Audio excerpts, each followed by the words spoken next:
learning process, right? What's the risk of failure? What, you'll be embarrassed, or risk of failure?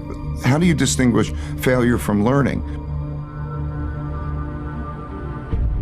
To get past it, you gotta go through it. Failure implies that it stopped, that the game stops, right? If it's part of you're failing and then you learn, then that learning is part of the moving forward. To get past your failure, that failure in your life, you got to go through it. You can't go around your failure. You can't go over your failure. You can't go under your failure. You can't ignore your failure. You need to grieve the failure.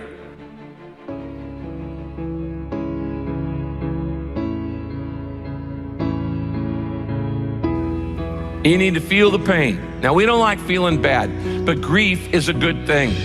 Grief is the way we get through the failure, and grief is the way we learn the lessons.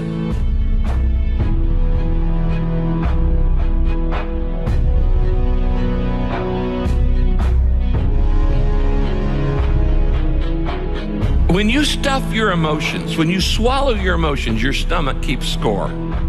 It's kind of like, what if you took a can of Coke and you shook it up for a long time and then you put it in the freezer? What's going to happen to it? It's going to explode eventually. It's going to come out sideways. And this happens in your life when you don't deal with your emotions properly.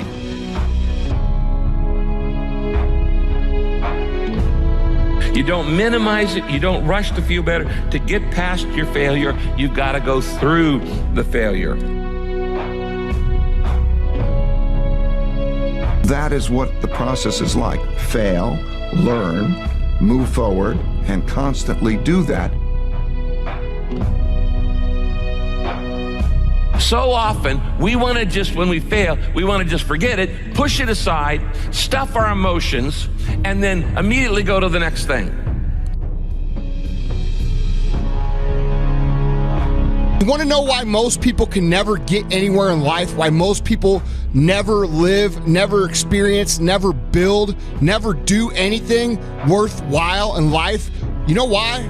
Because most people's egos are so inflated and so fragile that they won't allow people to see them be bad at something.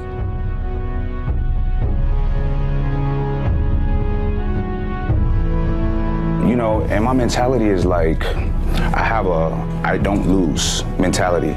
And that's with anything. That's not just like, say, a sporting event or whatever. That's just life, right? Because life is nonstop tests, you know what I mean? And we're always being put to the test. There's always challenges, obstacles, etc. And I literally don't accept any of that as an impediment, as a negative. It's like, good, this is gonna make me stronger. You've never done something before.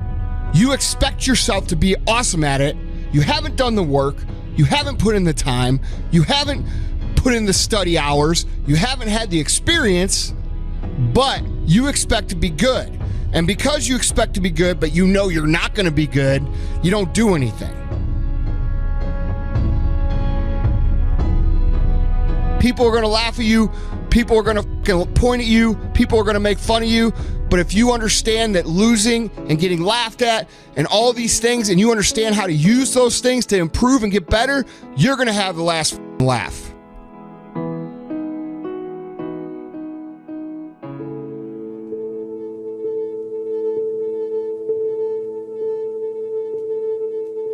You can only have two things in life: reasons or results. Folks will always point out reasons on why they're not living their dream, on why they're not manifesting their greatness. They will always be able to point those.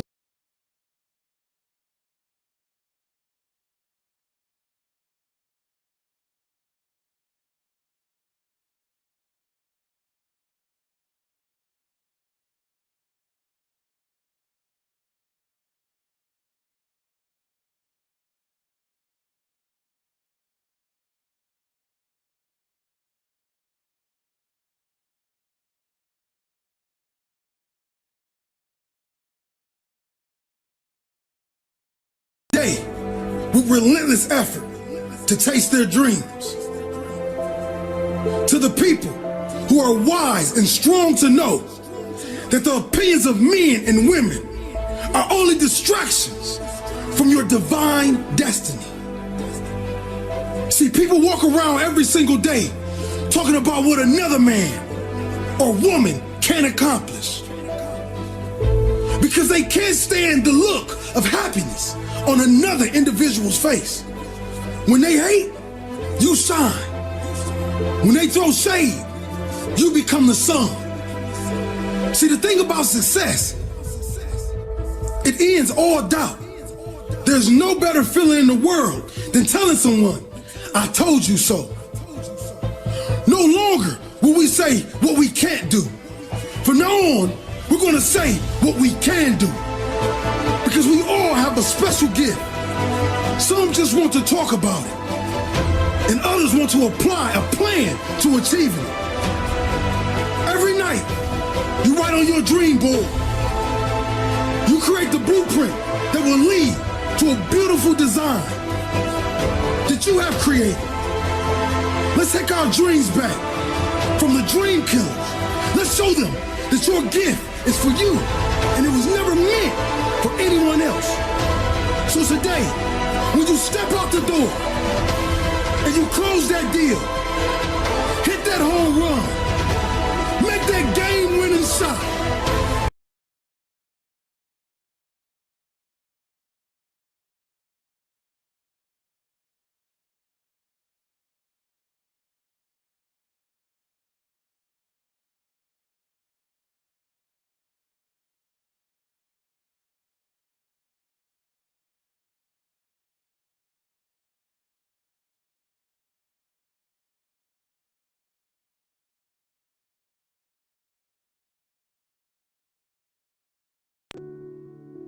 Start to wake up to your life.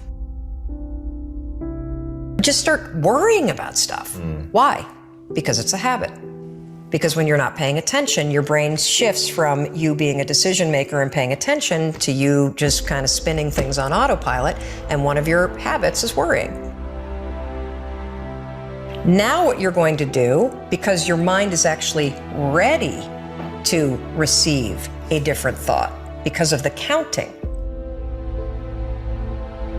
now you can put in an anchor thought. In some instances, trying to force yourself to think positive can actually make the worries worse. Well, the reason why is because it's really hard to just change the channel. What we have to do first is basically interrupt it and turn off the TV, and then turn it back on with the prefrontal cortex awakened. You catch yourself talking garbage to yourself, 5, 4, 3, 2, 1, switch it back. Get back to that vision that you have about toasting your success or this customer being really happy.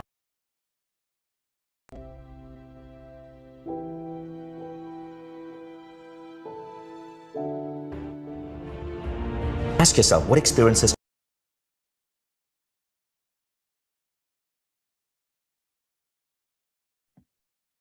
Hello, everyone. I hope you're all doing absolutely amazing. I am doing absolutely amazing from my end. If you can see me, let me know.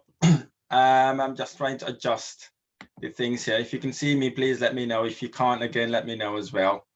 I hope you're Hi. Hello. Can you Hi, see Rahim. me?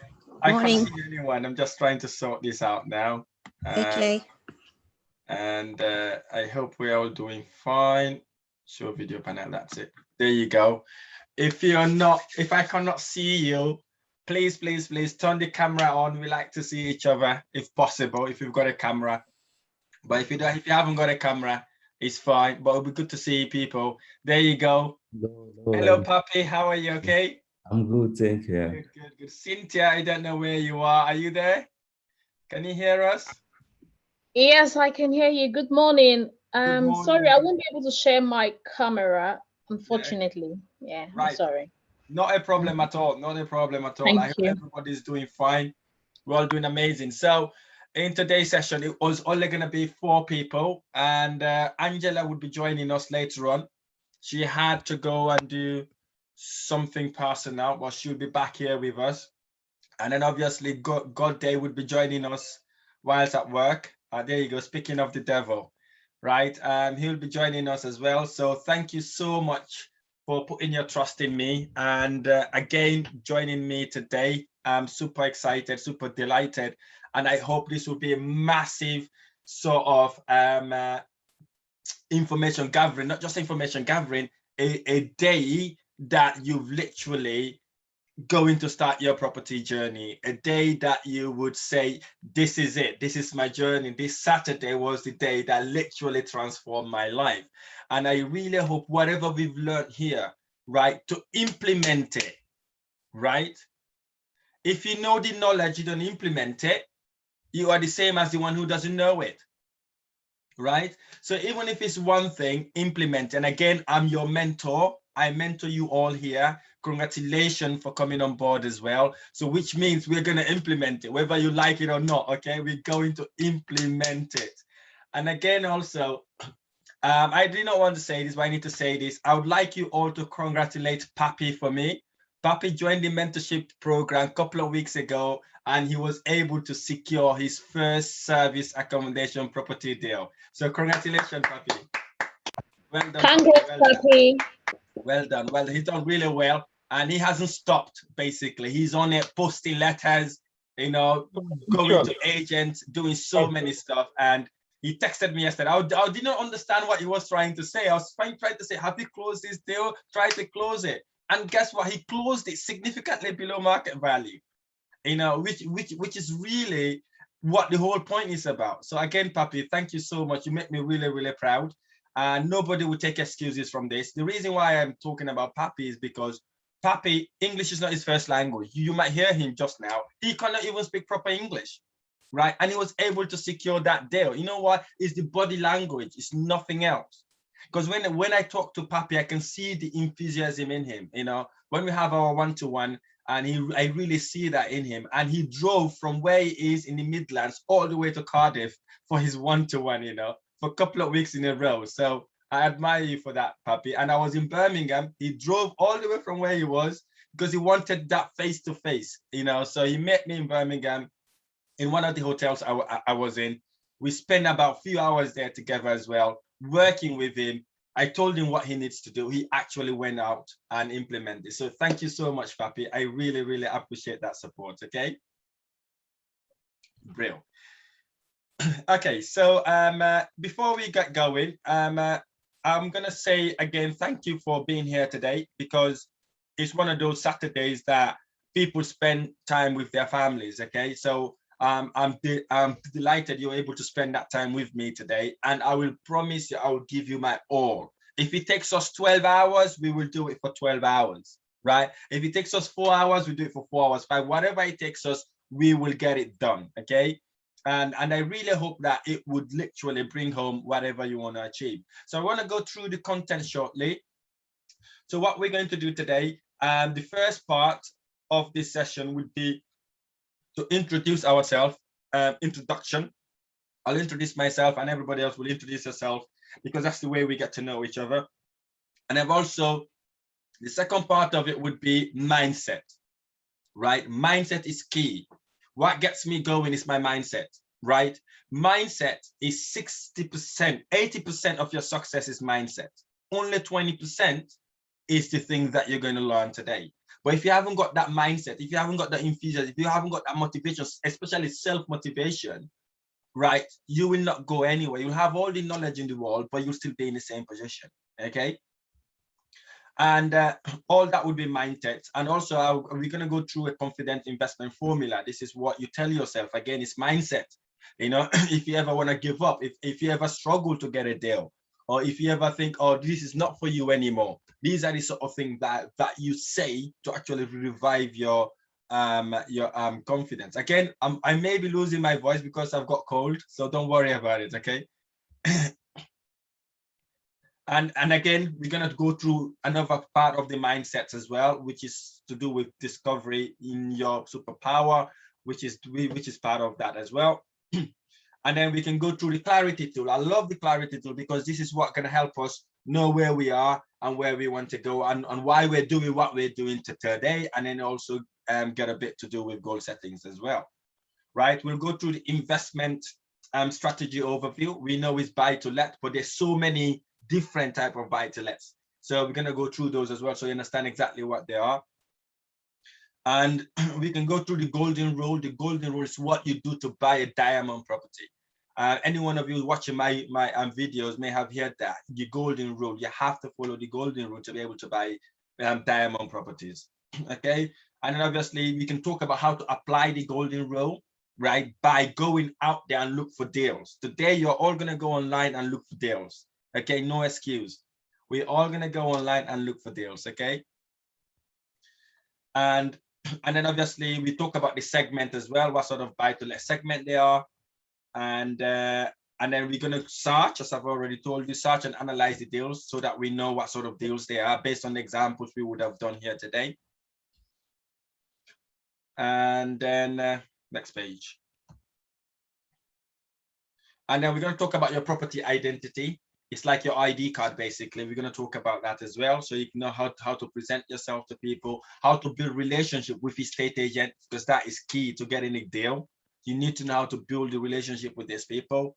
And marketing. So how we're going to market ourselves or where we need to go to get these amazing deals, because property is like a business, right? You need to actually know how to market yourself and how or where to market. So that you get the deals coming to you rather than you going to find the deals. Okay, we'll talk about how to spot great property investment deals, right? How you can spot these deals, what you need to do to actually know whether this deal is a good deal or not. Okay, and again, how to raise finance for people who are struggling to raise finance. And then we'll go through how to create your own power team, because I have my power team. You all have access to my power team. But maybe in the future, you want to create your own power team. You want to have the people that you work with around you. So again, I will tell you who are these people. What sort of people do you need to be part of your power team? And then obviously how to get these people. Okay. And then we can have key questions to the key questions you use to ask the power team, the people that you want to work with. What sort of question you need to ask them to ensure that they are the people that you really, really want to work with. Okay. And then we've got the wrap-up tool. The wrap-up tool will be what we've learned, what your stars on, what do you really think you needed to know that you haven't known, but what has bring that light bulb moment to you. So these are the stuff I'm hoping that we will go through, right? And then I'm hoping that we would all understand it. And also the good news, I will record this for you as well, right? It will be recorded and it will be sent to each and every one of you. Okay, so if you miss out anything, you can go back and listen to it, rewind, pause, whatever you want to do with it, you could do with it. Okay, if you haven't got bored of listening to my voice by then. Okay, right. So but it will be yours basically to utilize. Okay, right. Because I want to do a bit of giveaway. So I've got some videos I recorded, like the success loop. I'll give that video to you for free. All you do is to click on the link and watch that video. Very amazing video. It tells you how the success loop works. How do you really know whether you are plateauing or you are in the right sort of proposition where you want yourself.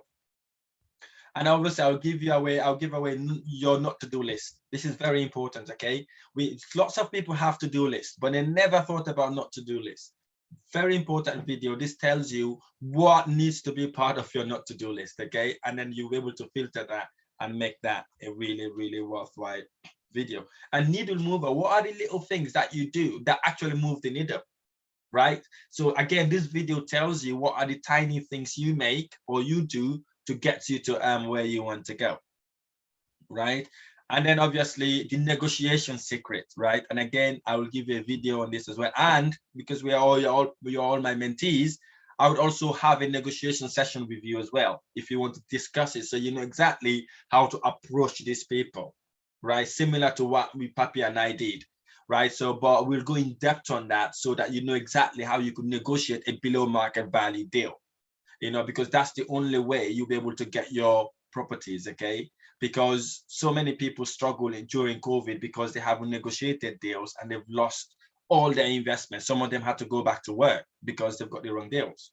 Okay, so basically we're going to talk about that because that is key. If you remember what I always say, you make money when you buy, not when you sell, right? You have to be making money when you buy. You don't speculate, oh, if I buy this property, probably in 2 years time prices would go up, or if I rent this property in 2 years time prices would go up. No, you have to make sure you're making money from day one, right? This is by negotiation. Okay, so these are the videos I would like to give to you, so you can watch it whenever you want to watch it, as many times as you'd like. Okay. So as you all know, my name is Rahim. I'm the founder of BRRR Property and also obviously Property Investment Blueprint, and I've been in the property market for about 5 to 6 years. I went full-time about 5 years ago. Since I started my journey, I was able to acquire over 50 properties, and I've also helped investors such as my students, my investors, are normal investors, to buy and sell over 200 properties during my time. My background is an accountant. I used to be an accountant, but obviously it wasn't the right thing for me. I thought it was the right thing for me, only to realize that it was a rope in my neck. I used to work ridiculous long hours. So obviously I quit that, but I use my accountancy skills with my mentees as well. For example, if they need to calculate some stuff, if they're struggling, for me, it's very easy. I've got some of my mentees who didn't even know how to use Excel spreadsheet, right? They didn't know even what Excel spreadsheet was. So I had to teach them, like how to use it. I know it's time consuming, but I was able to push them to actually able to use Excel spreadsheet. And obviously, wherever I can use my accounting background, I may be able to help in that regard as well. Okay. And yeah, I've told you about that. So what I'd like us to do now, basically, if you guys don't mind, I would like you to introduce yourself, tell us a bit about yourself and what you really want to achieve out of this course. So who wants to go first? Pula, you want to go first? You're looking at me. All right, I'll go first. Yeah. My name is Pulo, and I'm originally from the Gambia. But anyway, I've spent most of my time here in the UK. I've been here for over 20 years now, and which is even longer, almost 30 years. Since my teens, I've been here. Anyway, I'm a profession. My profession is nursing. I've been nursing since I've qualified since 1995, and since then I've been nursing, and I've always I think I've always got this passion about properties, and it's something that I always wanted to get into. And I have since I think I've been watching I'm almost everybody. We've been watching Homes Under the Hammer, which I have been watching ever since from day one. And I always passionate about when I'm watching it, I always wanted to see the end results. And I think that's what's of my passions. And I just always want to say, okay, you know what, this is something I can do, but I've never known how to. And I have I've been to a lot of seminars, and which I haven't got anything out of. And then from the internet as well, just like I have just met Sin Rahim, I have, which I have lost quite a lot of money from, which other people who said that they will help, which will not. But having had spoken to since the last time, and I said, well, I will never put my money into these things again. But having had spoken to Rahim, and and I see the genuinity in him, and which I believe he is, and that's what really motivates me. I say, okay, let me just give it a try again. I don't mind, putting my money into it again, and then to get on with it. And I'm just hoping that this will be my breakthrough. So thank you so much for that. It will be your breakthrough, right? Let's believe it. It will be. As I said, I will give you my all.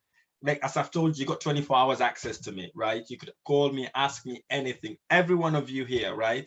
Don't hesitate. Oh, Rahim is a busy person, right? I am a busy person. But if you call me, I will pick the phone up. If I don't pick up, I'll ring you back to help you actually nail whatever you want to nail. Okay, I am there for you. Promise. Right. Thank you. All right. Yes, Papi. Yeah, I'm also Papi. I'm just living here 3 years in UK, but I come from Denmark. I'm really, I say first, thank you to Rahim. Thank you so much, because whatever, everything I do, I feel like we are there, we are together. Whatever I go to negotiate with the market, I know Rahim is there. All the time he can send me message, how you do this, do that, do that. So I don't feel myself, I just feel like we are together all the time. Thank you so much, Rahim. Thank you. I'm always passionate with property, and like our sister Pulo, yeah. I'm watch every kind of people in UK, every video. But when I watch him, and I remember the first video I watched, he said, if English is not your first language, don't worry, you are not alone. I'm here to help. Okay. And then I said, okay, maybe is this one the right person I want to do with him? And then I tried to drive to Cardiff just to meet him, to talk face to face with him. And I feel that difference, only Rahim I must work with. And now it's a very, thank you so much, Rahim. Thank you, Papi. Really appreciate it. And Papi only started about 3 to 4 weeks ago. Yeah. Right? It's not even a long time ago. And we haven't done buy-to-let even. Right? So he's really ambitious. He sent me the letters he was about to post. I was literally delighted about it. But yeah, thank you, Papi. You can see it has paid off. Thank you so much for that. Yeah, thank you. On to you, Cynthia. Hi, everyone. My name is Cynthia. I live in London. I've been in this country for about 10 years now.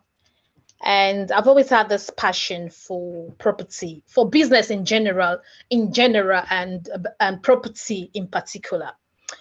I've attended several events, free events, but I don't know, I've not just that drive, that kind of push that I needed. I really did not get it from them. And recently I committed to pay for training with one other training company. But then when I had a conversation with Rahim, I just had that conviction that I think this is the right guy. This is the person that I will be comfortable to work with. And then I just told the other company that, no, I'm not moving forward with it. Even though the money I committed is lost, but I don't even care, because I know this is the right, this is the right place for me.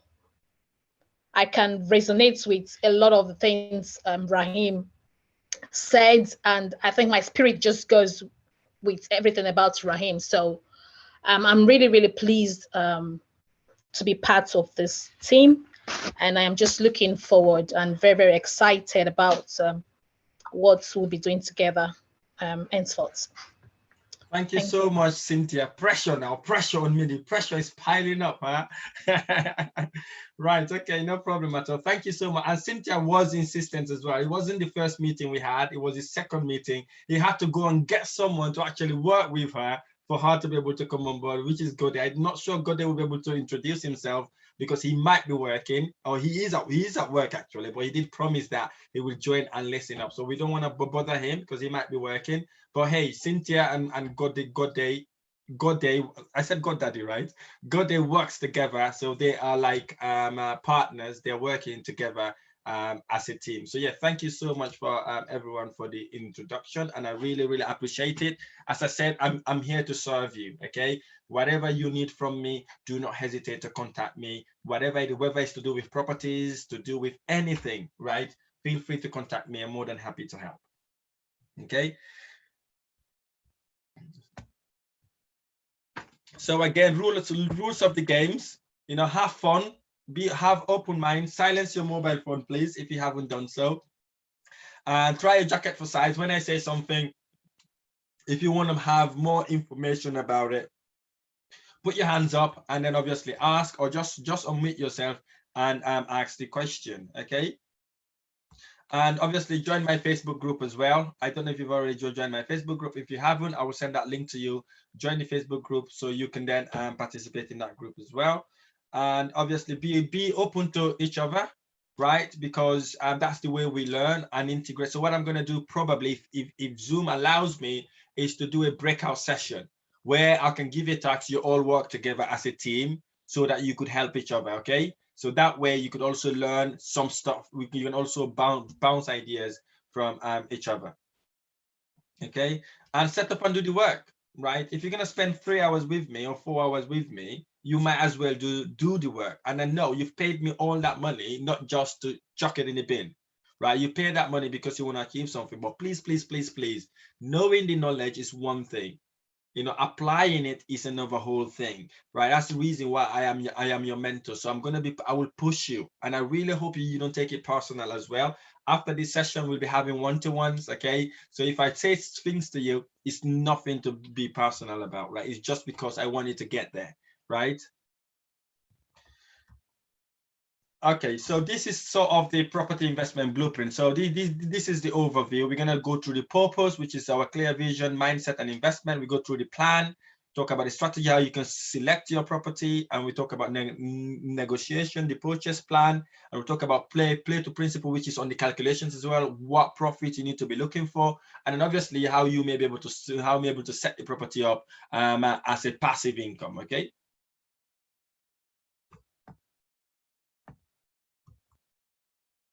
Right, okay, so let's dive in. Give me a second, let me just adjust my screen quickly.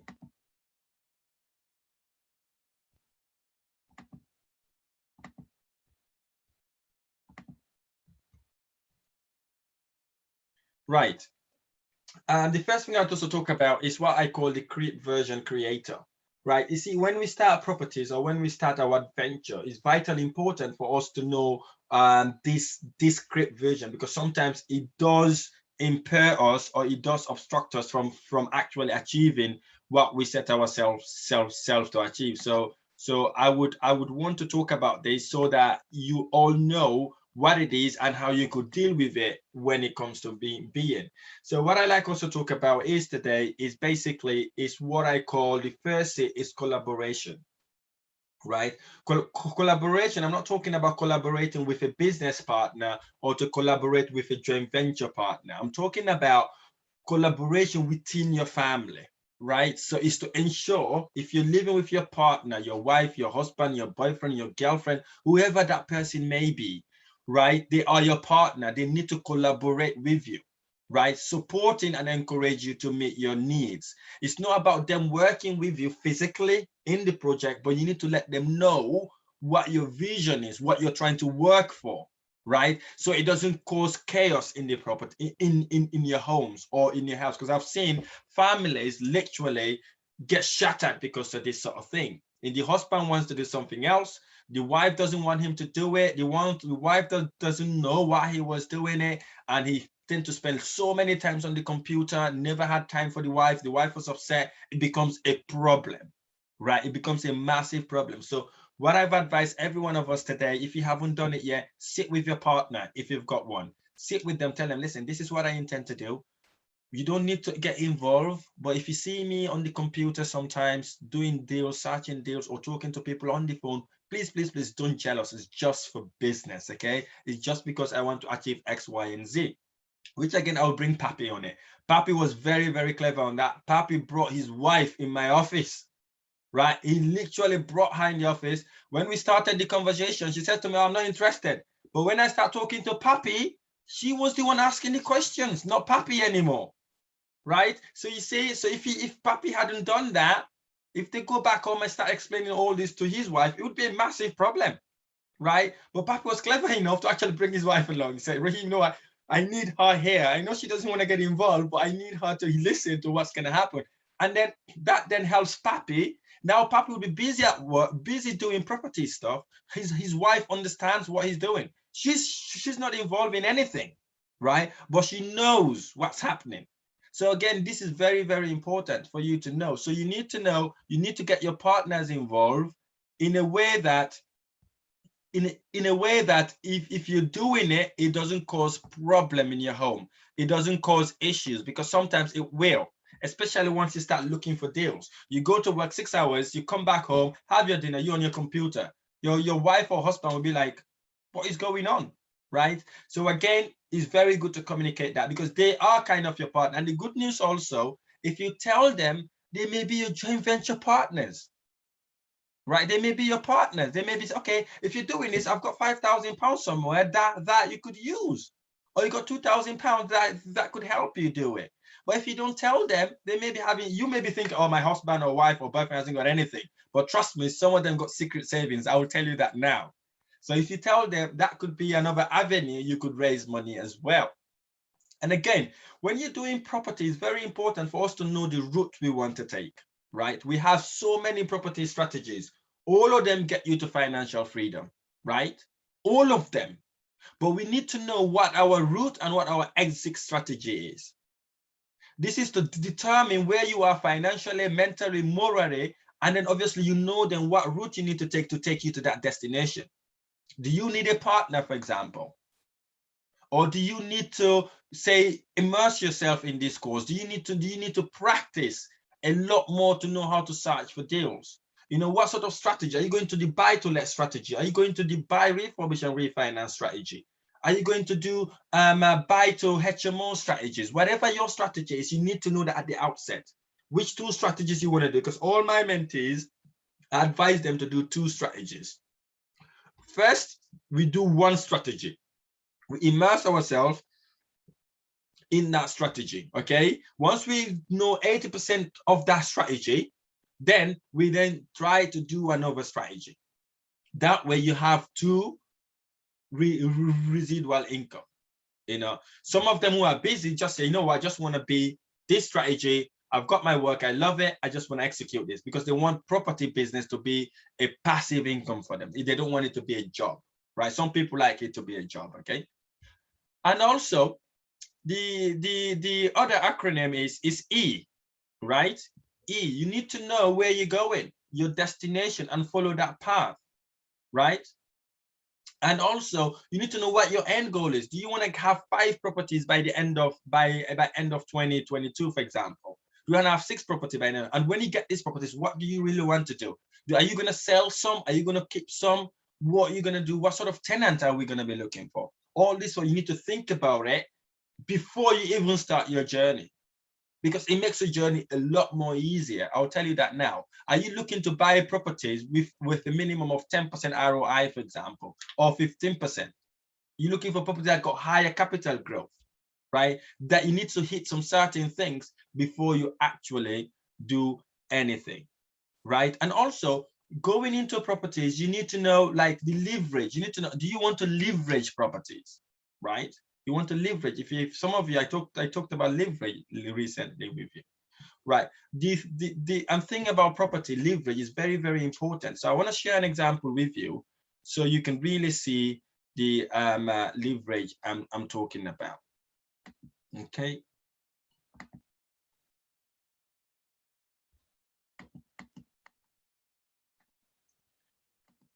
Can you see my screen? Can you all see the Excel spreadsheet? Yes. You can see the Excel spreadsheet, right? Yep.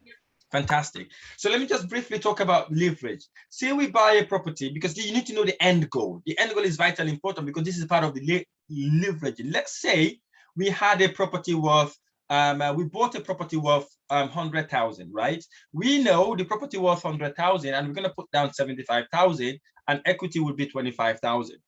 If property prices goes up by 5% in 1 year, that property will then worth 115,000.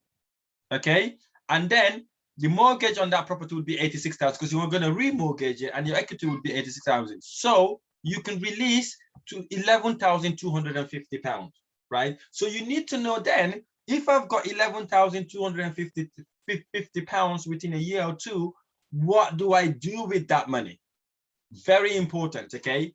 So if you don't have that end in mind, we struggle. We can get the money, it might sit in the bank, right? We don't do anything with it, right? We don't do anything with it because basically we don't know what to do with it, right? So it's very important for you to know that, okay, if I buy my property in 2 years, if I've got 12,000 pounds, What do I do with that £12,000? Do I spend it on a holiday, buy a nice, amazing, expensive car, or invest it, right? So whatever your strategy would be, you need to know it at the outset before you actually set yourself to do it. So it's vitally important for us to know that, right? And the other acronym is abstain, right? The reason why I talk about abstain is very important because it's gonna be tough, okay? I'm not gonna lie to you, right? It's gonna be tough. One, people would stop talking to you. Yeah, people will start thinking you're proud. People will start thinking you're different, right? But before that happens, right, you need to abstain. Keep away from distraction, right? If you've got friends that always tells you about something else, right? Not like gossiping, not adding value to whatever you do, or wanting you to go out in a party or go out in a wedding. Because I know us Africans, we have so many ceremonies, right? I'll tell you that now. You know, Pulu can tell me as a Gambian, there's wedding every single week, okay? Right? You cannot go to all these weddings, right? If you want to be successful. I'm not saying keep away from your families, right? But we need to prioritize stuff, right? When I was in Birmingham, there's party or weddings every single weekend. Unbelievable. And I'm telling you, African parties are expensive. If you go to Gambian parties, they change their dresses 3 or 4 times. Expensive dresses I'm talking about here, right? Talking about 250 pounds or 300 pounds, 300 pounds dresses. They change 3 times. When I went to the first time, I was like, wow, this is crazy, right? So we need to distract ourselves slightly from that. And then again, expense, right? Look at your expenses. What do you spend your money on, right? Do you need to be healthy? You know, attract great investments. Save before you spend, okay? Pull your savings out. Whatever is left over, you spend that money, right?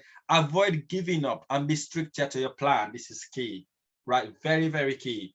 You know, avoid giving up, because when it goes tough, you haven't got your deal in your 6th month, you'll be like, oh, you know what? This is not really worth it. I'm gone, right? You don't do that. When it gets tougher is the time you need to wear your sleeves properly. So I'm gonna get through this, right? It took me about 6 to 7 months to get my first deal. But I never thought about giving up in 1 single minute, right? I went through it. You know, I went through it. I listened to this funny story where I can't remember the name of this guy. He lived in America. He was looking for diamond. I think it's called Diamond and Acres, something like that. Mining diamonds. He was digging, he's dug until nearly hitting the gold, right? He gave up. He sold his land and went to Turkey looking for gold. The guy that bought his land took him, I think, about 2 to 3 days. He dug and then he found the gold. And that guy goes there looking for gold. He spent so many years digging, mining, only to leave it at the end point. So what I'm saying is don't give up, right? It may be tough, but keep mining, you know, until you hit that goal. Once you hit the goal, the rest will be history, okay? And have a daily task, right? Have a daily task, because this is what makes you abstain. If you have a daily task, or if you have a goal, if your friend rings you, or there's a wedding or party next week, you will say, oh, I've got a task to do, sorry, I cannot make it, right? But if you haven't got a plan, you haven't got nothing planned, then obviously you will go. But if you know, next week I have a meeting with Rahim. Rahim told me I need to get 10 property deals, right? I'm sure if someone rings you for a party or for a wedding, you say, you know what, I'd love to go, but really, really sorry, I cannot make it. I have to do something before, right? And again, if you want to go, then that gets you to actually do the work before you head off. You know, very important for you to have that, right? I will recommend a very good book to you. It's called Compound Effect. It's written by Darren Hardy. Very, very good book. You know, it literally tells you what little things you do that will multiply your result. You know, it's Darren Hardy. It's called The Compound Effect. Make effort and time to meet property people, right? Meet property sources. Go to estate agencies. Search online for property deals. Have friends that are in property. You know, people that are doing exactly what you're doing, or has got tiny bit of experience than you did. Very important to have these people around you, because some of your family members, extended families, may not know, about what you're doing. For example, I used to live in London, right? It was difficult for me to stay there because nobody understands me. All my friends about parties, holidays, clubs, buying expensive trainers. Believe it or not, I had 21 pairs of trainers, right? I only wear one. Only 20, they're there. I've never wore them because of the surrounding I was with, right? If the next new brand comes out, I buy it. When we're going to go and watch football in the pub, when we're going to go watch, when are we going to go to the club? When are we going to, it's just partying. So when I started properties, my mindset started to shift. Yeah. People think I was arrogant or I'm being proud. I've got friends that drive expensive cars, right? All their salary, 80% of their salary goes on paying for that finance. I was telling them it doesn't make any sense. Why would you want to buy an expensive car out of 90% of your salary only for someone to say you've got a nice car? Crazy, right? But when I was saying these things, they thought I was going crazy. But obviously, because some of them are family members, I had to move away, right? It was difficult, one of the most difficult decisions I've ever made in my life. I decided to move to Cardiff. Some people laughed at me. Some people hated me. Some friends said I'm being proud. I've moved away because we used to have groups, involved in so many kind of stuff. I said, no, this is not for me again. They all hated me, right? But now when I go back, they all want to see me because of what I've achieved. So we need to be able to separate ourselves from the people that don't add value to us. I'm not saying cut them off straight away. If you used to spend an hour with them, cut it off to 30 minutes, and then 15 minutes, and then 5 minutes, and then boom, it's gone. Some of these people would be our family people. They will talk you through not to do stuff. It's not like they hate you, but they just want to protect you, right? Sometimes they want to protect you because they have failed before. They don't want you to do this. They're thinking because they failed, you cannot do it. It's not like they hate you, but just because they want to protect you. So we need to know when to listen to these sort of people, right? If they're talking that sort of thing, you need to find a way, okay, you know what? I know what I'm doing, move on. It's difficult. I'm not saying leave your families, by the way, right? Stay with them. But the negative ones, spend less time with them, right? That's all I would say. It's difficult to do. I've done it. I know it's hard, tears in my eyes.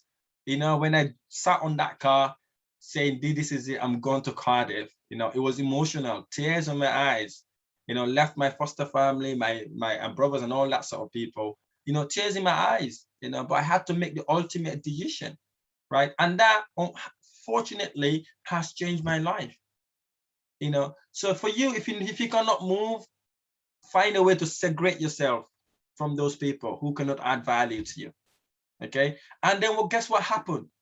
Once you start doing that, you will start to interact with people that are doing what you're doing, because like attract like, right? If you go, I'm not trying to be any selfish. If you go to the poor neighborhood, everybody in the neighborhood is poor, right? If you go to the wealthy side of things, all of the wealthy people are wealthy. You know why? Because like attract like, we all live in that bubble. So, but you have to think, for us, we're unfortunate to be part of that poor community, but we have to think outside of that box. The moment we start thinking outside of that box, the moment our life change, right? If it doesn't change, you will definitely know that something is happening with you. You can see someone I've got a neighbor, right? He's been working in the same company for over 30 years, in the exact same position. Right? He can quit because he hasn't thought about going outside of the box. So if you think about that, we abstain from that, we could definitely get to where we want to go. And then that will put us in a better position to get greater opportunity. Guess what? If you're a property person, he saw a property is not for him, he can push it onto you. Or you got a property, it's not for you, can push it onto them. But if all your friends, none of them does property, you got a deal and you can afford it, how are you going to push it on? Or how are you going to buy it? If they're doing properties, you can go into joint venture partnership. But if none of them does, or none of them know what you're doing, then that's it basically. Okay. So if you're gonna take away anything from this, think about how to position yourself for when we've got the amazing deals. Right. Now we're going to do something that I call the investment formula. Okay, investment formula is very important. This is what I do every morning, basically, when I wake up. After I've worshipped my God, this is what I do. Every morning, I read this affirmation, right? And I'd like you to please join me in reading this together, right? Unmute yourself. Let's do this. Let's get the energy going. Okay? Are you ready? Yes. Yep. Right. Okay. I will read, then you read after me when I'm done the sentence, okay? I own all my outcome in life. Whatever happens, good or bad, is 100% my fault. I own all my outcomes. No. I have to do it again, man. I'm giving you the energy. I own all my outcome in life. Whatever happens, good or bad, is 100% my fault. I own all of my outcomes in life. Whatever happens, good or bad, is 100% my fault. Fantastic. Okay. To be successful is my duty, obligation, and responsibility. So be successful is my duty, obligation, and responsibility. I always push out my comfort zone and every opportunity to grow myself. I always push out of my comfort zone at every opportunity to grow myself. My property time is locked in my diary to guarantee me success. My property time is locked in my diary to guarantee me success. I am happy to spend the money on the best training to get me the best result. I am happy to spend money on the best training to get me the best results. I have a good balance in life, covering financial, relationship, health, fitness, and spirituality. I have a good balance in my life, covering financial, relationship, health, fitness, and spirituality. My mindset is a positive one. I find the good in people and situation always. My mindset is a positive one. I find the good in people and situations always. Thank you so much, guys. So what I do in the morning, I look at myself in the mirror and I say these things. My wife thinks I'm crazy sometimes, okay? So before she got used to it, she used to knock the door. What are you doing in there? You're talking to yourself. You know, but I look at myself in the mirror and do this every single morning, okay? Let's finish it off. You know, same one, okay? Right, okay, I think we've done that now. So again, we're gonna dive into mindset, right? I beg you, if you need this, I will send these notes to you as well. I'll send the presentation to you, so you actually have it as well. So if you can practice doing that, and it would be amazing. And I'm telling you now, it gets you into a good mood, okay? And it gets you to believe what you do. So let's talk about mindset and how to scale your business, right? This session is really about how do you create that momentum, how to produce that certainty that's going to get you the next level. I just want to remind you, it's massive action. Absolutely massive action is everything you need. If you immerse yourself and if you learn how to produce that internal certainty that makes you tap your true potential, take that massive action, get great result, and then reinforce that belief, you will kill it. This is the belief successful people have. That's why they get richer and richer every single day. I urge you to have this belief. If you do, you have made it. The poor people do the opposite. When they get poor results, they blame others. They blame the government. They blame their family members. They blame anybody around them. But the successful people, what they're really, really good at, when they fail, they dust themselves up, take responsibility of their mistake, and move on.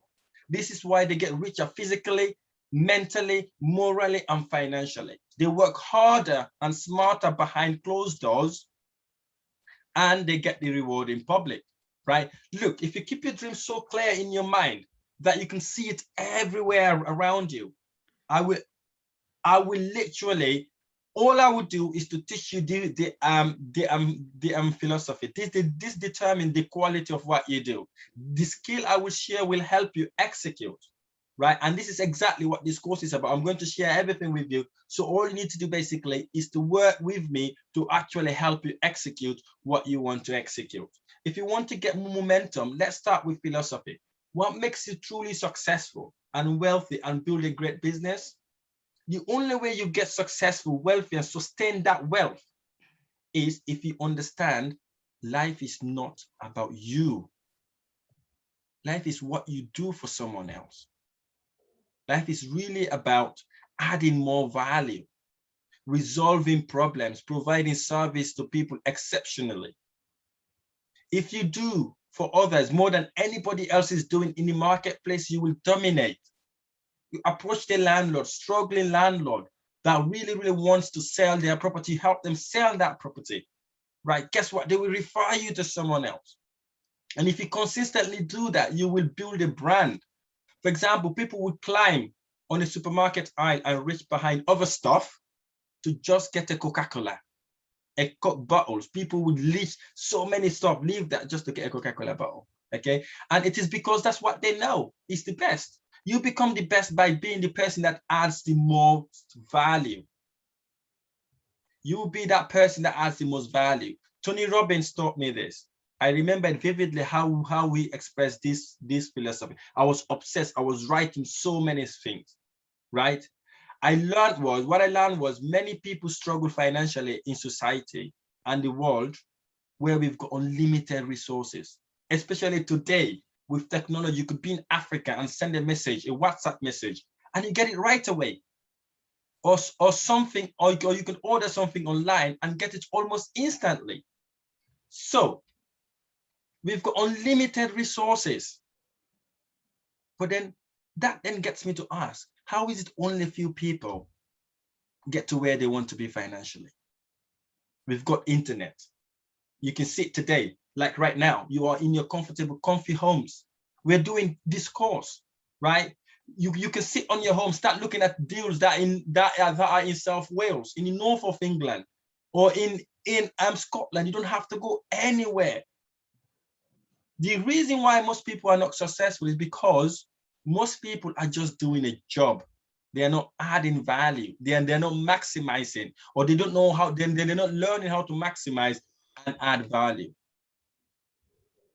Think about it today. There's no excuse. On your phone, you can look for deals. On your tablet, you can look for deals. On your way to work, you can look for deals, right? You can see struggling people every single day. All you need to do is to take that action to help those people.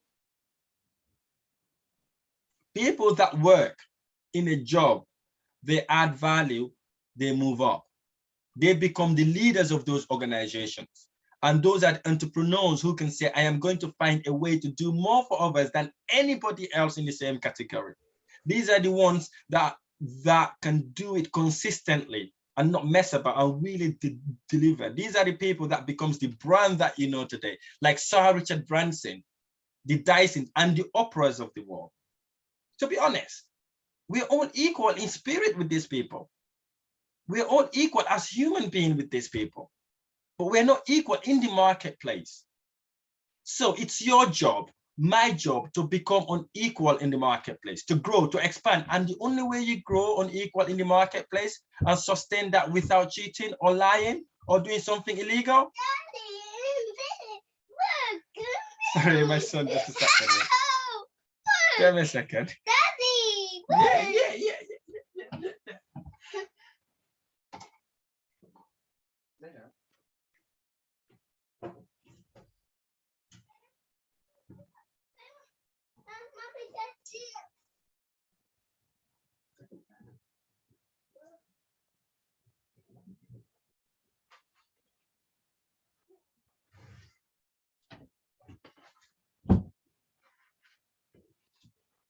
Apologies, okay? So, and basically it's your job to become unequal in the marketplace, to grow, to expand. And the only way we grow unequal in the marketplace and sustain that without cheating or lying or doing something illegal, right? It is to add more value. right? You could 10x your income in the same amount of time. You could 100 your income in the same amount of time. Yes, of course, you can be if you've got the right mindset, believe in yourself, and you become more valuable. No disrespect, but why would someone who works in McDonald's as a manager earn £23,000 a year? And someone who works as a hedge fund manager or a property tycoon, like David Tepper, earns 2.2 billion in 2018. He earns 2.2 billion in 2018. That's really unjust on the surface. But we need to think, what is that person doing to add value? The job in McDonald's, you and I both know that job is pretty easy to master. Probably takes you a week to actually know how everything works. So they're not adding much value. So instead of complaining about the pay, you got to be more valuable. I watched one of Jim Rohn's video. He said, work hard on yourself than you do in your job. Work hard in yourself than you do in your job. I know you all got jobs to go. I'm not saying no, don't work in your job, but trust me, work hard in yourself, right? Go and do your job, come back home, do what you're supposed to do. I used to work 8 to 6 or 7 sometimes. When I come back home, I have my dinner, I'm on my laptop, I'm on my tablet every single day, right? Because I knew property was the strategy or was the business that's gonna get me out of the rat race. I knew it. I spent 4 or 5 hours a night doing it every single day for 9 months without getting any deal. And I don't even have a day off. Nobody knew that when I started, right? But I knew this was the thing that's gonna get me to where I want to go, right? So we need to work hard on ourselves that we do in our job.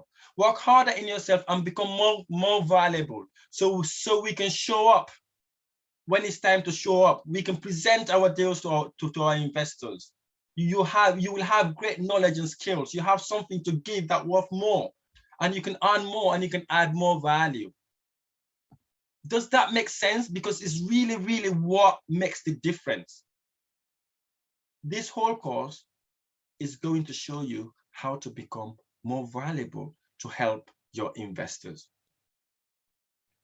So if you're going to have this course, if you're going to take this course, really have long value, you have got to say, I'm going to extract all the value of this course and put it into action and add value to make a difference.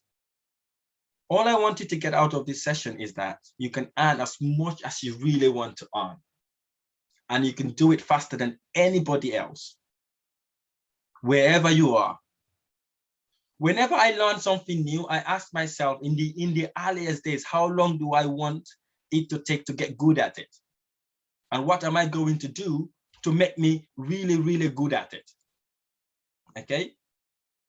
If you do something once a month, you're going to take very long time to be very good at it. If you're going to go through this course and dabble in it, you're not going to take action, it's good for you. But if I were you, you will just immerse yourself in whatever I teach you. Whatever makes sense to you, even if it's one single word, take it, implement it, action it, right? Whatever it is, whatever you feel relates to you, that makes sense to you, take it, grab it, immerse yourself in it. So for me, that's how I really look at things. I look at things and say to myself, what can I do to add value today? And then each time, how can I make it better? How can I improve my mentorship or my course? How can I improve the way I reach people? How can I add more value? Because if you do, there's no limits to how your brand can be and how big your company can be. The most important piece to take away from this session are entrepreneurs usually fall in love with their product or service. I have an amazing deal. I have this deal is wicked. But you have to know, you want to fall in love with your ideal client. Who are your tenants, for example? What sort of tenant are you looking for? What sort of investors do you want to work with? Know your investors, know what they're looking for, or what sort of tenant you are doing. Because if you know your tenant, you will refurbish your property accordingly, right? If you know the investors that you work with, you can get the right deal for them. right? If you got the joint venture partner, you can know what sort of deal you want to do, you want to buy for them. For example, you've got a joint venture partner who has £100,000 to invest. You're not going to go and look for £300,000 property because you know he's not going to invest. But if you know he's got 100,000, guess what? You're going to go look for £100,000 property, right? That's how you actually add value. You know, otherwise you are going to create a product you love yourself, or you're going to sell to people just like you, which is a limited market. I started and grew my business in 2 simple ways. I figure out who's my ideal customer, who is the customer that is going to want my services and tell all their friends about it, refer most businesses to me and become my clients. So most of my landlords, most of the deals I get referral from other landlords that I've already served. They refer me. Guess what? Landlords knows landlords. Yeah, it's like when you are a sportman, right? If you're playing football, guess what? All your friends will be football players. Same as property business. Once you deal with one landlord, he knows another landlord. Okay. And number 2, what I do, I innovate. I go all out to improve and run my business efficiently. I will tell you, there's no limit to grow your business. Have the belief and faith and execute what you've learned. If you say to yourself, I am going to do these things on a daily basis, right? I am going to make this constant incremental improvement. I am going to consistently add value. And by doing that for an ideal client, I'm going to grow. Why? Because your ideal client, if the economy takes a hit, they will be with you. For example, when COVID hit, right? 80% of my rent-to-rent properties become vacant, or tenants were not paying rent. But guess what? Because I've got good relationship with this tenant and my landlord, I was able to foster a good win-win resolution, right? All the tenants that were struggling to pay, they approached me. We set up a payment plan. They start paying the rent, right? Landlords, I told them, I cannot afford to pay your rent because of X, Y, and Z. They understood me because they know I was there for them when they needed me. Because some of them, I took their properties when the properties were literally ruined, right? I had to go and paint, decorate, refurbish the house for them. They said to me, Rahim, it's not your fault. You go out there, get it done, right? You know what? It's because I built that relationship with them, right? It's not get the deal and walk away. No, build the relationship with these people. Once you build relationship with your client, guess what? They would always respect and want to work with you. Constantly improve and innovate, as well as market yourself and your business. This is the process to show the end user your value. For example, if you hadn't seen me online, you wouldn't have known who I was, right? If you haven't seen the video with Samuel Lins or some of my videos, you would never have known who am I. So it's because I put myself out there, tell people, this is what I do. Fall in love with your ideal client, provide better and advanced value, right? If you want to be successful, get addiction to fall in love with your ideal client. Okay, get addicted to fall in love with these people, because when you help these people, when you help someone who needs you the most, guess what? The reciprocity comes in, right? They would always want to give back to. Obviously, don't go do good because you want them to give back, right? Be genuinely be that person who wants to help out. Okay, so, and also network with like-minded individuals. I've talked about this already. Network with like-minded individuals. Tell them about what they do. Go to property events, property shows. I'm not asking you to go and pay expensive courses. Don't take expensive courses. What I'm teaching you today is what everybody teaches you, okay? They may name it differently or call it differently or teach it differently, but it's exactly the same thing if it's not better, right? Because for me, I don't hide anything. I don't upsell you anything. You know, I tell you everything here. There's no upsell. I'm not just going to give you a tiny bit of information for you to go and buy my advanced mentorship program. No, it is what it is, right? The reason why I'm doing it is because I want to help out and get people to do what I do, right? There's no upsell. I'll teach you everything, but go to property events, go to property mastermind places, go to property seminars, wherever they're doing an event, go let people know who you are, right? Try to let people know what you do. Ignore your race, your color, your language, your whatever that tend to put you down. Forget that. We're all different. We're all unique, right? We're all not going to be the same. So you go out there, tell people, network with these people, and tell them exactly who you are, so that when the time is right, they know who to contact. Okay?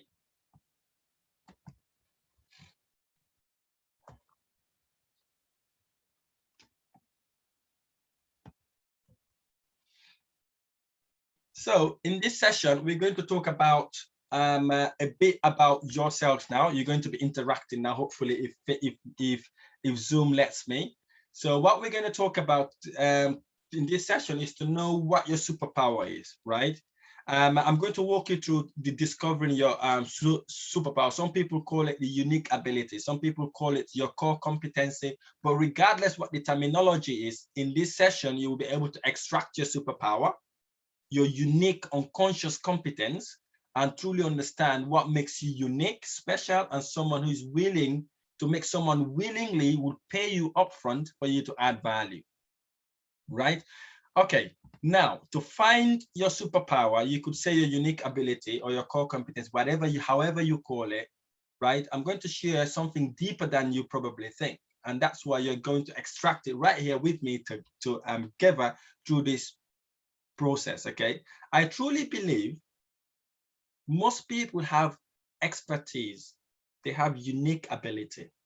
I believe lots of people have this unconscious competence. Like if someone asks them, why are you so successful? They say, I work really, really hard. No, it's not that. It's more than that. That is obviously some part of it, but it's not everything, right? There's something deeper than that. I would like to give you an example of a friend of mine, Gareth. I asked Gareth one day, he makes £200,000 a year as a property investor, net profit, right? When I asked him, how do you really do this, man? He said to me, Rahim, my parents taught me good work ethic. You know, it was much more than that. When we went through this process with him, we found out he knows how to strategize. He knows how to delegate people, his power team, and other people who works with him, right? He instructs his people to do exactly the things they need to do. He thought he works harder. Really, it wasn't his work. It wasn't his working hard. It was his competence to actually do what I've just highlighted there. If he thought it was his work hard, he wasn't working hard. It wasn't really that, right? So we're going to go through this exercise right now so you can help extract and see a pattern of your superpower. And maybe you already know what your superpower is. Maybe you are a professional and you know exactly what you want and just want to get on to the next level. Great, just bear with me so we can go through this process together, right? So let's do this exercise. It's nothing. It is something we are going to, it's not something that we're going to guess. Think about it. I don't want it to say, okay, this is it. Think about what really your superpower is, okay? If you're just starting, just try to think about it. What really can I point out to literally make me know this is my superpower? As I said previously, there's so many times in our life, based off our knowledge or our experience or our role model, we then try to think that we are really not clever. We don't have that skills. We don't have the mentality. And then we then start to struggle and do all that sort of thing. So what I'd like us to do, basically, I would like you to list 3 things that makes you stand out from your competitors. What are the 3 things that you think really makes you stand out from your competition? Now, this is as simple as it is. You may be expecting a deeper question, but trust me, this process will help you build what you're going to be building, okay? For me, my unique ability is to genuinely provide exceptional services to my client. So I share what I've learned honestly. I do not hide anything. I think through how people feel and live in their mind. And if you ever seen me or my client, they will tell you exactly what it is. And also I am honest, right? I am transparent. I explain to them exactly what I'm going to do. Some people think I'm crazy for doing that because it gets me to expose, but I always want to tell people exactly what I do and how I do it, okay? And I believe in building relationships as well. So these are my core competencies. So now sit down, sit back. I'll give you 5 minutes, no rush, right? I'd like you to write 3 things that makes you stand out. Go for it.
Really take this time to think through and write your superpower.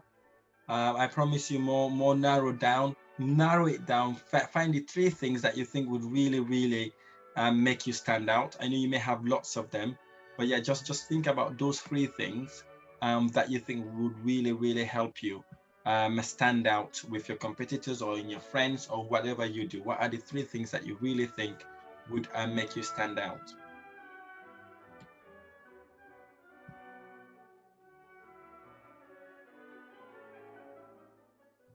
Right, okay, so I hope you finished now. So do anybody wants to share? Right, go for it, Pulo. Yeah. For me, one of the things I think that makes me stand out, for example, is just my communication skills. Because like when I'm communicating, I just don't communicate. I just like to make the person that's that I'm communicating with to feel comfortable and feel valued, and I like, and it doesn't matter at whatever levels. I just like to communicate with a person and always just to make them feel comfortable. Yeah.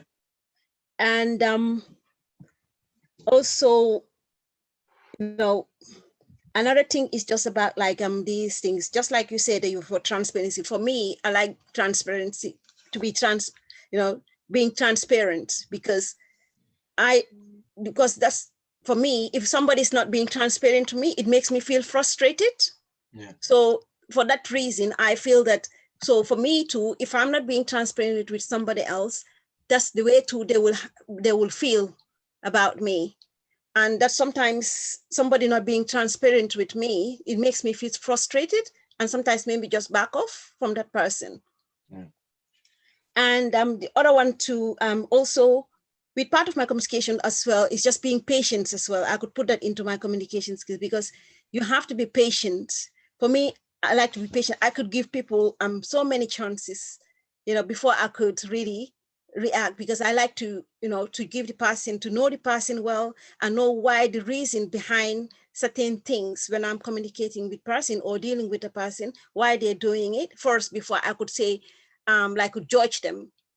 And, because you have to know the full story before you start judging. So that's being patient, that enables me to do so. And the other also is just about like, the same thing, with all these, just like treating people the same I would like to be treated. Yeah.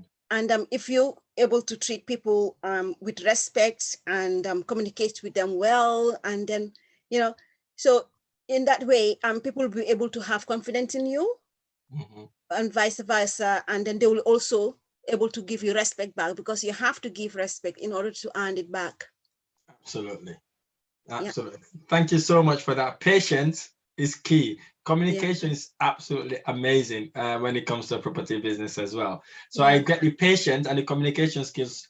I can see the background from your nursing side of things. So if you're a nurse, you have to have those 2 things, So That's right. So well done on you. Yeah, thanks very much for sharing. Anybody else wants to share? Yeah, I don't mind. All right, go for it. Right. So my one is I'm resilient. I enjoy challenges. An example is when I came to this country, having trained abroad as a pharmacist, I was told, oh, you will never make it. You go there, you just end up doing odd jobs and this and that. When I came, obviously it wasn't easy. It took me 5 years to qualify. And people told me, come on, just go home. You'll be better off going home. I'm like, no, I want to register as a pharmacist here. And, I stuck it, and eventually I did.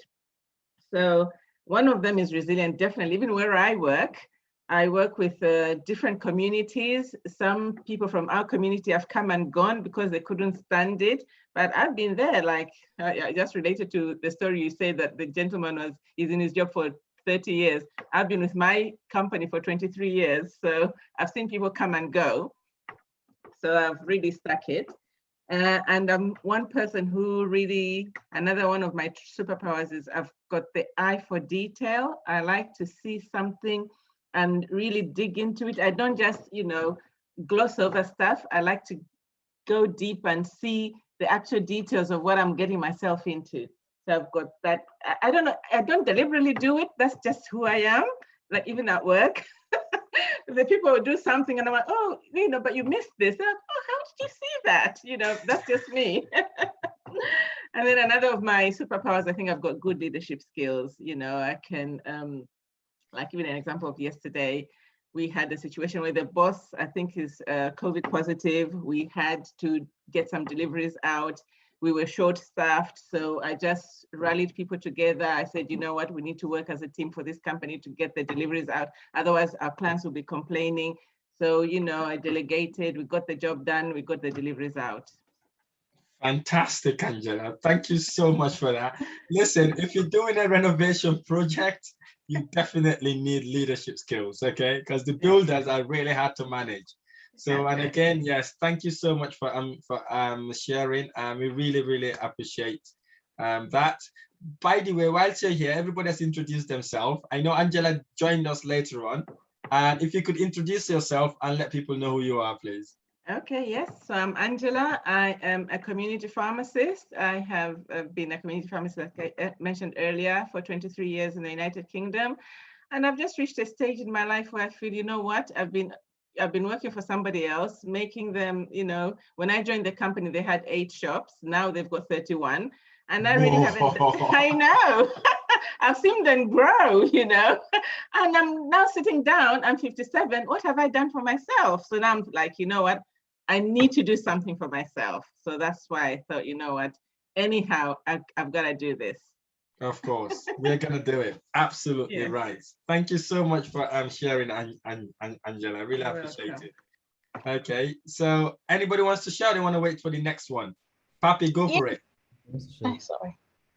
Yeah, I'm very motivated when I want to achieve something. I'm very motivated. I don't want to stop. And another thing is like when I believe something, I must do it. Whatever I believe in that is true, that I want to do, so I do it. I don't need time to work. And the last one is maybe I know I'm so patient. I'm so patient. When I do something, I'm waiting for results. So I'm patient to wait for the results, but I'm still motivated to go and to achieve it. Fantastic. Thank you so much for that, Papi. Really appreciate it. Patience, perseverance. Let's say we need that in property. But yeah, thank you so much for showing that. With terms of motivation, I see that now. So yeah, well done. Well done. And Cynthia.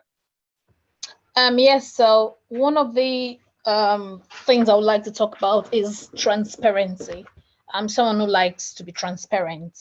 When I'm dealing with people, I like people to be transparent with me, because that really gets me upset, or that can really put me off when people are not transparent.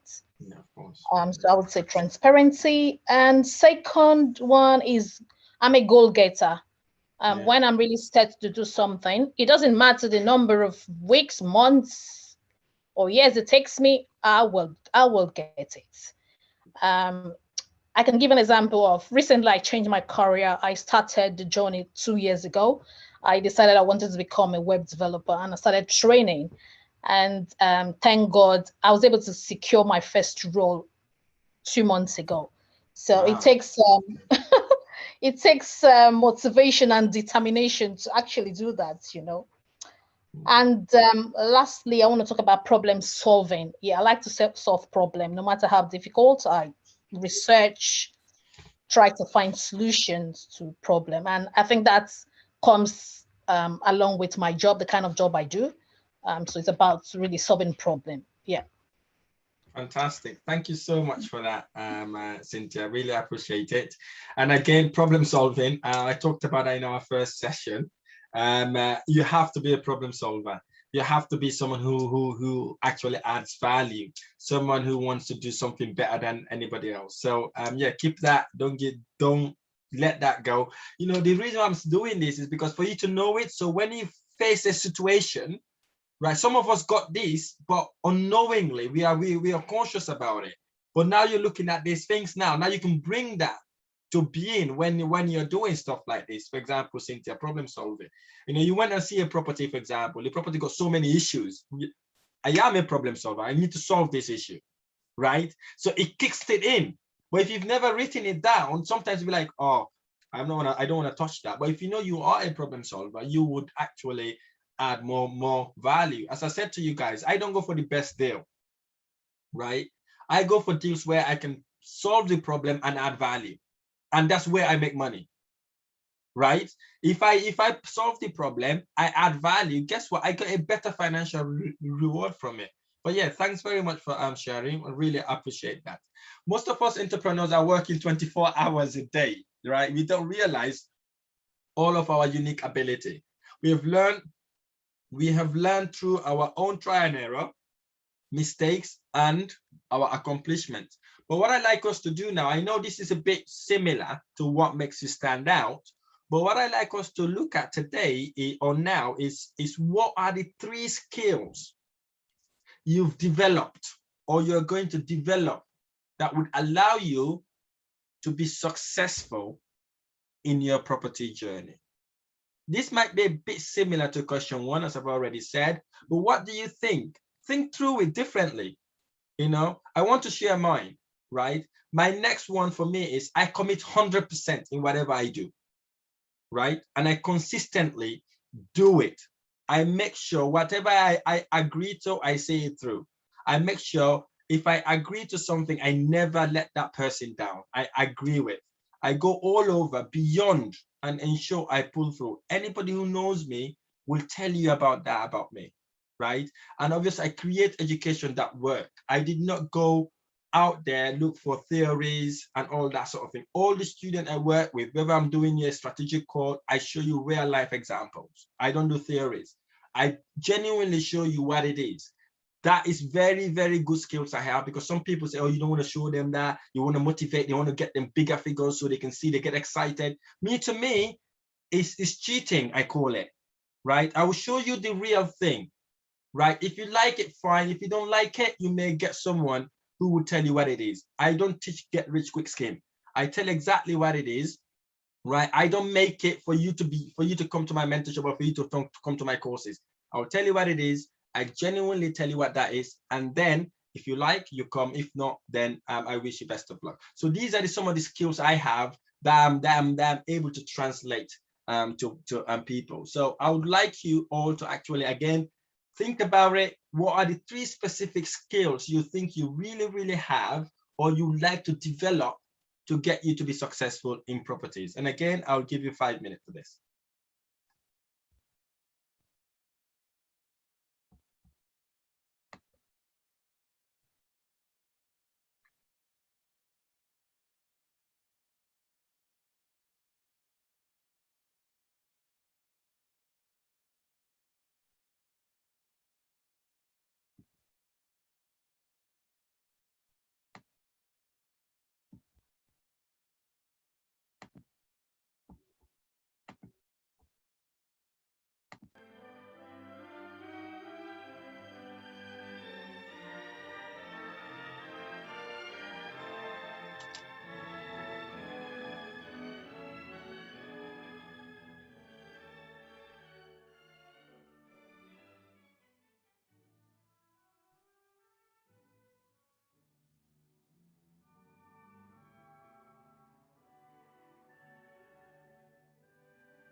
Right, okay, let's do this. Again, let's start with someone who wants to start and tell us what their specific skills are. And also, by the way, if any of you here have a complementary skills, bear that in mind. So you can tap in each of our skills.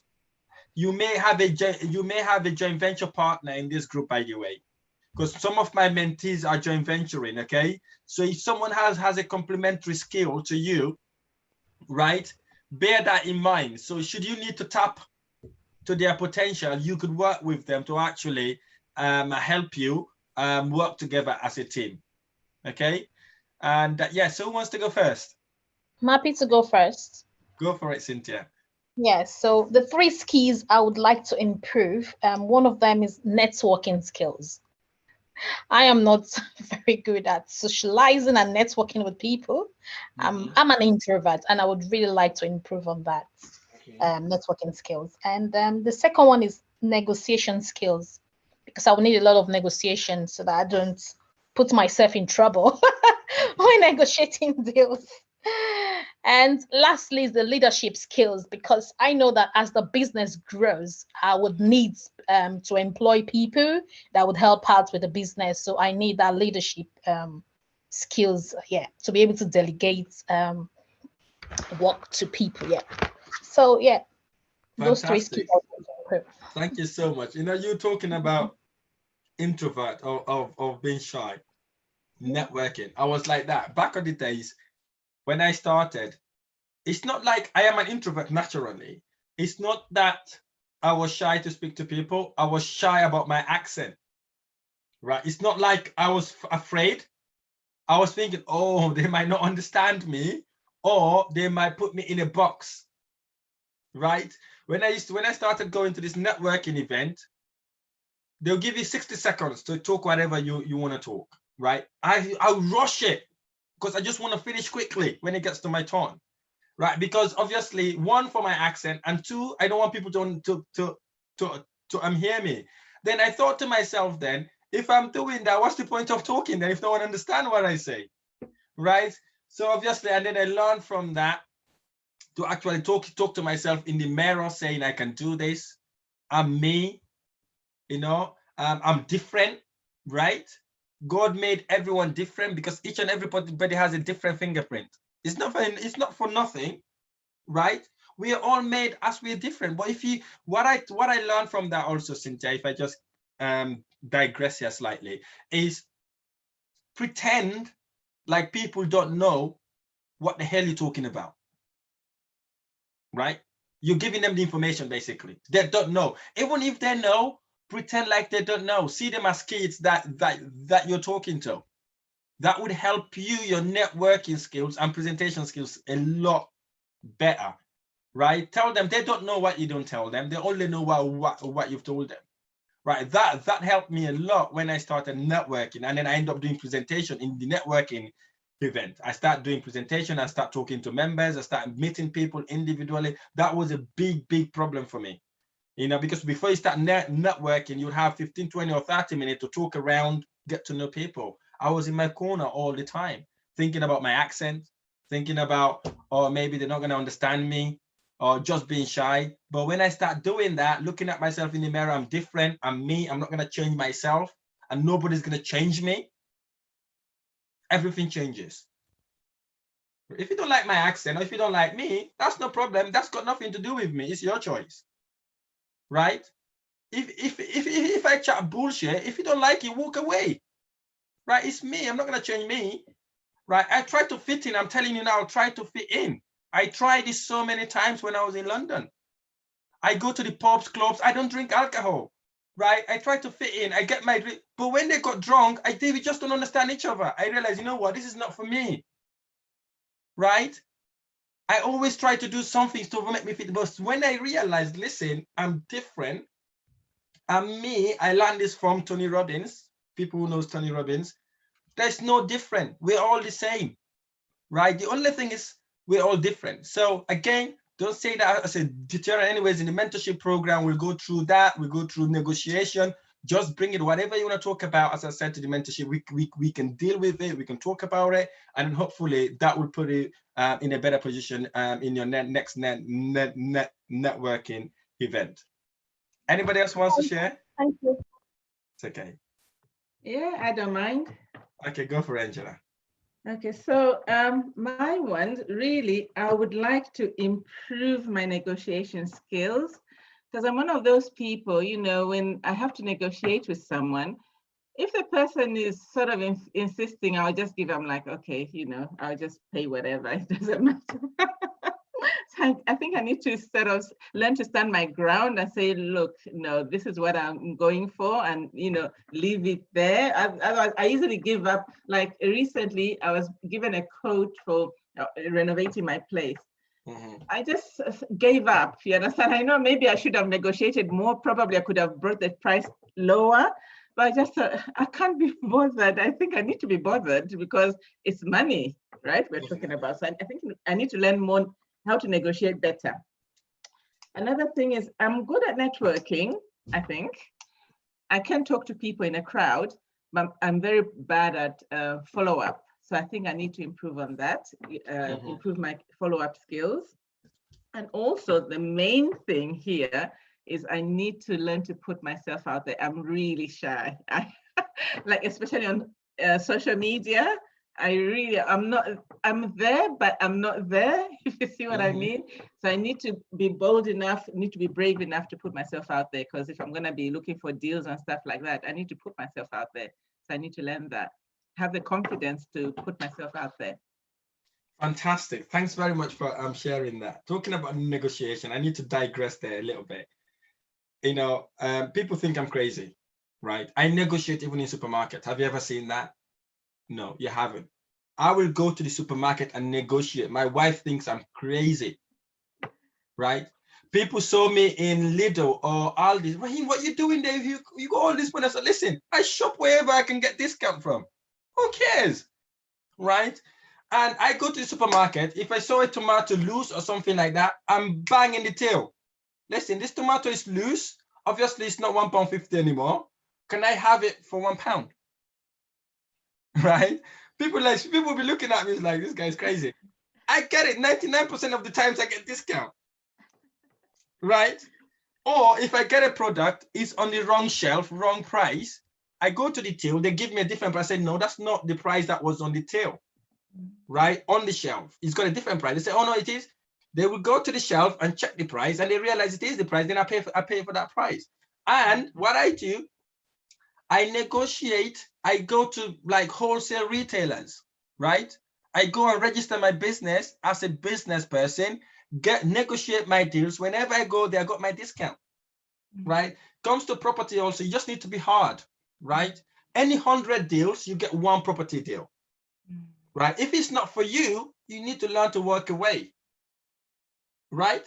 Because you're not going to buy it to satisfy the buyer, sorry, the seller. You're buying it for you. If you're not making money out of it, that's it. In terms of building works, we're going to talk about this, Angela. You don't need to get one builder. Because if you got one builder, if he says no, you say, oh, he's the only one I've got. If he said no, then I haven't got anyone. That's it.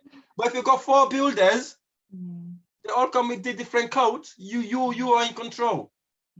You can pick and choose whoever you want, right? But we will talk about that. And being shy, I was shy as well. I was very, very shy. You know, I don't like to look people in their eyes. Until now, I still do that sometimes.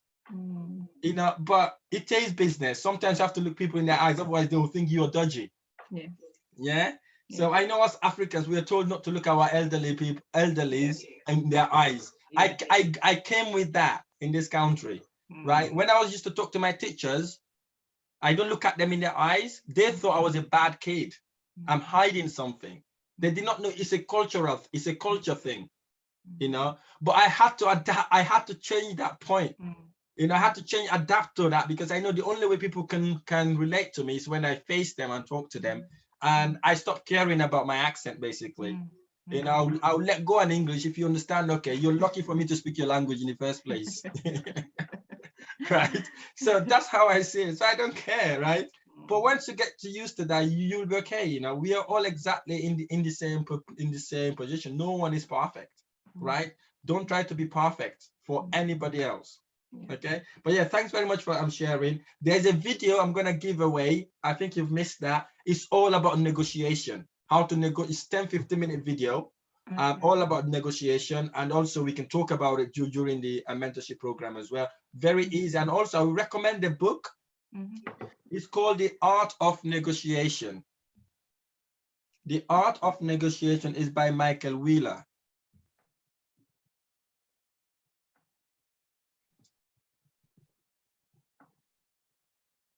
It's a very good book to read, okay, or to listen to if you have audiobook. Okay, and Papi, would you like to share? Yeah, I would like to share something. Like Rahim, you know, I'm lit shame. Sometimes also for my accent, for language, pronunciation. But I know when we work together, you always push me to get that motivation to talk, to go to people, talk to people. But I know I'm not so good for that. I'm not so good for network. I don't have big network. I don't have network. Yeah. Okay. But the last one to talk in group, like talk behind people like that. So I'm not so good for that one too. Well, you are now, because you are talking to a group of 5 people. Yeah. Yeah. Because it's I your know mind telling you these things. It's not you, it's your mind. You know, something is telling you you're not good at it, but you are good at it. If you believe you're not good, you're not good. If you believe you're good, you're good. Have you heard this saying, fake it until you make it? That's what you do basically. You pretend like you're good until you become good.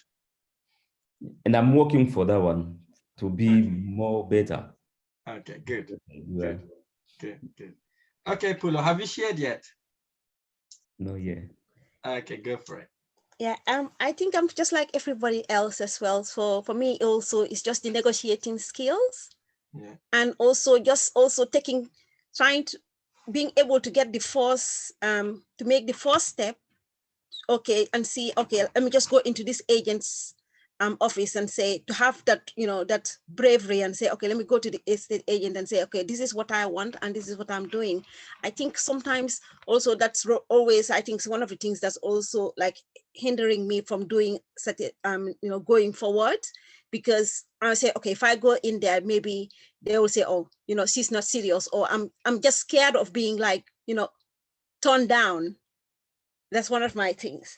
And also another thing also, I'm like, another skill I want to get from here is where to find the deals and getting the right deal.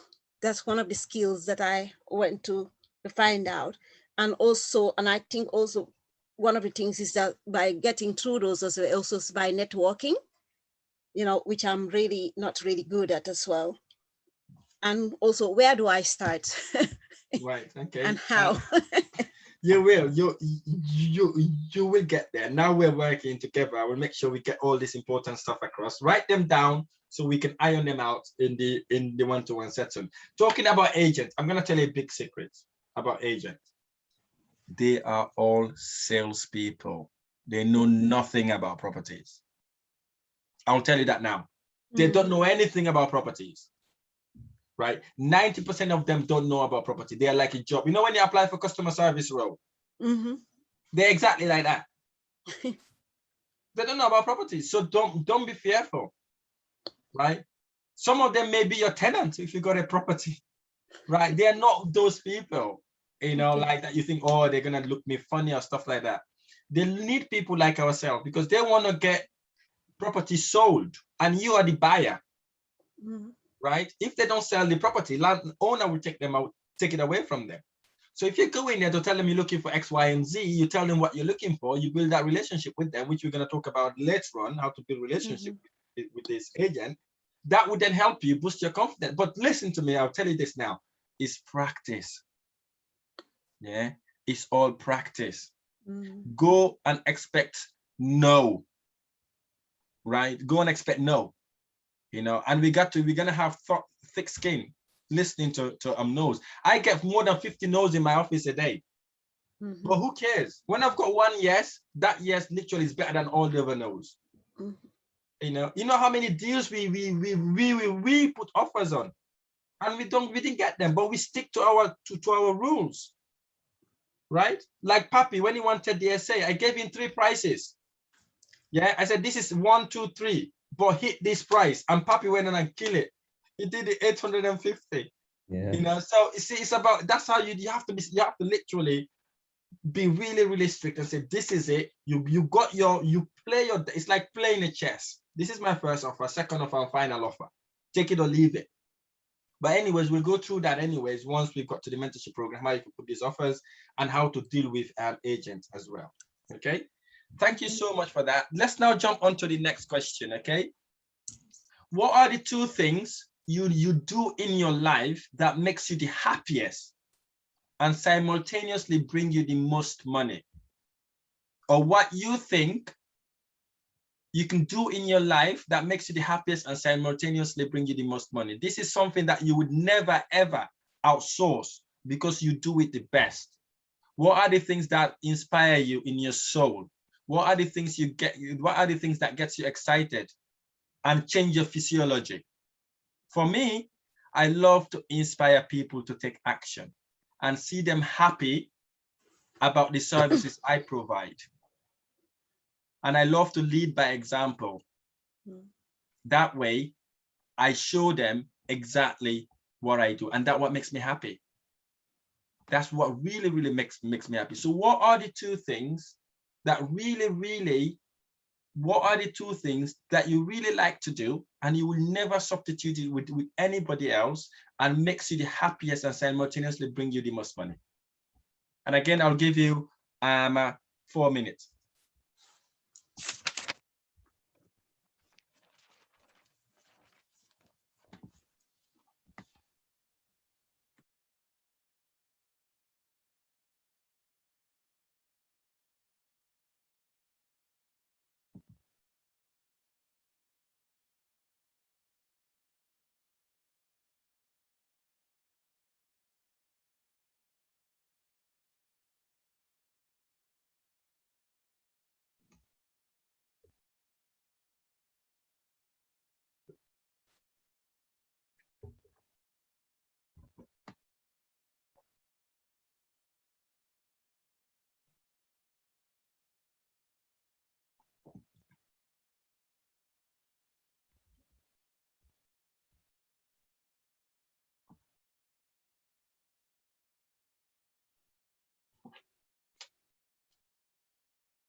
Right, okay.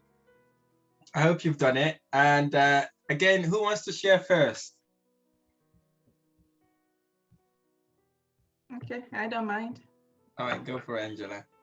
Okay, so I hope this is right. Yeah. So I love to see transformation in people. Yeah. Like when I started working in the United Kingdom, I spent most of my money sending it to Africa, spending it to Russia, just trying to make a difference in people's life. You know, when their life changes, it just brings me joy. Like I've literally trained a medical doctor, and she's now helping other people. So even though at the beginning, obviously my money was going, but now because some people are independent now, I'm left to keep my pay now. I don't have to continually send money abroad anymore. It's like what they say, you know, teach someone to fish. What's that saying? Anyway, something like that. Give them fish and they'll eat it for one day, but teach them to fish and they can, you know, something like that. So I feel, you know, that's what I've done. And I wish I could do more, but obviously I don't have that much money. So that's why I need to do something else.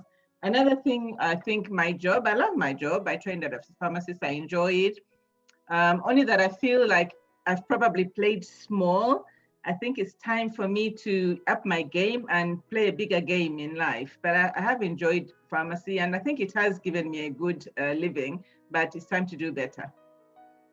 Fantastic. Thank you so much for that, Angela. I really appreciate sharing that. Absolutely good to add value, man. When you told me that story, I was literally emotional, you know, for you to sacrifice all that, you know, for people, you know, I really take my hats up for that. Yeah, congratulations. Thank you so much for that. Thank you. Okay. Anybody wants to go next? Yeah, I can also share something. Okay, go for it, Papi. I'm always like to achieve something different. Like, for example, that kind of business, property business, because I know many African people, when we get some money, we just do some stuff in Africa and sell it. All people do. But for me, I said, no, I don't want that kind of thing. I want something different. And another one, I want to play a big game. Always to play a big game, have a big dream. Yeah, that's what I like. Fantastic. Thank you so much for that, Papi. Really appreciate that. Okay, let's pull up. Yeah. For me, it's just like what gives me joy is just that when people approach me or I see somebody struggling, and then for me to be able to support them and then see the end results that they are was able to whatever I was able to help them, they get to where they wanted to get to. And another thing is that I'm like, you know, teaching others what I know. Because once I see somebody, you know, like especially in the profession where I am, if I see somebody struggling and I teach them something and I see them, they continue carry on and doing it, and they're able to teach others as well, I think that gives me a great joy. Fantastic. Thank you so much. Thank you so much for sharing that. So I hope you can all be able to translate that into properties as well, because providing someone home, literally see them moving in, trust me, that also brings joy. So if you can transform that into property, that's right, yeah. More than you will be happier than anybody else. I'm telling you that now. Right, Cynthia. Yeah, so what I've got to say is not really different from what most people have said. Number one thing, I like to provide financial support to people. When people ask me for money and I'm able to support them, that really gives me joy. And I thank God for putting me in that position to do that. And I also feel very happy when I grow. As I grow, my friends around me, we kind of grow together, because if I find any information that is beneficial, I always share with my friends to make sure that we grow together. Like this training that I joined, I remember I mentioned to you that my friends are just waiting for me to start this. And once they see that I'm succeeding, they're going to come on board. Maybe you thought I was joking. I wasn't joking. I was serious about it. So as I grow, my friends, we grow together. So I'm really happy, to see that. Fantastic. I can see that already, Papi, because you're the one who introduced God Day to us. So I know you are one of those who wants to give back. So yeah, so really appreciate that. Thank you so much. Right, let's go to the final question. This question, I like this question because this is one of the questions that people need, right? Especially when the going goes tough, right? I would like you to write down 2 or 3 stories that were your turning point in your life, your epiphany moment. What is your transformational story? When did you have a rug pull time down underneath you? When you had a rough time, you know, when you have the carpet pull on underneath you, did you get fired in a job, or people let you down? Or when did you say enough was enough? What really makes you think, you know what, property is me, I need to go into property, I want to be successful in property? For me, is when I realized hard work doesn't translate to success.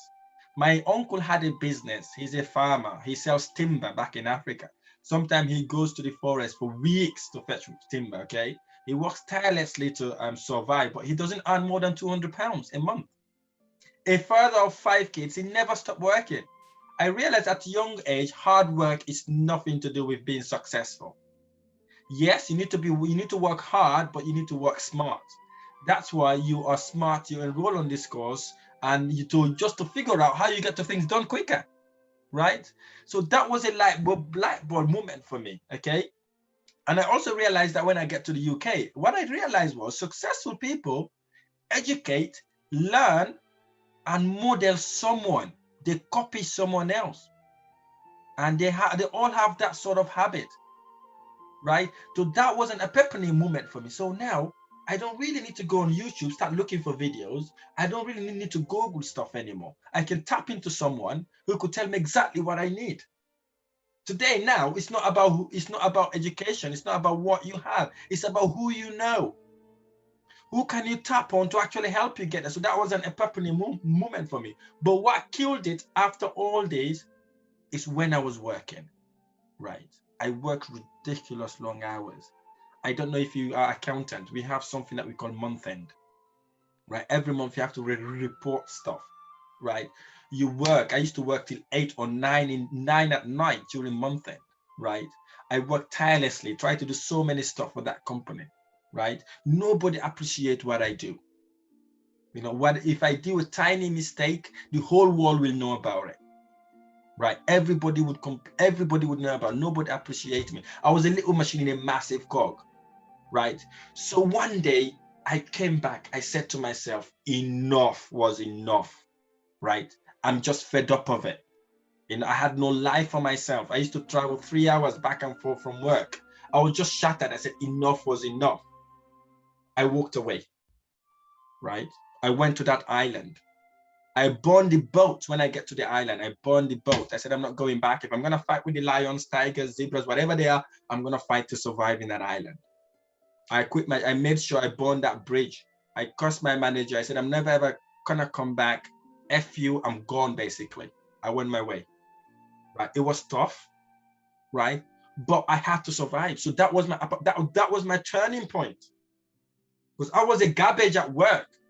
I used to manage 250 manufacturing plants, okay? Nobody appreciated it. You know, I work so hard, I only get that 20,000 or 30,000 pounds a year. That's it. And what then hits me the most is when I saw my bonus. After all that work I did, I had 250 pounds bonus. I said, you know what, this is it. Wrote my letter, I'm out. That was the turning point for me, right?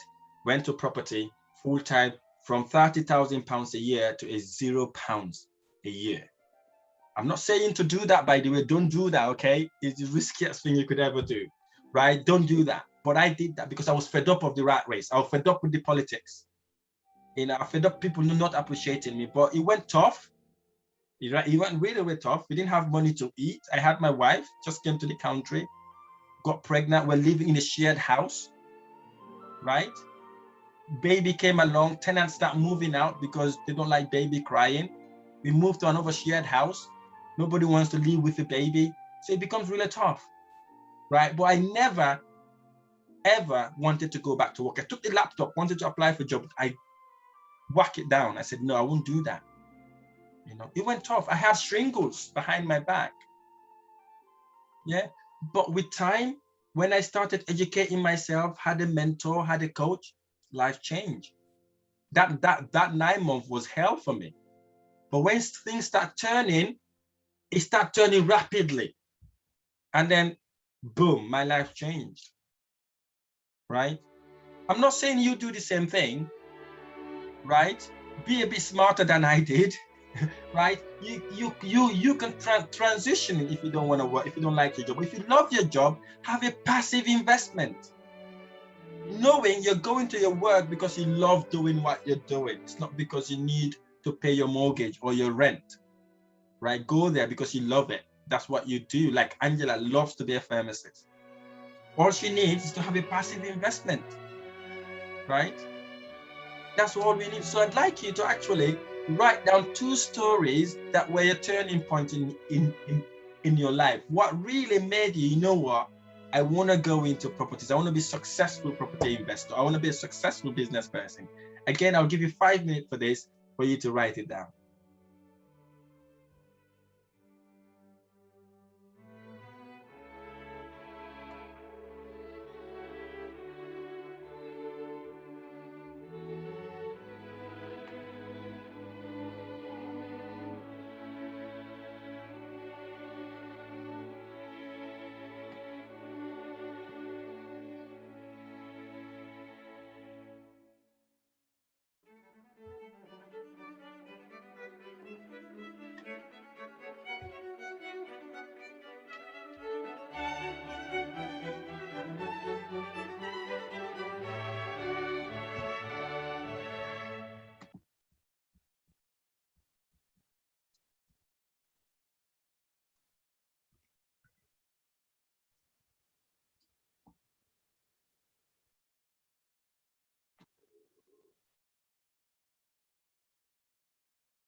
Fantastic. Thank you so much for that. I really appreciate your time. And who wants to share? I can't wait to hear this story. This is emotional. This really gets me emotional sometimes when I hear these stories. I just can't wait. I'm happy to go first. Of course, go for it. Yeah, so for me, I've always had this drive to succeed. Like I mentioned before, that I'm happy when I'm able to support people financially. And with my current job, I'm not able to do that as much as I would love to. So that drive to be able to succeed, to be able to get more funds coming in so that I can be able to reach out to people. There are people who don't even have single meal for the day. They don't even know where the next meal is going to come from. So that's why I want to succeed. That's why I came into property business, because I know that I'll be able to get that kind of fund that will enable me bless people, to reach out to people, to support people. That's one for me. And secondly, I thought about, say, 20, 30 years from now, when I will be old, there comes a time where I will not really be able to work. If I don't put anything in place now, if I don't have anything running, how am I going to survive then? So saving towards my pension is another motivation for me. And thirdly, sorry, I'm talking because you said two. Sorry, I'm giving more than two.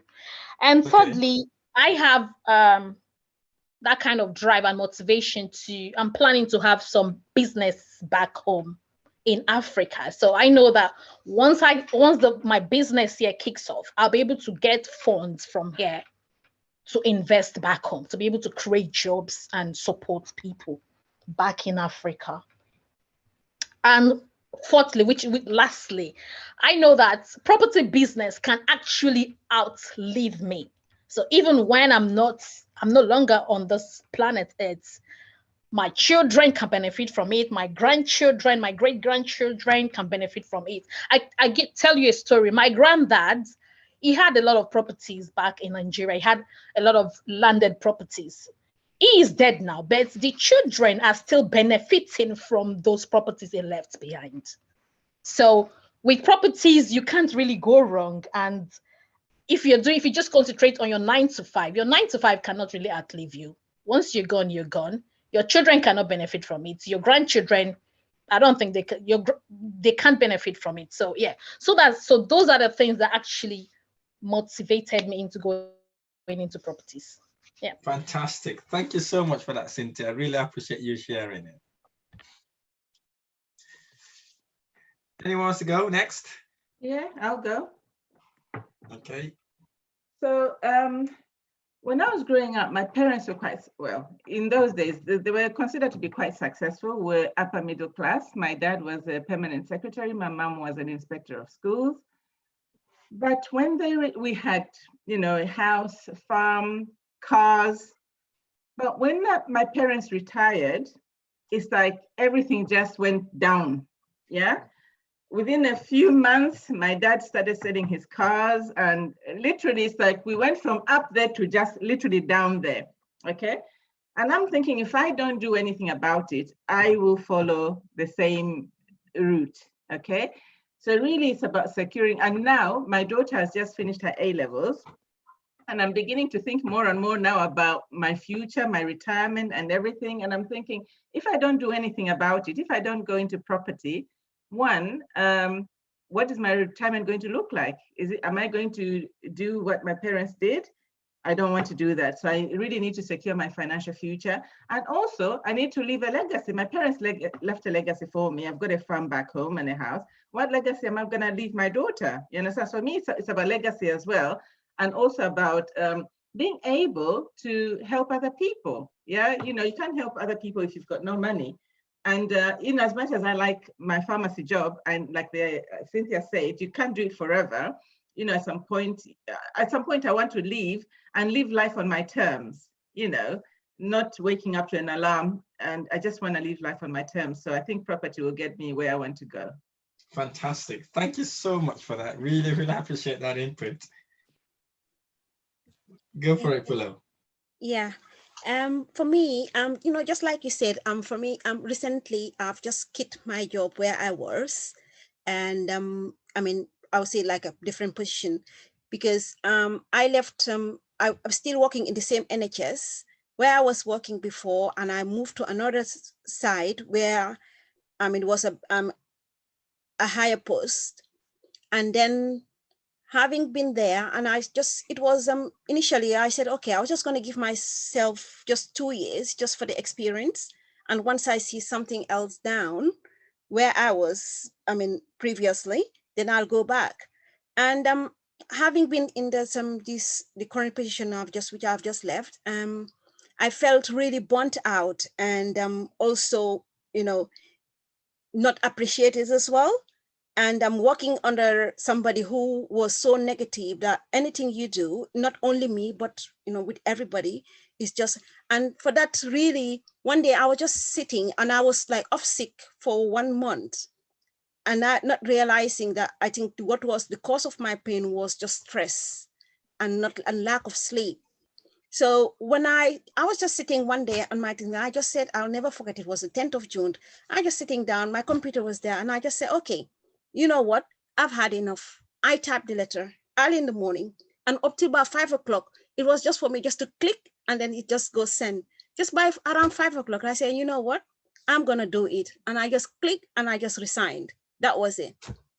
And up till now, and then that's when I just decided to take all my on social hours, which I still, even though most of them I haven't even claimed, because I've been working 1 hour. Sometimes I'll go from 7 o'clock in the morning. Sometimes I'm the first person in the unit and I'll be the last person.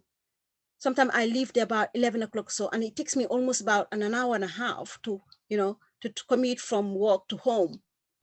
So, and I said, you know what, this is enough. It's not giving me the right thing. Even my previous position, which was lower, was giving me more money, because now I'm paying more on traveling. And then no time it's costing me no time with my family. And, having to go all the way to the other end or the other southeast and to come to work. It doesn't really make sense. And I was unable even to do extra job, because, sometimes in my days off, I can't work because I'm so exhausted, and mentally, in fact, mentally was more even mentally exhausted than I was even physically. And I said, no, I cannot do this anymore. And so, and I felt that, during those 2 years, to be honest, I've been struggling financially. I've been really, really struggling, because sometimes I'm living on my overdraft, because there's no any other extra income coming apart from just my monthly income. So then I look at it and I said, you know what? And also at the same time, my first son was going to university after his first year. And I look at it and I say, you know what? He's already in debt. So in the next 3 years, before he finishes university, he'll be like over 18,000 or so more in debt. And he's going to start his life with them. And I don't really want to see that for my second one, So, and I said, well, you know what, I think the only way is just that I just have to continue, to think about my property, because at one point I just gave up with properties. And I said, you know what, is this how time now I just start thinking about again and then get into it. And that's what's really, really driving me, because I really want to secure myself financially. And also when I retired, because I don't think just my retirement would just be enough, because it's not only me and my kids, it's only, and because I have other commitment and I have other people depending on me on the other side as well. So, and then that's it. And then the second one, it's just having to, thinking on how how to make, it's just about making my ends, how to make ends meet, that's it. Wow, that is very inspiring, Pulo. I feel you when you're talking about not wanting to go to work. I feel that, same. I was stressed out when I was working. I'm only happy Friday and Saturday my whole life. Yeah. Friday, last day at work. Saturday, I'm off. Sunday morning, I'm back. Literally hated it. Whole Sunday I was sat down thinking, oh, am I back at work tomorrow or no? That ruined my whole Sunday. Right? I don't want to think about work. I hated it. You know, I went to university to become this person I wanted to become, only to realize it's not for me. That's right. But that is what gives me the epiphany moment to actually turn that thing round. So, you know, all I would say is basically keep that burning why, never give up, you know, continue doing what you're doing, and you would absolutely kill it. Of course, yeah. Yes, Papi. Yeah. I wanted to share some story that we did for my big brother. We are very, very close, and him helped me a long time ago to come here in Europa. And he's the nurse in Canada. But one day they sent him to work with mental health people. And then the small things, some of the colleagues, they say, oh, they saw him touch improperly one mental health ladies. So he lost the pin. He lost his pin. And they said, okay, we must do investigation. Well, investigation until they take 5 years. The problem never finish. And then he's really, really struggle. And I said to myself, how can I help him? Of course, sometimes I can send him something, but it's not enough. And I see someone who was good position, who was working every day, but then for the small things, everything come down. I said to myself, I don't want to finish like that. Whatever education I can take, whatever working health, but I don't want to finish like that. So I prefer it's time to do something different. And the big thing, whatever some people in my family can get a problem, I can help and easily help it without to feel like the big thing for me. So I want to do something different and then help all this my close family. If no, whatever good thing I can help them and not finish like my big brother. Now we come back again to the factory. He's still waiting for investigation then. But it just took so long and then what for example, you know, when you lost, then after 2 years, whatever you want to come back, you must go again to school. So I don't know, stop. I don't want anymore to continue to work to someone, and then they'll end nothing. Wow, that's a very deep story, that is.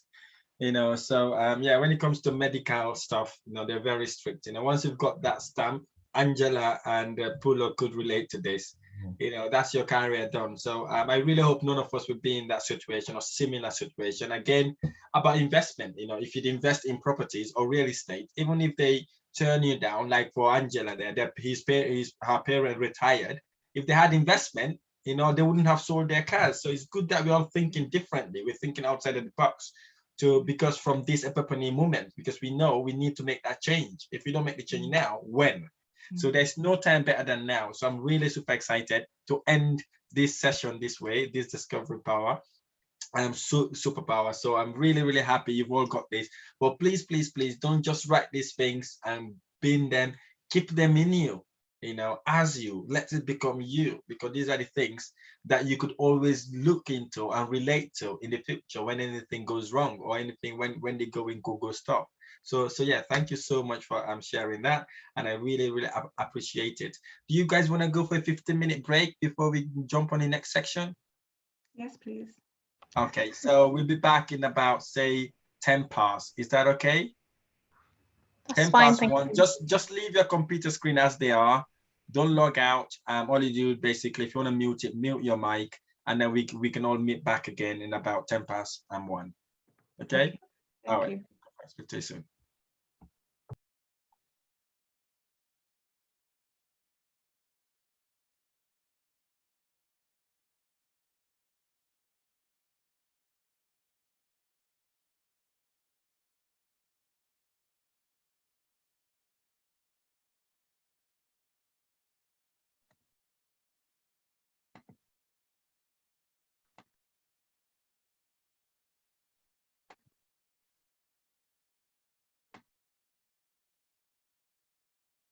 Let's give them a couple of minutes, Pulo.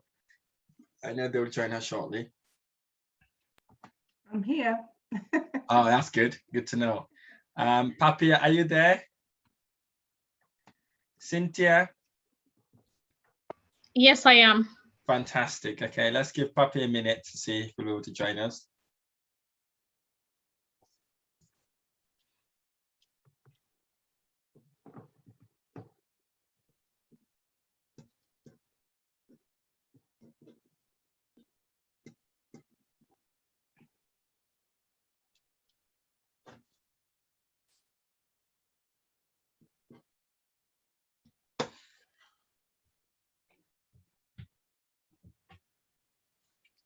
Papi, are you here with us?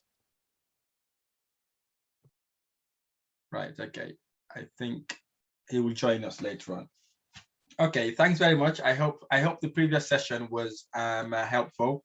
I'm just going to dive into the final side of the mindsets thing, and then we can dive into the strategy as well now. So this is the clarity tool. I'm going to share this tool with you. It is like a roadmap or sat nav. It helps you indicate where you are and where you want to go.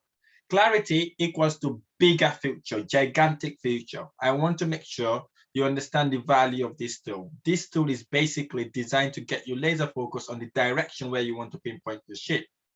In this crazy world with lots of opportunities and strategies, especially with big property strategies, we can easily get distracted and end up dabbling and do nothing. By the time you think of it, you've lost 2 years already. Okay, because there's so many property strategies out there. You may want to do all of them, but as I said, we don't want to do all of them. We just want to do 2 that would actually maximize our returns. To be honest, there are only a few things in our life that really move the needle towards where we really want to go in life, not when we're being guided by so many outside noises like social media, the news, and all that sort of thing. So we want this training. So what this training does for me is is the reason why I would like to share this with you in the beginning of the course. So that we can set the intention to focus, to be laser focused to where we want to go. You know, especially right now where we are in terms of COVID and all that sort of thing. So let's start with our current status, right? This is the truth. This is really where you are now, right? If you plan to travel to, say, Liverpool, you need a starting point. For me, the starting point is so important because it's the absolute truth, right? You bought this course for a reason. Maybe you are not, maybe you want to be financially free, or maybe you're not happy with the income you have. Maybe you hate your job. Maybe you just want to be positive. You want to help people positive, as you already said here in this session. This process may cause you a pain going through this clarity tool, but trust me, sometimes pain causes positive movement. Why are you here? What are your current situation? Why really you sat here today? What's your current status? What it is? Do you want more time for your family? Do you want more time for you? Do you want to make more money? Do you want to work on your health? Do you want to be financially free? Do you want to be your own boss, fix your relationship? This is a tool that will extract all that, whatever it is, and actually help you make it work.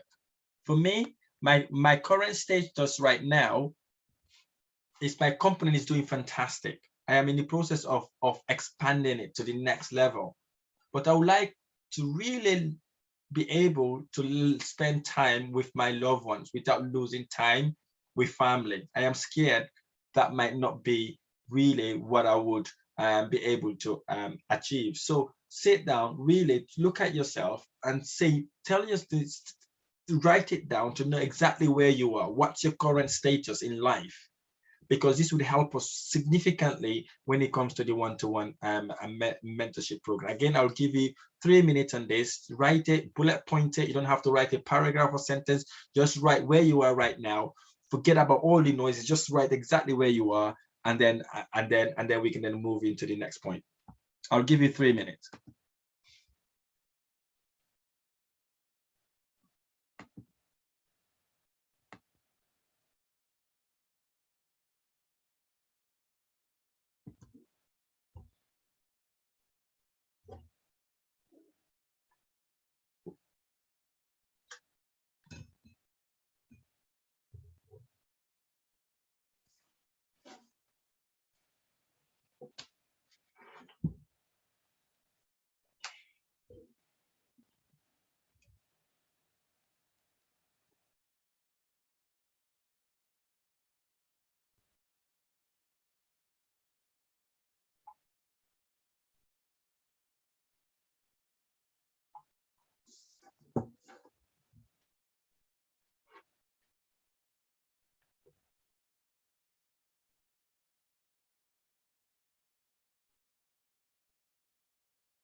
Right, okay. Who wants to go first?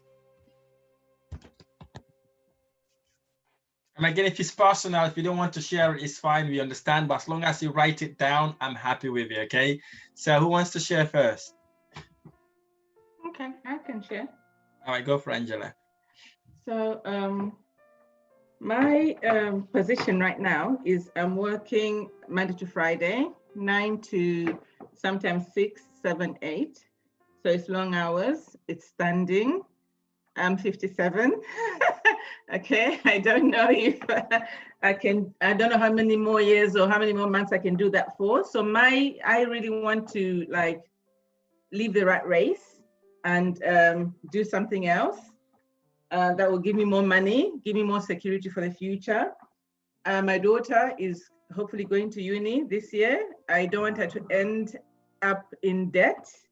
So I want to be able to support her. So when she leaves uni, she doesn't leave with a lot of debt. I'm still living in rented accommodation. I'd love to buy my dream home. Yeah, and really just have a good, secure retirement fund with property. Fantastic. Thank you so much for sharing. Really appreciate it. Okay, anybody else wants to share? Okay, I'll say. Go for it.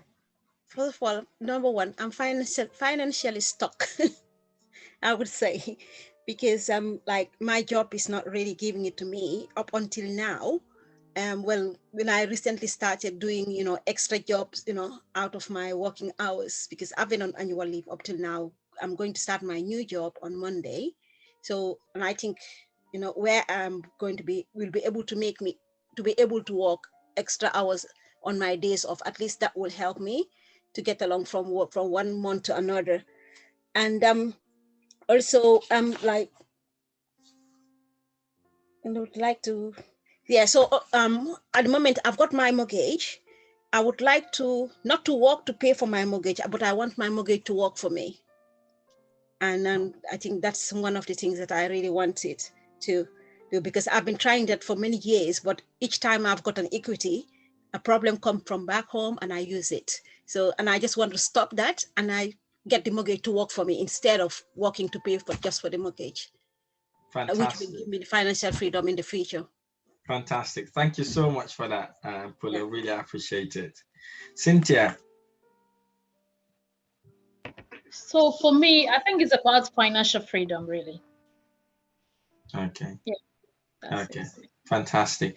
Papi, are you there with us now? Because I know his children on the internet off just now. Yeah. Are you there now? Yeah, I'm here. Right. Also, the same like Angela. No, sorry, not Angela. The same with Cynthia. I love freedom and no struggle in the future. Okay. Yeah. And get time with the family, of course. Okay. Fantastic. Thank you so much for that. So now we're going to go to the second part of it. The second part is basically your 1 year goal, right? Now yeah. I would like you to write down your 1 year goal by looking back from the future. It is 1 year from today, and it was the best year of your life. What does that look like? Which direction do you want to navigate your ship? Look back. You have achieved your financial freedom, right? You have a successful property business. You've acquired 20 or 30 properties, whatever your goal is, and you've also helped over 30 people along the way. You've made lots of money, and you've scaled your business. You're spending amazing time with your family, and are going on holidays when and where you want. As my coach Tony Robbins says, life is happening for you, not to you. Whatever it is, look back. A year from now, what goals do you want to achieve? Here is my example. I set my goals as if I already achieved them when I am yet to achieve it, right? Listen to this. I set my goal as if I've already achieved it when I'm yet to achieve it. Obviously, these goals I'm sharing with you now, I've achieved them already, but I want to share those goals with you when I wrote them down, when I wrote them down, right? I established and own an estate agency and letting agent that generate over £30,000 a month. My business activities generate me £100,000 monthly. I attend and participate over 100 networking events, mostly property events. I wake up, exercise, and work out 5 days weekly. I take 20 minutes every single day to be grateful to my God for what I've already achieved or for what I'm yet to achieve. Now, extract yourself, move forward for a year and look back. It is the best year of your life. What does that look like? How much money are you making? What is your component? Write your 1 year goal thinking back, right? I don't want you to write in a way that I would like to have this. Write it as if you've already achieved it, because the reason why I'm saying this, the mind doesn't distinguish what's real, what's fake, right? It doesn't know that. It is whatever you gave it, right? You may believe whatever you believe, but the mind doesn't actually tells you. It doesn't distinguish you. So write it as if you've already achieved your goal, right? When you're yet to achieve, because then you'll be able to fool your mind to get you to where you want to go. I'm telling you, most of the people fool themselves to become successful until they end up being successful. I don't know if you remember what I said. You have to fake it until you make it, right? That's the only way. If you want to be a multi-millionaire, act like one, right? If you want to be a 10 property investor, act like one. If you don't act like that sort of person, you will not be that person, or you will not be that thing. So sit back now, write your goals, right? Look back what you want to achieve within the year, write them down. If you're happy to share that with us, I would love to hear it. For this one, it's very serious. I will give you 5 minutes to actually think through it, write it down, and hopefully you'll be able to share that with us.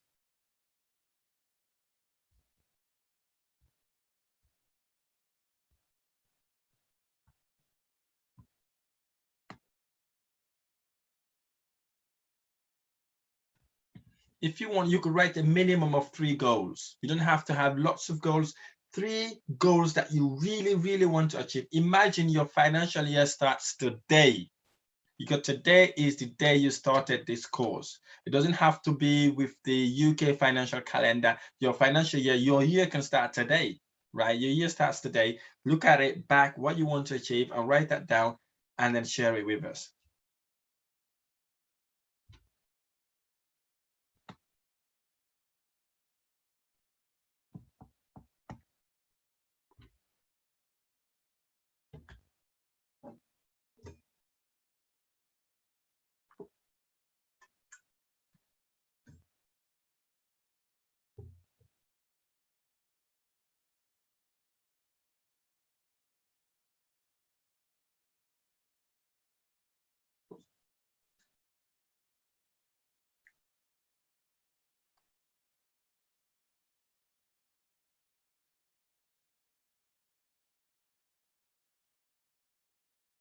You know the secret.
Right. Okay.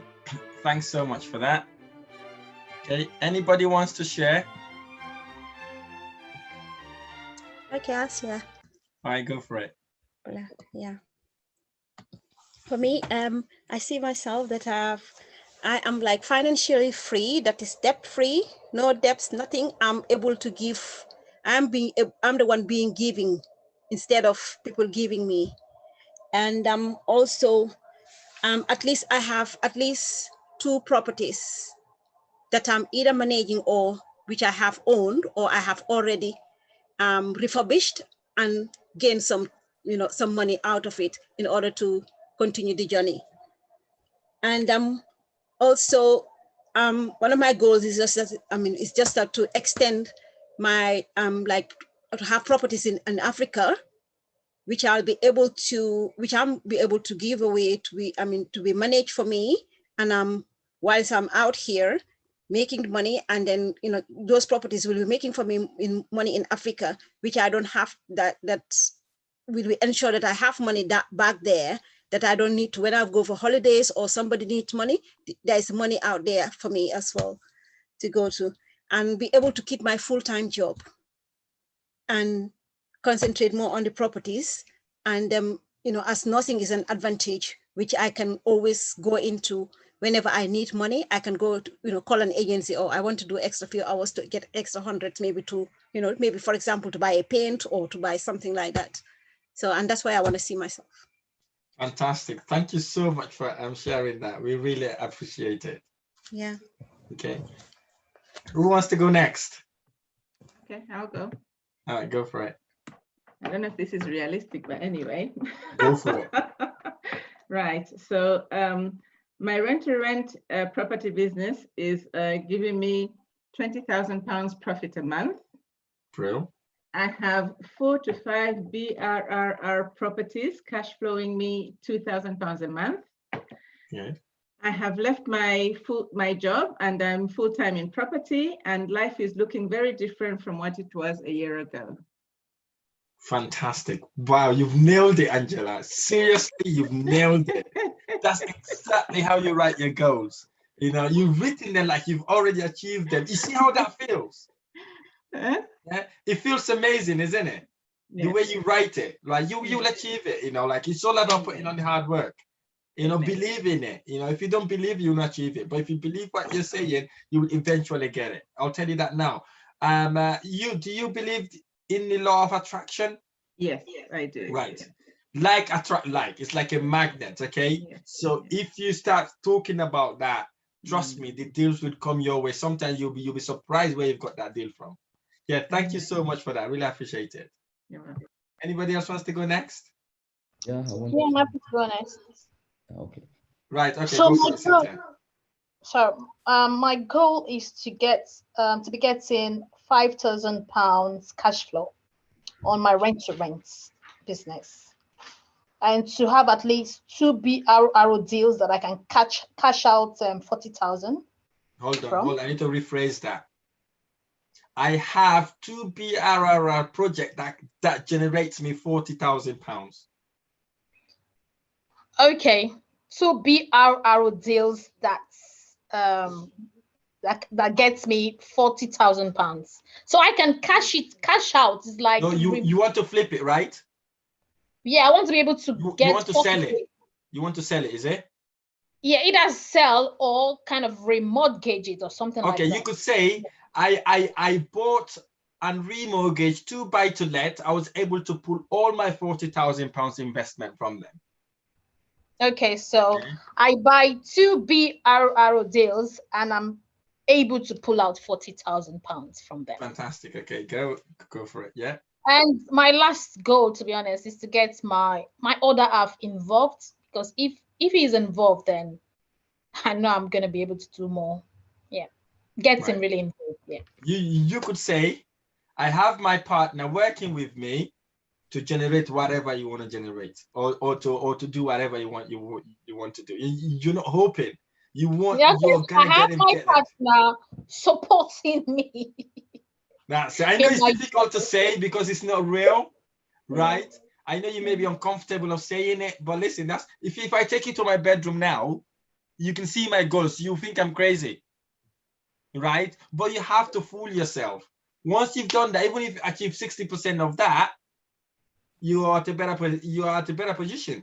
Because this time last year, you didn't have those properties, right? So that's what you need to. I'm working with my partner full-time on properties, or whatever way you want to work with them, and we are generating X amount of cash from the properties. Right. Okay. Thanks very much for that, Cynthia. And we go to Papi. Yeah. So my first goal will be to buy 20 property this year. Good. I will share already with you, right? And the second one must be I want to generate 10,000. After Hold this, on, we need to rephrase it. Yeah. Right. The first one, I've acquired 20 properties in 2021 to 2022. Yeah. No, I mean from now till 1 year. Yeah, that's one. From 2021 to 2022. 22. Yeah, 20 properties. Right. Okay. Yeah. And I want to quit my job within 6 months. I have quit my job within 6 months. Yeah. So okay, good. Yeah. I have 6 months to quit my job. I must. Okay. Yeah. That's 3-1. 20 properties, generate 10,000 a month, and quit my job so quick I can. Fantastic. Thank you so much for you all share. I know it's difficult for some of us because it's not really real, right? But some of us here, when we're back and we're just thinking about coming to abroad, basically, we've never even thought about coming.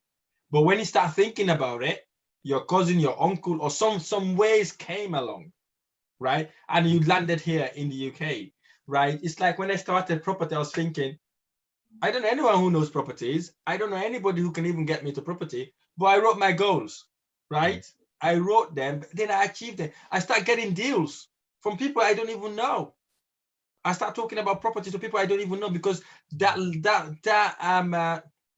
attraction, law of attraction start happening. It becomes a magic. I was thinking, wow, this is a magic, you know? So if you pretend for a bit, you know, right, it would manifest in you, right? It's a psychological thing, right? So I believe that we will look at those goals anyways when we start our mentorship programs to ensure we dive on it and we make them specific and audacious, basically. Okay. So now, again, I want you to tap in your emotional feelings here, right? Because I think this is what's going to get us to do what we want to do. Okay. Why do you want to be financially free?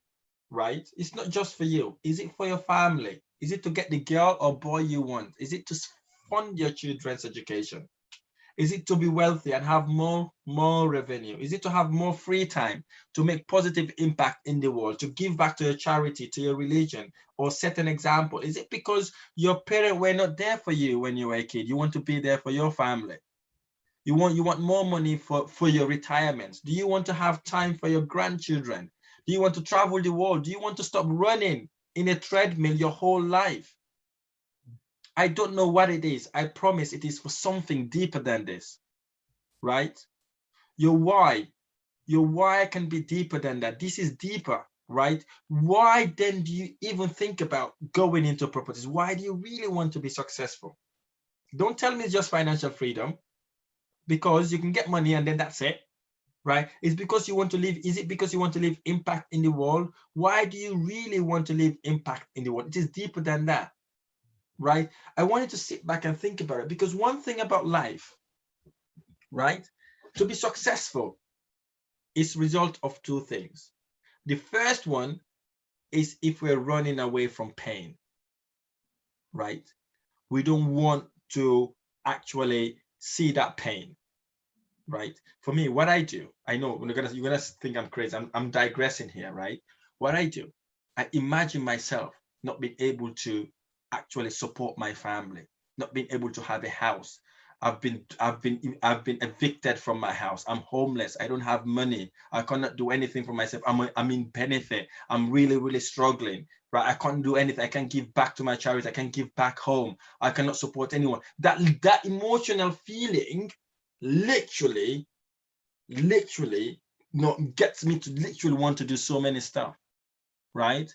So what is that why? This is very important, because the reason why I'm insisting in this, because when it goes tough, when it goes really, really, really tough, the only thing that would wake you up in the morning, never give up, is why you're doing what you're doing, right? Without the why, you can't do anything, right? So I want you to sit back, think about emotional feeling. What would happen to you if you don't achieve the goals you've just set out there? See yourself make it as worse as it could possibly get, right? Right? Just assume that you cannot do anything. Like when I was doing, I assumed that it happens to me when I used to live in a shared house, right? I hated it. I said, I never ever want to do that with my family again. So if I'm lazy, the day I'm really, really tired, I think about these things, or imagining me losing my house, not being able to pay my mortgage, not being able to pay my rent, not being able to do anything. And my wife left me because I cannot look after her. I made it so worse, right? Nothing would stop me from waking up, okay, to do what I'm supposed to do, right? I want to drive that emotional feelings, because emotions is what gets us to do what we want to do. The second thing that makes us successful is running towards pleasure, right? Do you want to buy the yacht? Do you want to have a mansion in say Gambia, for example, or Banjul?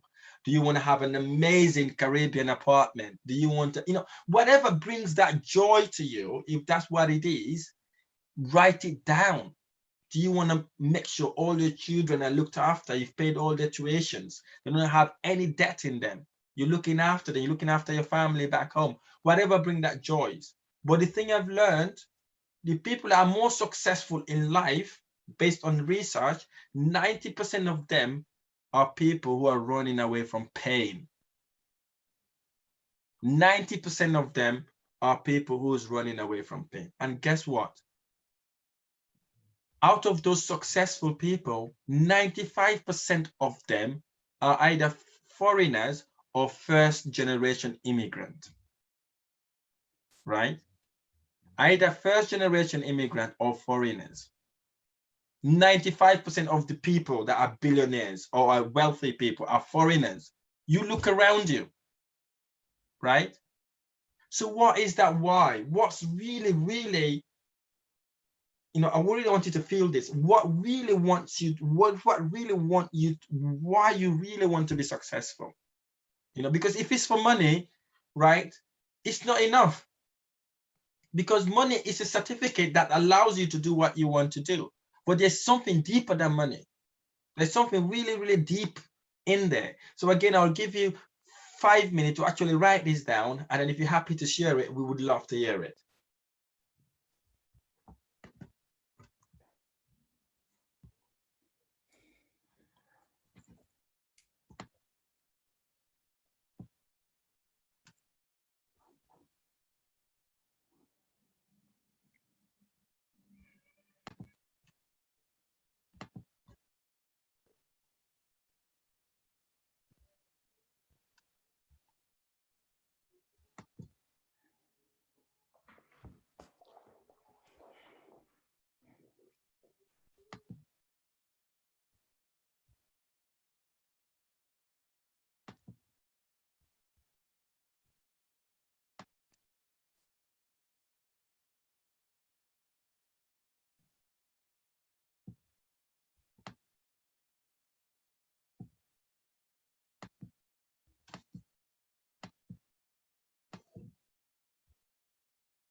Okay, thank you so much for that.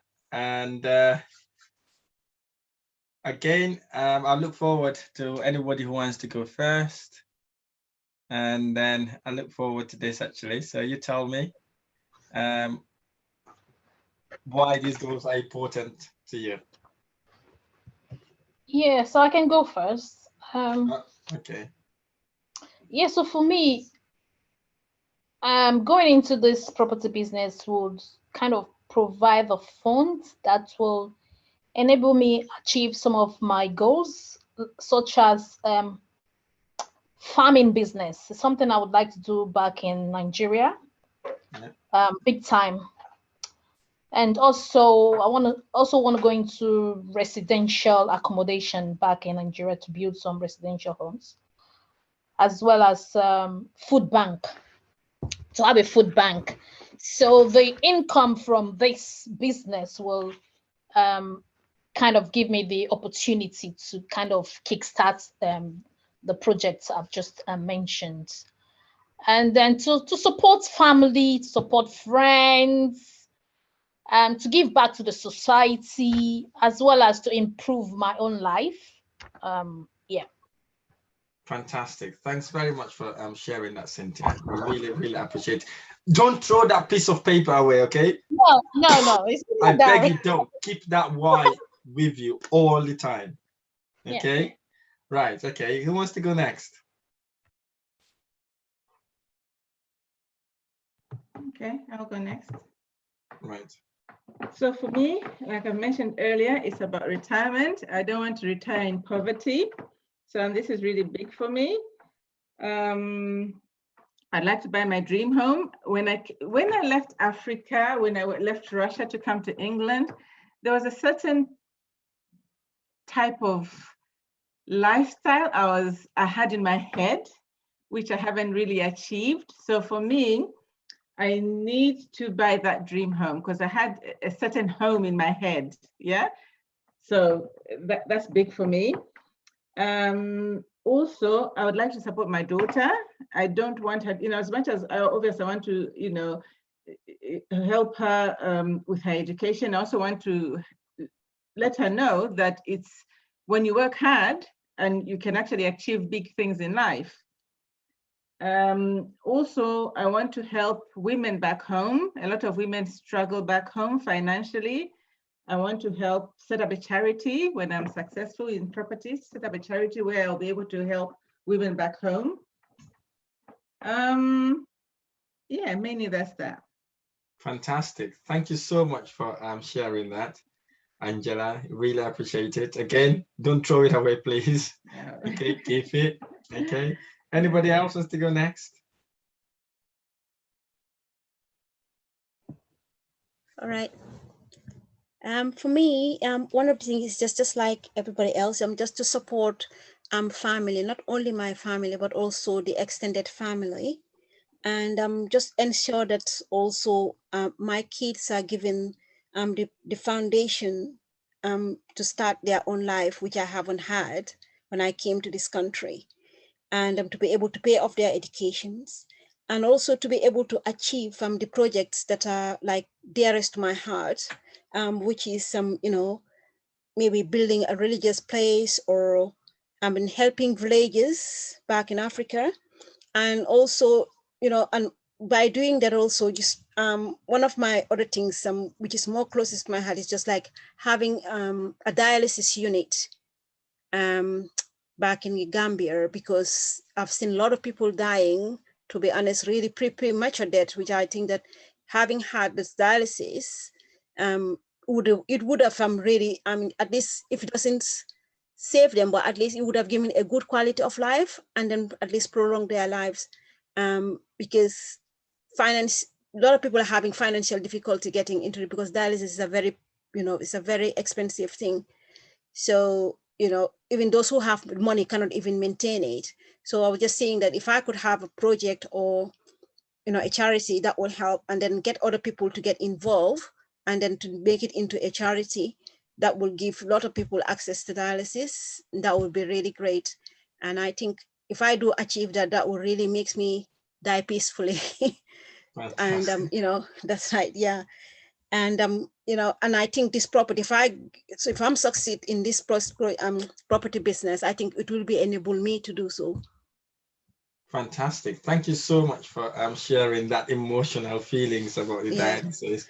I really, really hope you achieve it. And I Yeah. know you will achieve it because I see that drive in you. So we'll definitely work together to achieving that. So yes, again, Okay. write that down. You've written it down already. Keep it. Don't throw Yes, it away, please. Okay. Thank you. Right. Papi. Yeah.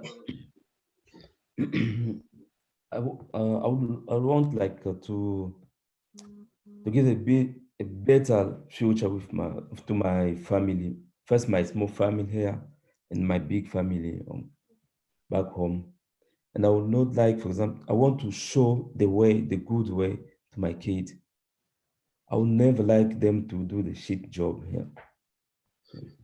That one I do this properties business. Fantastic. Thank you so much. And again, keep it, don't throw it away. I really appreciate all the input. So the next one was capability, but I think we've already touched on that. So unless if you think you want to add anything on it, let me know. Basically, it's to write the capability you want to achieve out of this course. If you think you haven't done that yet, I'm happy to give you a couple of minutes just to review it to see you've done it.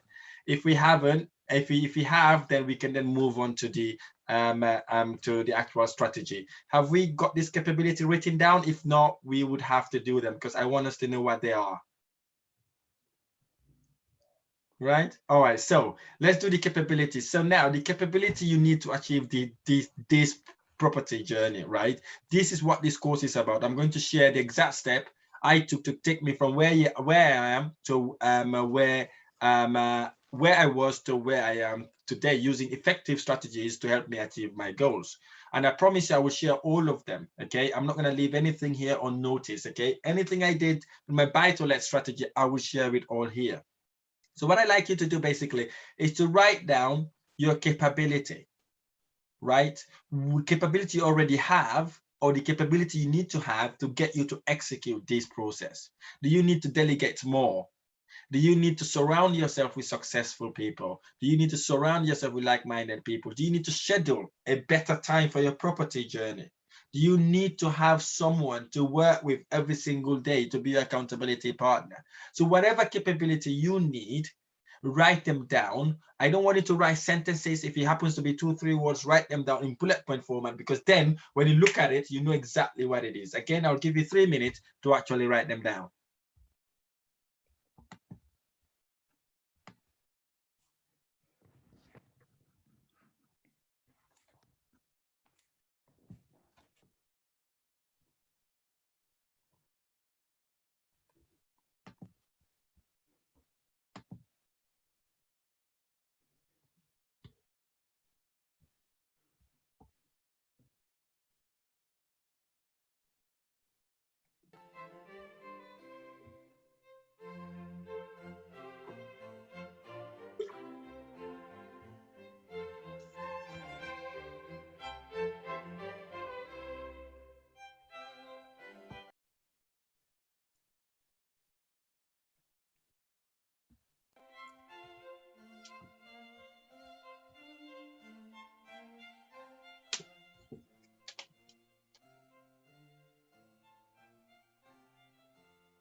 in property. Basically, I moved my friendship group, to people who are dealing with property. I need to master negotiating skills because I'll need that. I need to set time every day for my property business. I shouldn't treat it like a hobby or as a part-time job, but I need to give it the full attention it deserves if I'm really going to move forward. I shouldn't be shy to ask for help if I'm stuck. I need to do something every day, set time aside, do something every day regarding property. Go to networking events, in person or online, free events. In person, mainly to meet and network with people who are doing the same thing and make friends that way. And also just to broaden my knowledge, attend as many free courses as possible. Fantastic. Thank you so much for that. I really appreciate it. Okay, anybody else wants to share? Yeah, I can go next. Go for it, Cynthia. It's not really different from what Angela said. Number one is for me to keep educating myself. Good. Yeah, by reading books, attending events, stuff like that. And to have an accountability partner, which I know that's you there. That's why you have my mentor. Yeah. And then surround myself with like-minded people. Yeah, just to share experiences and just to share, and if we have any blockage, stuff like that. And also commit time on a daily basis. So by taking action. Yeah. Right. Okay, that's fine. Thank you so much for that, Cynthia. Okay, who wants to go next? Okay. Yeah, I think for me, it's more or less just like what Cynthia and Angela have just said. And what I've just said is just to surround myself with, people who dealing with properties. And then also just somebody to reach out to that is like the mentor. And I've just listed that I said and the tools, having the tools to, to get on, and the support, the drive, time, and to be able to delegate as well, and the guidance and the courage to start on, patience and being positive, networking and negotiating skills. Yeah, fantastic. Thank you so much for that. I really appreciate it. Yes, Papi, tell me. Yeah, it will be little same like the other Kamal talked about. I mean, have a good network. But another thing very important for me is how to know how to deal with the stress. Because I know sometimes we get stressed, we must work so hard. Go, for example, this week I'll visit like 4 or 5 properties. Sometimes get stressed, I must go.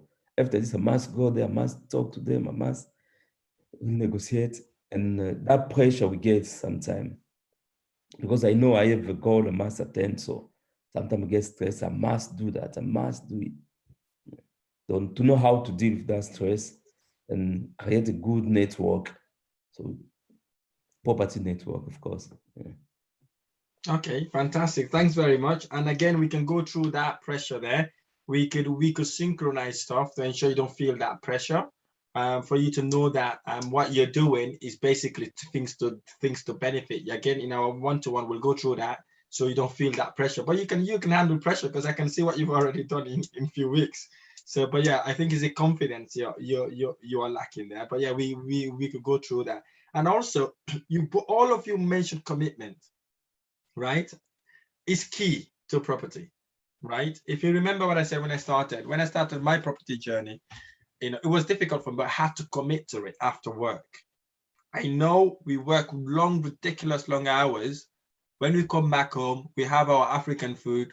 As soon as we eat it, we doze off, right? Because, we're tired, so what we need to do basically is when we have our dinner, whatever if it's dinner, breakfast, whatever your shift is, spare a couple of hours, or 1 hour. As long as you invest that time consistently, it accumulates, right? It accumulates. Set yourself, put it in your calendar. As soon as it hits you on your phone, now we've all got smartphones. You don't need someone to remind us anymore. that phone would beep as soon as the time hits, right? Let's get it done. Even if it's an hour you commit a day, that is 7 hours a week, or 6 hours a week if you want to take a day off. Imagine if it's 2 hours, that's 14 hours, your property stuff, right? But this is where we fail big time, right? Right now, we all knew, we're all excited. After week 2, energy start going down, right? Again, that's where the mentorship plays a vital role, right? But I can only push you if you're willing to be pushed, okay? So you have to actually bring it home, right? And I become the accountability partner, Cynthia just talked, to actually push you, right? You know, and that's what I'm very good at. You know, ask Papi about that, right? I will push you. You know, I will tell you upfront, don't take it personal, right? For me, for you to be successful, if part of me, because that's what brings joy to me. Like last week, I was so excited. Papi closed the deal. I have 2 of my mentees that closed 3 property deals. And it's amazing, right? It's amazing. But it only happens with commitment and perseverance. I'll tell you upfront, Angela, you're gonna get lots of no's, okay? Be ready for it. Okay. Right? You're gonna get lots of no's, right? But those no's are the ones that gets us to improve, right? Once you've got head bangs, we go, okay, Rahim, I had this issue today, where we talk about it. How can we overcome that sort of issues in the future? It doesn't happen again. You know, we're gonna get no's. I'm used to no's now. I get almost 50 no's in my office every single day. You know, one of my staff told me, Rahim, why do you never bother about when someone let you down? I was like, listen, I'm used to it. You know, I used to worry when one of my bedrooms are vacant. You know, but I'm used to it now. You know, it becomes a nature. You have to have that tough skin. Know that for you to be successful, you have to go through that pain, and that pain gets us to be successful. So perseverance, commitment is key. Please, please, please, after this course, if you haven't done it now, do a calendar. Put it in your calendar. Consistently have it reminding you. Even if it's 2 hours or 1 hour or 30 minutes, 5 minutes, I don't give a monkeys how many minutes it is. Just put it down and make sure you do it consistently. Okay, this is all about mindset. I really, really hope this has bring home something that will change your life, because I'm telling you, this is what gets you to be successful, right? This mindset is everything, right? Mindset is everything. Commitment, perseverance comes from mindset. If you don't have the mindset, you know, you're not going to commit, right? You will give up. You're like, you know what, forget this, man. You know, but I know you will not give up. So let's please, please, please use all the stuff we've written here, put them down in your wall. If it happens to be in your bedroom, put them in your bedroom. My goals are on my ceiling, right? I'm crazy. When I wake up in the morning, I look at my ceiling, my goals are up there, right? When I'm praying, side of my prayer, I've got a board there all about my goals. Right? In my toilet, I have it there. Underneath my TV, I've got it there. You know, that reminds me what I'm doing. If I'm binge watching TV, I was like, hello, I've got a goal to do. You know, sometimes when I started, I like to watch TV. I'll turn the TV on and do my property stuff.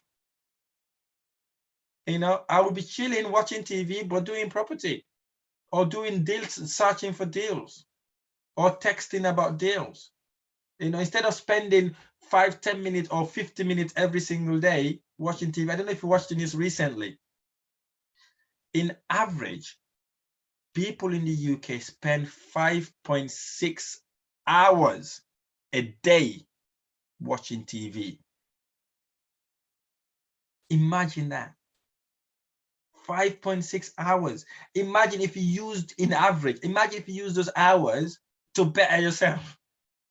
And guess what they were watching? Netflix and these subscription channels, YouTube and all that sort of thing, right? People spend their whole day, every single day on Facebook, Instagram. Guess what? Looking at people's statuses, nothing else. You know, why can't you change it the other way? If you're addicted to Facebook, go and look for deals on Facebook. Go and network with people on Facebook. Add yourself to property groups in Facebook. Then at least when you're there, you're not there to look at people's statuses. I'm telling you now, people are addicted to social media, right? Follow someone who inspires you, for example, if you're on Instagram. Don't follow someone who's just messing about. I know the videos that go viral, I'll tell you now, the videos that doesn't educate you anything. videos that tells you about stupid stuff. They go viral, they go millions views. But the serious ones, look, 5, 10, 20, 50 views, right? Because lots of people spend their time doing negative stuff, right? I don't want us to be, I'm not saying don't have social life, by the way, have it, but instead of going on Facebook, looking at statuses, you know, use that energy for something else, you know, use it. I had a student, she literally, we literally logged, we literally check, right? She literally go on Facebook 25 times a day. Guess what she does? To look at people's statuses. That's all she does. We had to wean her out of that, right? It was difficult. What we did, instead of going to Facebook, as soon as she wants to go to Facebook, that's a trigger basically to say she needs to do property stuff. As soon as she wants to go to Facebook, oh, not Facebook now, property stuff, because you have to supplement it with something else. If you like watching TV, us Africans, we like the news, right? We love it. You know, they never tell us good things in the news. It's always bad news, right? If you like watching news, forget it. You know, it will never change. You've watched it for 20, 25 years, it hasn't changed your life, maybe made you depressed, especially if you've been watching COVID news, right? When it started, I watched COVID, I nearly get depressed.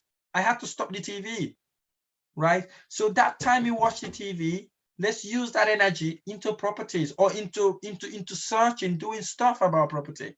I'm telling you now, wallahi, it will change your life. I'll tell you that now. It has changed my life. You know, my laptop is my friend basically. You know, it's my friend. It is my friend, right? And my wife knows it. I call my laptop my second wife, right? She get upset about it, right? But it is. You know, I sit with it all the time, okay? So what I'm saying is mindset is key. Let's don't give up. Let's carry on doing it. It's going to be tough. It's going to be, I'm here to support you and guide you through the process, okay? Let's dive in to this strategy.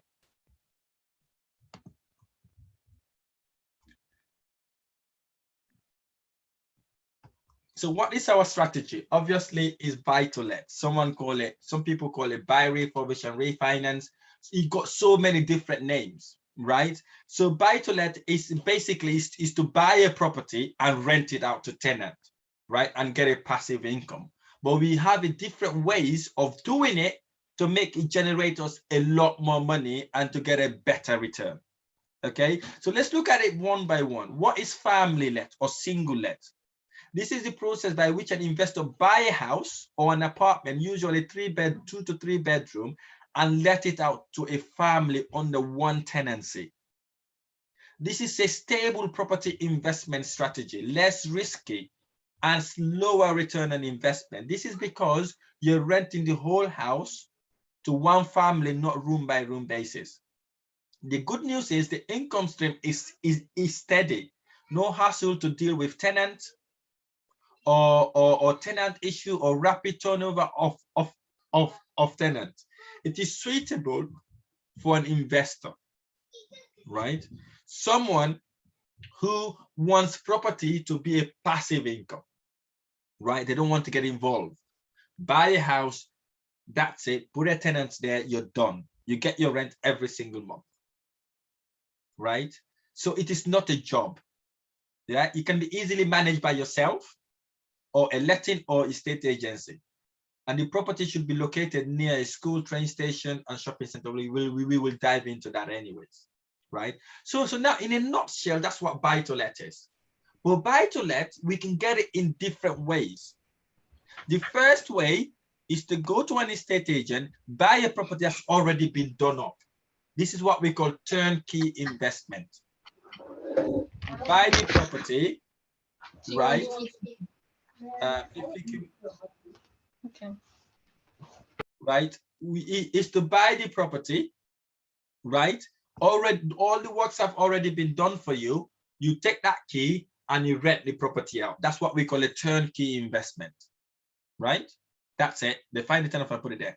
And the other way we have something we call BRRR. You buy the property, you refurbish it, you remortgage it, and you rent it out to tenant. This is the golden nugget, basically. So what we do, We buy a house, usually a 3-bedroom house, in a rundown condition or need a bit of work, right? We do the works and we let the property out to a family in a long tenancy. This process increases the asset value because we would have done the works, right, when the work is completed, and this will then make us lots of money. And also it will make a lot more sense once we start doing the examples anyway. So basically you go buy a property, you renovate it, say the property worth 100,000, you renovate it, that property value would go up to say 105,000, 110,000. You bought it at 75,000, you did a bit of work there, you done all the work, you remortgage that property or refinance it, whatever way you want to call it, and then you pull some of your investment out. Say we spend 10,000, we pull that 10,000 out, right? And we then rent that property to a tenant. And we repeat the process again. Okay? That's what BRRR is in a nutshell. And we have some part of BRRR that we also call changing the use of the property, right? We buy a 3-bedroom house, we convert it into what we call HMO, house in multiple occupation. We change a 3-bedroom house to a 4 or 5-bedroom house, right? We change the use from C3 to C4. It will make a lot more sense once we've done it, once we do the actual strategy, okay? So what you do, you convert that property into 3-bedroom into HMO, then you rent the house room by room basis to working people, professionals, or students, whoever your market is, okay? That generates you a bit more money than if you were to let the property out to a family. Right, it generates in average 800 to 1,500 pounds net profit every month. Yes, net profit every single month. Right, that's the difference. Whereas family let generates anywhere from 300 to 500 pounds a month. Okay, so in that strategy also within that buy to let, we have something that we call NMLI, no money left in deal. Right, this is when you buy a property, usually again 3-bedroom house, in a rundown condition and below market value, i.e. a discount. The property is run down already and is also discount in the property. So you, the investor, then do the work, right? You do the renovations to add significant value to the property. Right? Meaning maybe if the property is run down, you spend about 20 to 25,000 pounds to actually do the property up. Right? This would add significant value from that property. If you bought it for 75,000, it might worth 125 or 140,000. Right? That way, then you then go to the bank and tell the bank, I bought this property, it was dilapidated. I've done it really, really nice. It could be HMO strategy, it could be a family strategy, whatever it is, and you've added significant value, and you believe now that property worth 140,000 pounds. So the bank would send someone or their mortgage or their surveyors to go and see what you're saying if it's true. They would go and value that property. So if they value the property and it happens to be you've said the truth, right? The bank will lend you 75% of the new value. Right? So if the property happened to be 170,000 pounds, for example, sorry, 140,000 pounds, for example, the bank will lend you 75% of the new value. Right? So what you do now, if you bought the property at 80,000, you use the money the bank has lent you to pay your existing loan. And then that way you pull all your investment out. Right? You haven't left any penny in the deal. That's what we call no money left. You haven't left anything in it. Again, we'll go through an example so you know exactly what it is, okay? Right? So that means you can recycle your money as many times as you want. It doesn't finish. Again, very hard to get these deals, right? But once you've got it, even if you got 2 a year or 3, you have three properties. Because if you recycle all your money. I buy most of my properties that way. Right? If you're very stringent on it, you're not going to lose all your money. You would always have more money to buy more properties.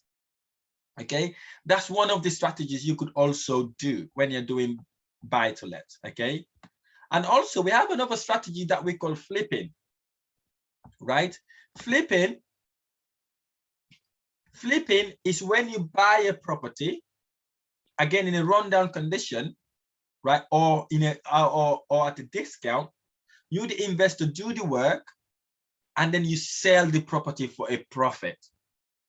If you remember, Cynthia said earlier on, she wants to make cash. So basically, she's talking about buying the property, doing work, and sell it, make profit out of it, right? You could make anywhere from 15,000 to whatever amount profit in property. I have some of my students, all they do is to buy and sell properties, basically. Yeah, they don't want to deal with tenant. They want to buy, they flip 3-4 properties, they're on 80,000 or 90,000 pounds a year, right? And it doesn't necessarily, the good thing about flipping property, you don't need to have massive discount to make profit. You just need a property that you could add significant value to, right? In a nutshell, these are the 4 ways to get into buy-to-let, okay? But what we tend to do, we start with buy-to-let and remortgage those property, do a minimum work, and then move on to another one, right? For now, very hard to get no money left in deals, but they are out there if you go out there looking for them, right? They normally come from a distressed seller, someone who just wants to let go of the property, right? These are the sort of deals you'll be able to get from these people. So now, buying properties is not just walking in, get a property. Lots of people do this, right?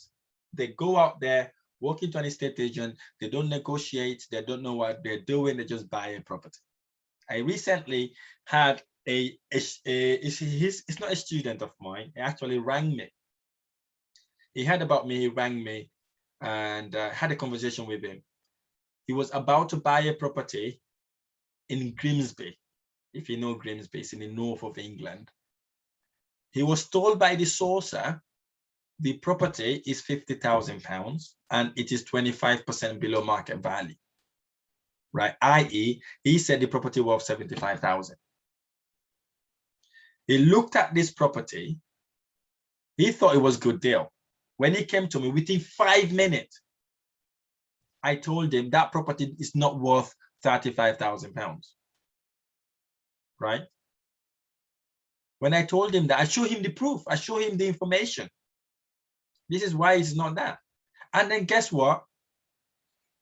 He was so happy about the advice I gave him, he did not buy the property because he would have lost about 25,000 or say 15,000 in that deal.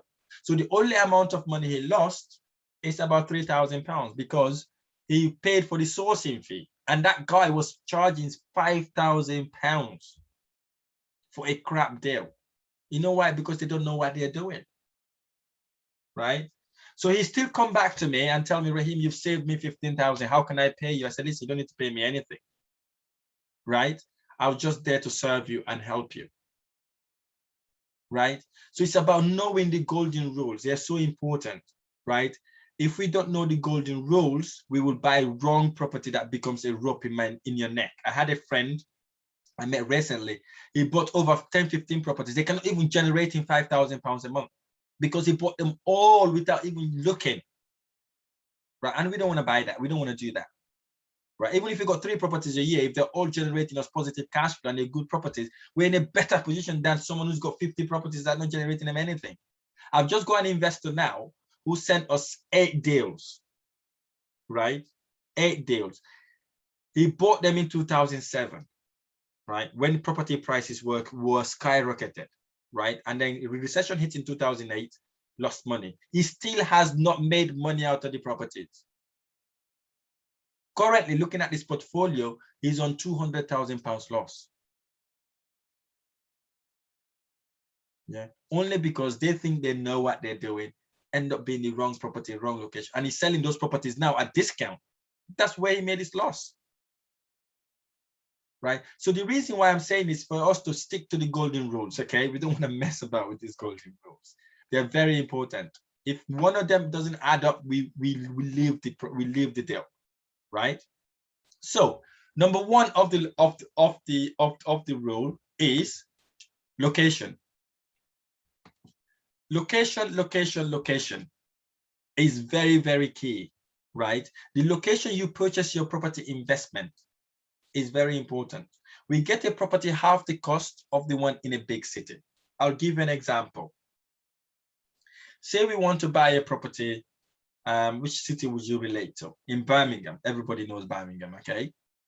If you want to buy a property in Birmingham today, let's assume average house price in Birmingham is about £200,000 for a nice 3-bedroom house, right?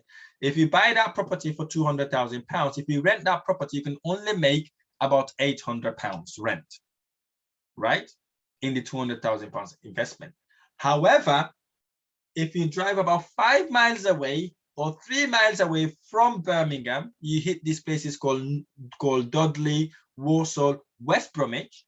You can buy properties there for about £100,000. Okay. So if you've got £200,000, you can buy 2 properties, right?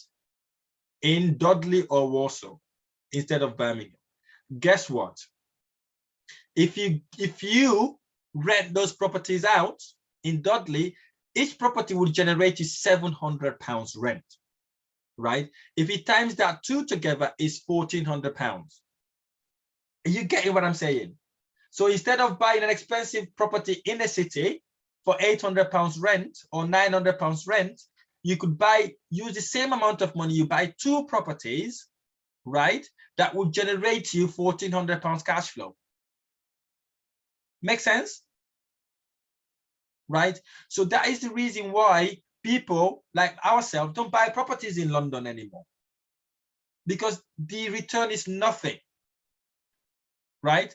No matter how much the property is, you cannot rent a property in London for over £1,700, right? And these property prices are £600,000 or £700,000, right? If you got 600, if you want to buy £600,000 house, you can buy 6 houses in the North or South Wales. That would generate you a lot more money, right? And rent doesn't correlate with the house price. I'll give you a real life example. I live in Cardiff, okay? Cardiff property prices are, say, £300,000, okay? What I do, I buy properties round Cardiff, like Newport, if you know Newport, right? Property prices in Newport, average property price in Newport is about £150,000, okay? So I buy 2 properties in Newport, and guess what? The rent in Cardiff is £1,000, and the rent in Newport is about £800. So I bought 2 properties, that gives me, say, £1,600 cash flow, right? And if property prices goes up, I have 2 properties that the property prices has gone up by. This is key. This is really, really key, because there's so many amateur investors out there doing this mistake, right? The good news is, if you can afford to buy £200,000 house, you don't need to put down 200,000. You only need 50,000, for example, because 25% each for each house, right? Then you got £200,000 house. So it's not about investing in the cities. You need to know your returns. You need to know your figures, okay? That's number 1 rule. Number 2, size. Size of the property is absolutely important, right? We don't want 2-bedroom house. We're looking for minimum of 3 or 4-bedroom houses. And we're not buying apartments. Hello? We're not buying apartments, okay? We're buying 3 or 4-bedroom houses. The reason why 3 or 4-bedroom houses is important is because if the family that you're renting the property to had another baby, or the family grown, they're not going to move away because it's 2-bedroom house. They're not going to move away because it's a 1-bedroom flat. They will stay because the house is big enough to accommodate the people. In average, the houses in the UK are about 3 to 4-bedroom houses. So if you got a family there, they're going to stay there for a long time. I've got properties that I bought, tenants have been there for over 5 years. They've never moved out because it's big enough for them, right? So 3-bedroom house. The only time you buy 2-bedroom house, if you look at the floor plan, you view the property and you realize that you can convert it into 3 or more bedrooms. Okay, that is the only time we look for those sort of properties. Like my property in Newport, it was a 2-bedroom house. I converted it into a 4-bedroom house. right? Because I saw the potential in it. That is the only time we buy two-bedroom houses, right? That way, you're able to convert. The reason why, because 3-bedroom houses, if you want to sell, it sells quicker, right? 1-bedroom takes time to sell. 2-bedroom takes time to sell because you're looking for families, okay? And people wants to grow. Families would grow, especially young families. Hence the reason why we need to be looking at 3 to 4, 3+ bedroom houses, okay? Not flats. The reason why I say not flats, again, I need to tell you this. When you buy a flat, the flat would be a leasehold property, because the one who owns the flat is not the one who owns the land. It's owned by 2 different people, right? So if you bought an apartment, you don't just pay your rent, you don't just pay your mortgage, you pay for something we call ground rent. Ground rent is what you pay for having the property built on that land, okay? Let me tell you the clause in ground rent. Some ground rent doubles every 5 years. If your ground rent was £200 a year, for example, in 4 years' time, it becomes 400. In another 4 years, it becomes 800. In another 4 years, it becomes 1600, 1800. So you see how it doubles? So that's why I don't buy it. And the second reason is service charges. You have to pay service charges in all the apartments. Meaning this is for repair and maintenance of the common areas. And that again is ridiculous amount. Some people are paying £4,000 a year. Some are paying 5,000 depending on the location. Like the investor just told you about in his apartment, there's one apartment that is paying £4,300. Hello, for a 2-bedroom apartment. That's very expensive, right? So that's one of the reasons why I don't do it. You know, all the apartments I have, they are on rent to rent, right? I do them rent to SA or rent to service accommodation. I never buy apartments. The only time I buy apartment was recently because I know I was going to flip it quickly. But I never ever buy apartment because of that. Okay, it's a personal thing. Okay, right. So let's move on to the next rule. The next rule is capital growth. Vital important. Okay, capital growth. We buy our investment in high capital appreciation area and with great cash flow, right? The north of England property growth average increased by 7.5% annually in the past 80 years. Property prices has gone up by 7.5% every year in the past 80 years. And during COVID, I'll tell you the secret, property prices went up by 10.5%. Who would have thought that? Right? In June, property prices went up by 11.5%. Hello? If you've been waiting to invest in property, that's how much money you've lost. You know, according to the UK price index, Wales' average annual increase in property is 6.7% a year. Right? And in Wales, property prices went up by 10% last year. And guess what right now? There's no properties to rent.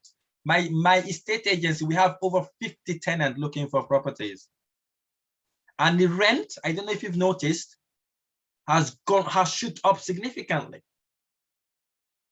Right? A property that was for let, a 3-bedroom house before COVID was going for about £800 to £900 in Cardiff. So today, you will not touch it for less than 1,300.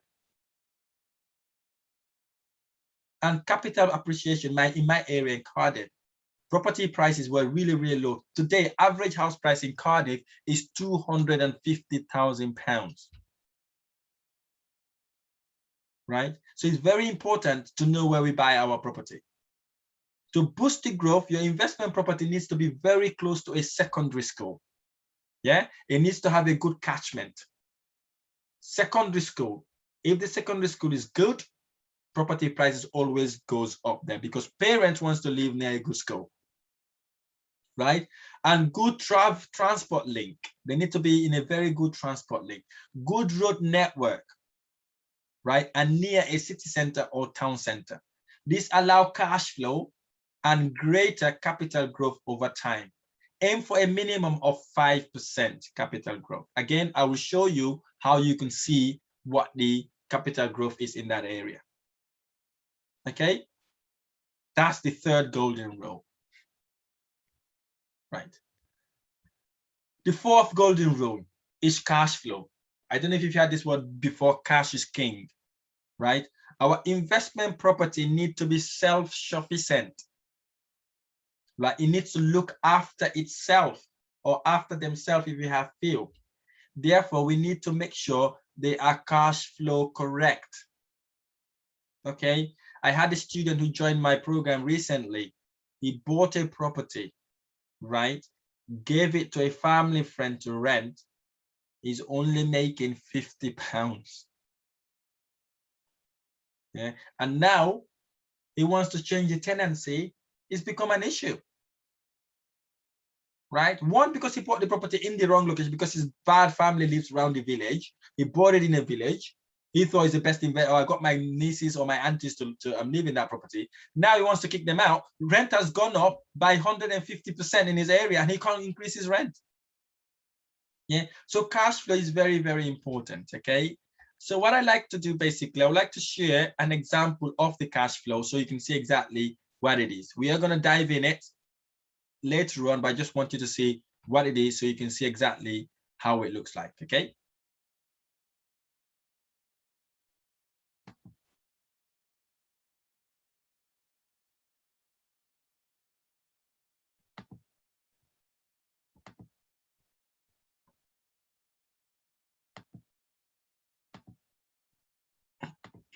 Right. Okay. Let's assume. Can you all see my screen? Right. Okay. Yes, can see your screen. Fantastic. Okay.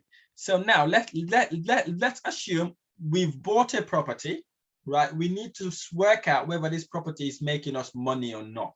Okay, because it's vitally important for us to know the property will make us money before we even go and view the property. Right. So let's now assume in this example, we bought £100,000 property and we're able to rent this property for £700. Okay. We put £700 here. This is our rental income. Okay. So now what we need to work out, what the mortgage payment may be. Right. So mortgage interest is anywhere from 1.5% to about 3%. But what we normally do in my investment strategies, you'll see this later on, is we don't go for 3%. We go for 4 or 5%.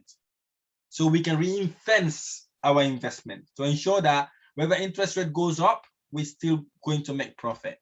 So we're going to assume in this property would be £250. Okay. And insurance, we're going to estimate our insurance, how much insurance we pay for the property. Okay. We're going to estimate insurance. This is building insurance, okay, not content insurance. The tenants are responsible to pay for their own content in insurance. Okay, let's say insurance was about 20 pounds. Okay, we've got that. Maintenance, we're going to put aside maintenance to be roughly about 80 pounds. Okay, we put that down. Agency fees, we need to pay our agent 10% of the gross rental income because that's what agency charge. Okay, so that would be £70. Right. In this example, we see we're making £280 every single month. That's good. Right. We know we're making that, and knowing that we have actually inflated our interest rate. Right, because we have to inflate it. In real life, it's not that, but we want to make sure whether interest rate goes up or down, we're still making money out of the deal. Right. So hence the reason why we estimated that to be £250. Okay, and this is based on 4% interest rate on £100,000 property. Okay, so if we deduct all that, we know we're making that amount. Okay. So if that figure is positive, we take the deal. Basically, we know, okay, this is doable deal, right? But if it is not, we ignore the deal. And one more thing I need to tell you. Instead of multiplying your net profit here by 12 months, we do it by 11 months. Assuming that the tenant may not be able to pay us rent every single month. Again, we're reinvesting our investment. Making sense? Right? Because they may not pay you fully every single month. But if you add that into your calculation, then you know at least whether you're going to make money or not. Okay, so we always times our annual profit by 11 months, not 12 months. Okay, fantastic. So now another key thing I'd like you to know. Right, let's assume our rent, the rent that we analyzed wasn't accurate. Let's assume that rent instead of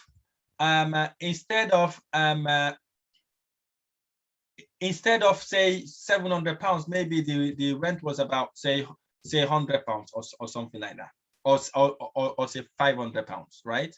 So what you need to be wary about here, right? If this annual profit here, right? If the annual profit, just see if I can make this work. Okay, let's make work. If the annual profit, this profit here, if it's less than your monthly rental income, we reject the deal. If your annual income is less than your monthly rental gross income, we reject the deal. Because we know if the tenant doesn't pay us or something goes wrong, we will not be able to fund the property. Property will become a rope in our neck. Okay, we don't want that. That's the reason why we do the cash flow. If the cash flow don't add up, we're moving away. We're gone basically, right? This is key, vital important, okay? The annual profit should always be more than the monthly gross rental income. If it is less than the gross rental income, we reject the deal. You can see here, our monthly rental income is £30, meaning it's nothing. Like my student who's making £50 in his deal, right? So if he hadn't made me, now we're trying to get him out of that, he would be making that loss because he never knew he was making loss in his property, right? So this is key, right? Any question on this cash flow? Yeah, I've got a question. You know, the maintenance, does it include gas bills and stuff like that? No. This example is for family let. This is just when a door is broken or the boiler not working or something wrong with the property, right? This is the maintenance cost we're talking about here. It's not the bills. You don't pay the bills. The tenant pay their bills themselves. Okay, right? what about the council tax? You don't pay. If you're renting a house to a family, you don't pay any of the bills. You only pay the bills if you're renting the house as a HMO. Meaning if you're renting it out room by room basis, okay, and you want to pay the bills on behalf of your tenant. But if you're renting the whole house, you don't pay the bills, right? The only thing you pay is your mortgage, insurance, maintenance, and your agency fees for managing your property. Okay, cool. Yeah. Any other person can have any question? Right.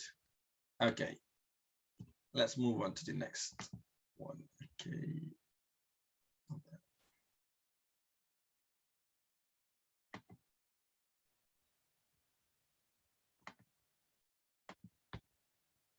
Right. So it's vitally important we actually know what the cash flow is. Without the cash flow, we would struggle to actually get a better deal. Okay. The next one is due diligence. Due diligence is vitally important, very, very important. Due diligence. What is due diligence? What do I really mean by that? Okay, what do I mean by due diligence? Basically, is to do your desktop appraisal, right? Going out there, looking at the purchase price, area statistics, the condition of the property, inquiring with letting and estate agency to find out the prices of the property. If you're renting, how much you're going to be renting that property out, right? And then you go on Rightmove, you check the rent, and obviously do an additional rental check by creating a dummy ad online. It could be on Facebook or Gumtree, pretending like you have a property, right? If you have less than 6 people inquiring about that property, walk away from it, right? It means you won't be able to rent it. But hitting all those golden rules above automatically tells you you will be able to rent that property.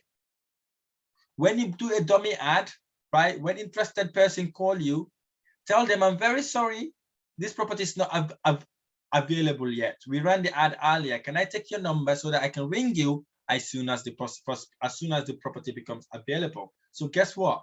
Once you've done the works in the property, you ring them and tell them the property has become available. So it's vitally important for us to do that, okay? And the other thing also, I literally moan about is price, right? We need to buy the property at correct price, okay? We need to buy the property at correct price. If you remember, we make money when we buy, not when we sell, or hoping that property prices would go up. We need to be making a minimum of 10% below market value offers, right? Anything less than that is not for us, right? We need to be making minimum of 10% below market value offers, right? We need to make 10% at least, right? This triples your result in the long term. And 6 months later, or a year later, when you're ready to remortgage, you can withdraw 10% of that value. Say you bought a property, you needed to do work in it, you've done the work, 6 months later, you've remortgaged the property. Say we bought the property at 90,000, okay? We did £5,000 work in it. We remortgaged it at 110,000, right? You've got your 10% discount. You've got that £10,000 back and you can move on. You got £15,000, move on to go and buy another property. So it's important we get discount from these deals. If we don't get discount, we walk away. Because the whole point of you doing this with me is to learn the trick to get discount. Otherwise, there's nothing stopping you from walking to an estate agent and buying a property. Right? So one of the reasons why you're here today is to know how to get these properties at discount. Right? So we make money when we buy, not when we sell. Okay? And the final piece of the golden rule is contingency. Right? We need to keep at least 5% of the renovation cost for raining days, if anything goes wrong. Okay? I give an example. One of my properties in South Wales, Merthyr Tydfil, bought this property in auction. Okay? Amazing properties. I budgeted for everything, changing the windows, the balusters, the doors, everything. Guess what? When we're about to finish, the engineer turned around and said, we don't have a gas main connected to the property. Right? So basically, the property is so old and vacant, even the pipe works that connects the gas from the main or off the road to the house is gone, basically. So if I did not have contingency, I'm fucked, basically. Yes, but I had contingency, and that cost me about £2,000 because the gas people needed an engineer to go and dig the road, you know, where the cars drive past. They needed to block that road for a day, basically. They had to dug that road, dug the earth underneath to connect my gas pipe to the property. And that cost £2,000. If I hadn't got that contingency, that would have killed my deal. So important to have contingency. Even if you don't use it, you can always use it in another property, right? You can always use it in another property deal, okay? So any questions on these golden rules?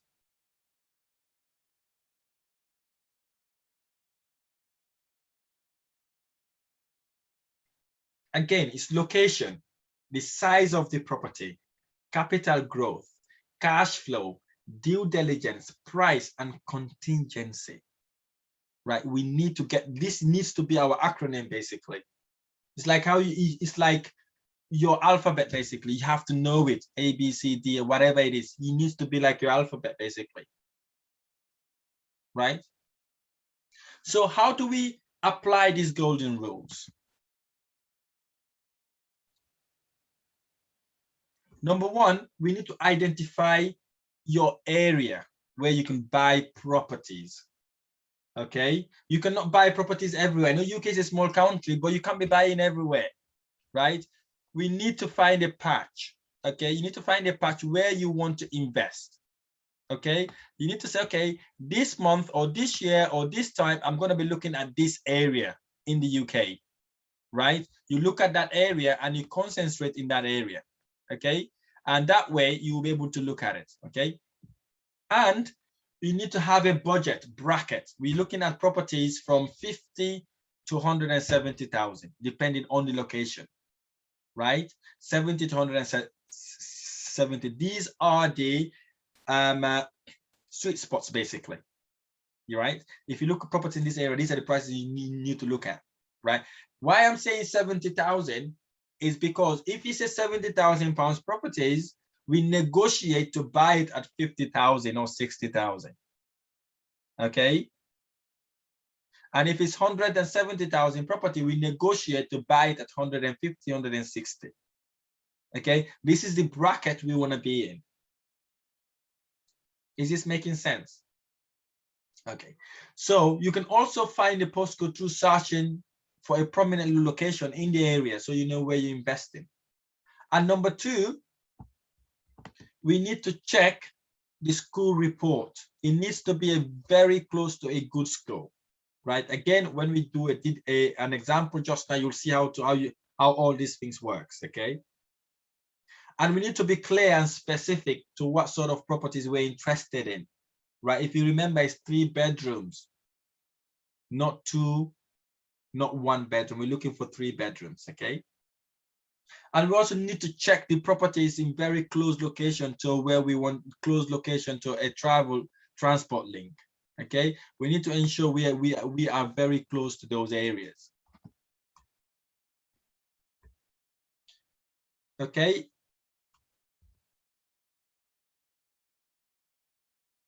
And number 5, we need to ensure the properties within 3 to 5 mile radius to city center, right? It needs to be 3 to 5 mile radius, because then we know the property can be easily accessible, right? Again, this helps us get the capital appreciation. Okay. Number 6, speak to 3 local agents to understand the market, to understand how much the property will rent for, to understand if you remortgage the property, or if you want to sell the property, how much it would rent for, right? And check demand, check the demand and the cash flow to understand that the property can literally bag you a good tenant. Okay. And what we're going to do next, we're going to look for the sold house prices, right? How many houses have been sold in that area, right? So for the last year, we need to make sure there are at least 10 properties that were sold in that area. 10 properties, because we want to make sure we were able to analyze our deals properly to get us a good property, a good deal. Okay, so once we know how many properties are sold in the area, right, we're gonna work out we're gonna cut out the outliers. Outliers are properties. Say for example, you're looking at properties that worth 100,000, and you saw one that worth 160,000, right? We'll cut that off because there may be something different to that property. Maybe it's a bit bigger, or there's an extension, or if you saw a property and swing the opposite that worth 50,000. Again, you need to look to understand why it was 60,000. It might be smaller, right? That's the reason why it was sold for that price. So we cut those outliers out, okay? And then what we do, we work out the average house price of the type of property that we're buying, okay? And then what we do to start the negotiation, if you like negotiation, you knock out 25% of the value of the price. the value of the house. You knock out 25%. You put your offer, and we back our offer from the due diligence and the research we've made. And that would be your offer price. Look at what's on the market and match your criteria to your target, right? And then put the offer.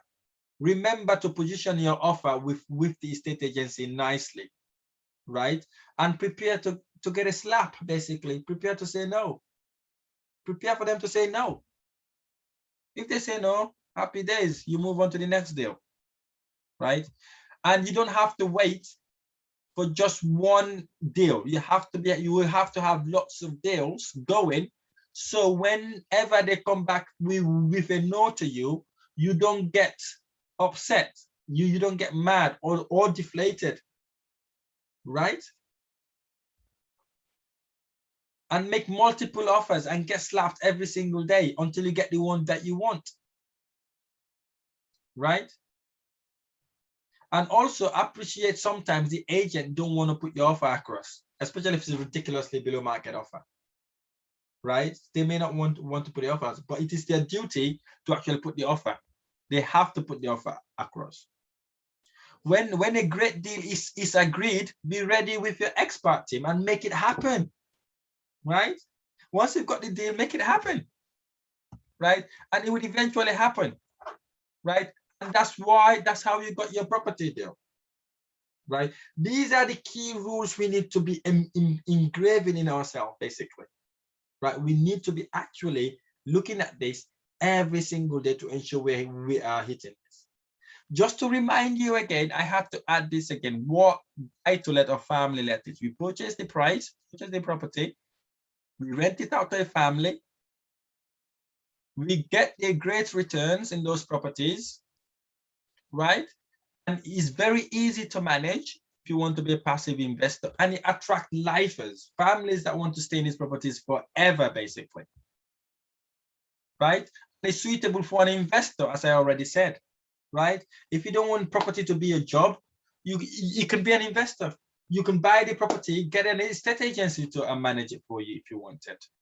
Or if it's 1, 2, 3 properties, you can manage it yourself because you've got families there. Okay? And the calculations again. So we know what they are. You got your purchase price, you bought that property is 100,000, right? And your rental was 675 pounds. You deduct your cost. Again, you can see here, I put 6% interest. You see that? This is to ensure you got the best deal, basically, right? 6% interest, right? And then you deduct, and then you put your insurance in, and obviously your maintenance cost, and you got your agency fees. That then gives you 530 pounds cost, and your rental income net profit would be 145 pounds. You can see it's low, right? It's low, but we know we are at 60% interest rate, right? So we know in real life, interest rate is about 2%, right? So that property will generate you a lot more money than if you were to do it at 2% in real life, okay? And that, again, I multiplied by 11 months, if you remember. It's 1,600 pounds a year. You know, in the worst case scenario, this is worst case scenario, you're still making 1,600 pounds a month. How nice that is. You don't have to worry about your property any longer, right? These are the things we will be doing as we go along doing these deals. We will analyze this until it becomes a second nature, basically, right? So now, this was your entry cost, okay? Entry cost is what money you put down to buy that property, right? Stamp duty and legal stamp duty and deposit was 30,000 pounds, right? And your refurb was about 1,500, and then your entry cost was about 31,500 pounds. Okay, and let's have a look at the ROI. and your ROI was 6%, right? In worst case scenario.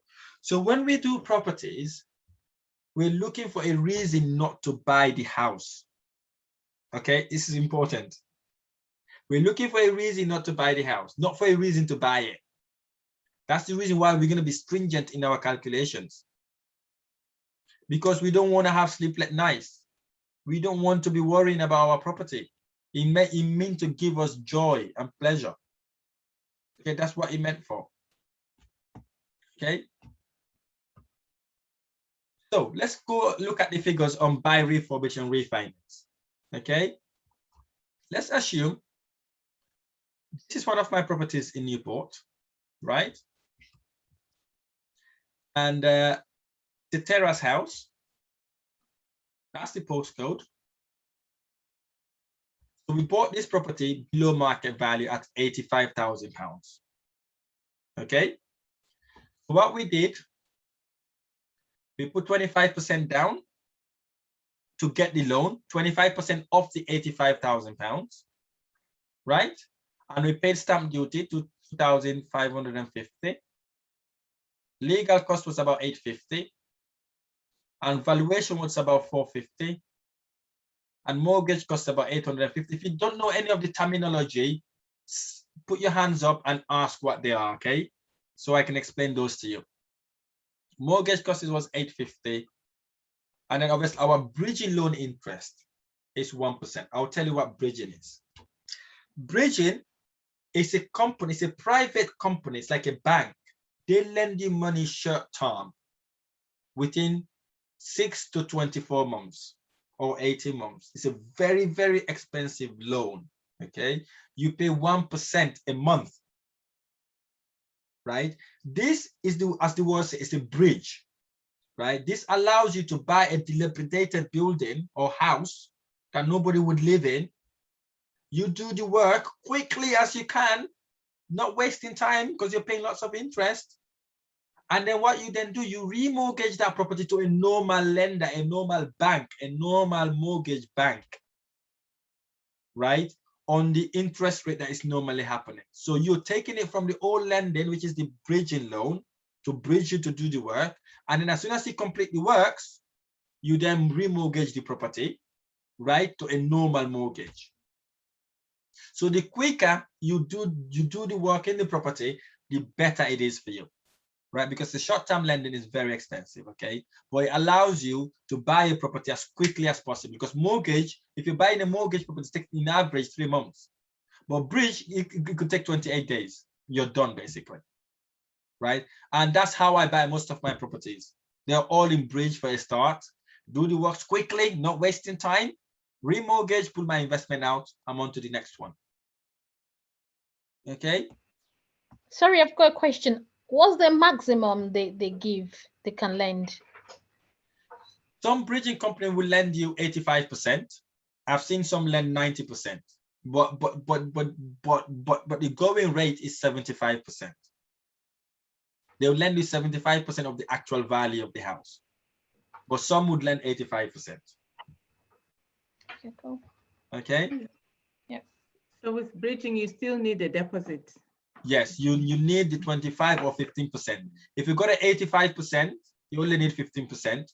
If you got a 75%, you need 25% of the actual value. But if you remember, that property is not expensive because it's below market.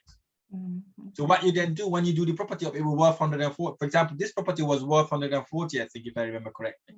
So I was able to remortgage, pay the bridging loan, and also return some of my investment out. Okay. And the refurb cost was about 15,000, right? And then our total investment on this deal is £45,000, right? Remember, we haven't taken into account the 75,000 that the bank lent us, because that's not, we did not put that money down. We only take into account the interest we've paid, the £4,400. Okay, so this is the investment we need to have bought that property and do it up to the standard we wanted it. At the outset, you would only need the difference between the 15,000 to the 45,000, because that 15,000 you need it when you start doing the works.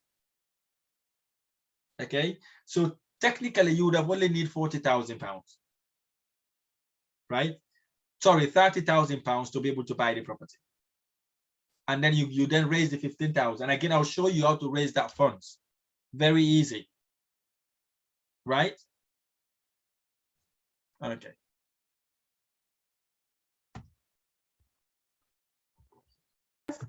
You know, with a bridging loan, yeah, do they take into account your financial situation, say your income and all that?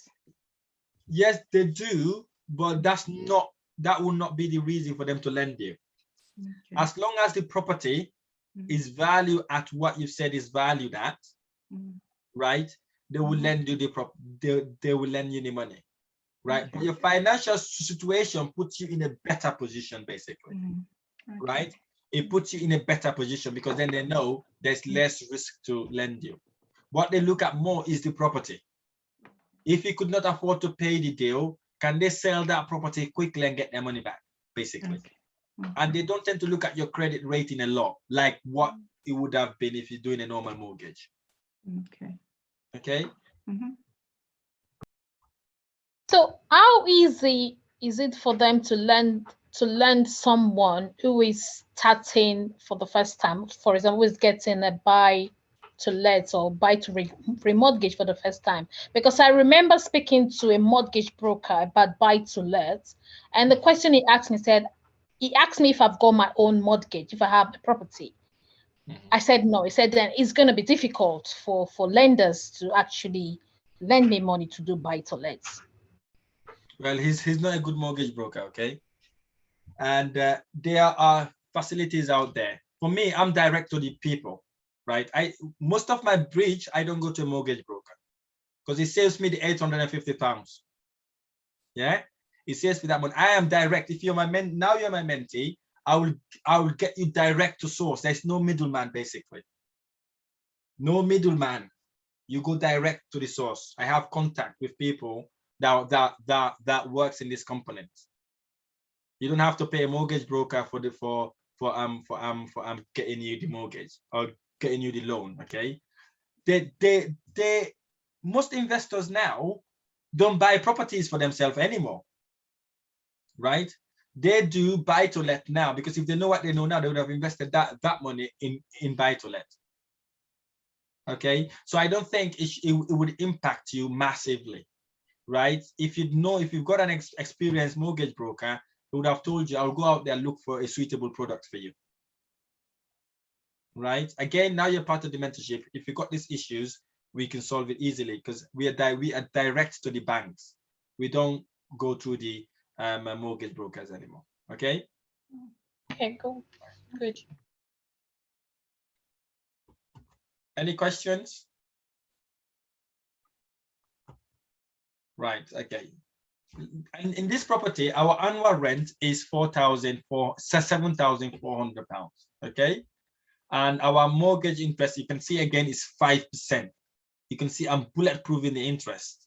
And now, right now, interest rate is about 1.5% or 2% maximum, right? But you can see here, I bulletproof it to 5% to make sure it works, right? And again, management fees, £743.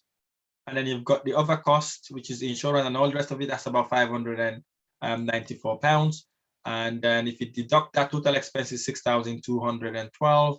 And then you deduct that from your gross rental income, that gives you £1,214. So you know you're making profit. Okay, you're making profit regardless what the situation is. Okay, and the thing is, once you've done this, also you can easily get a mortgage because the bank, this is what they do, right? You know, your bank uses about 3.5% to 3% when they're analyzing your deal.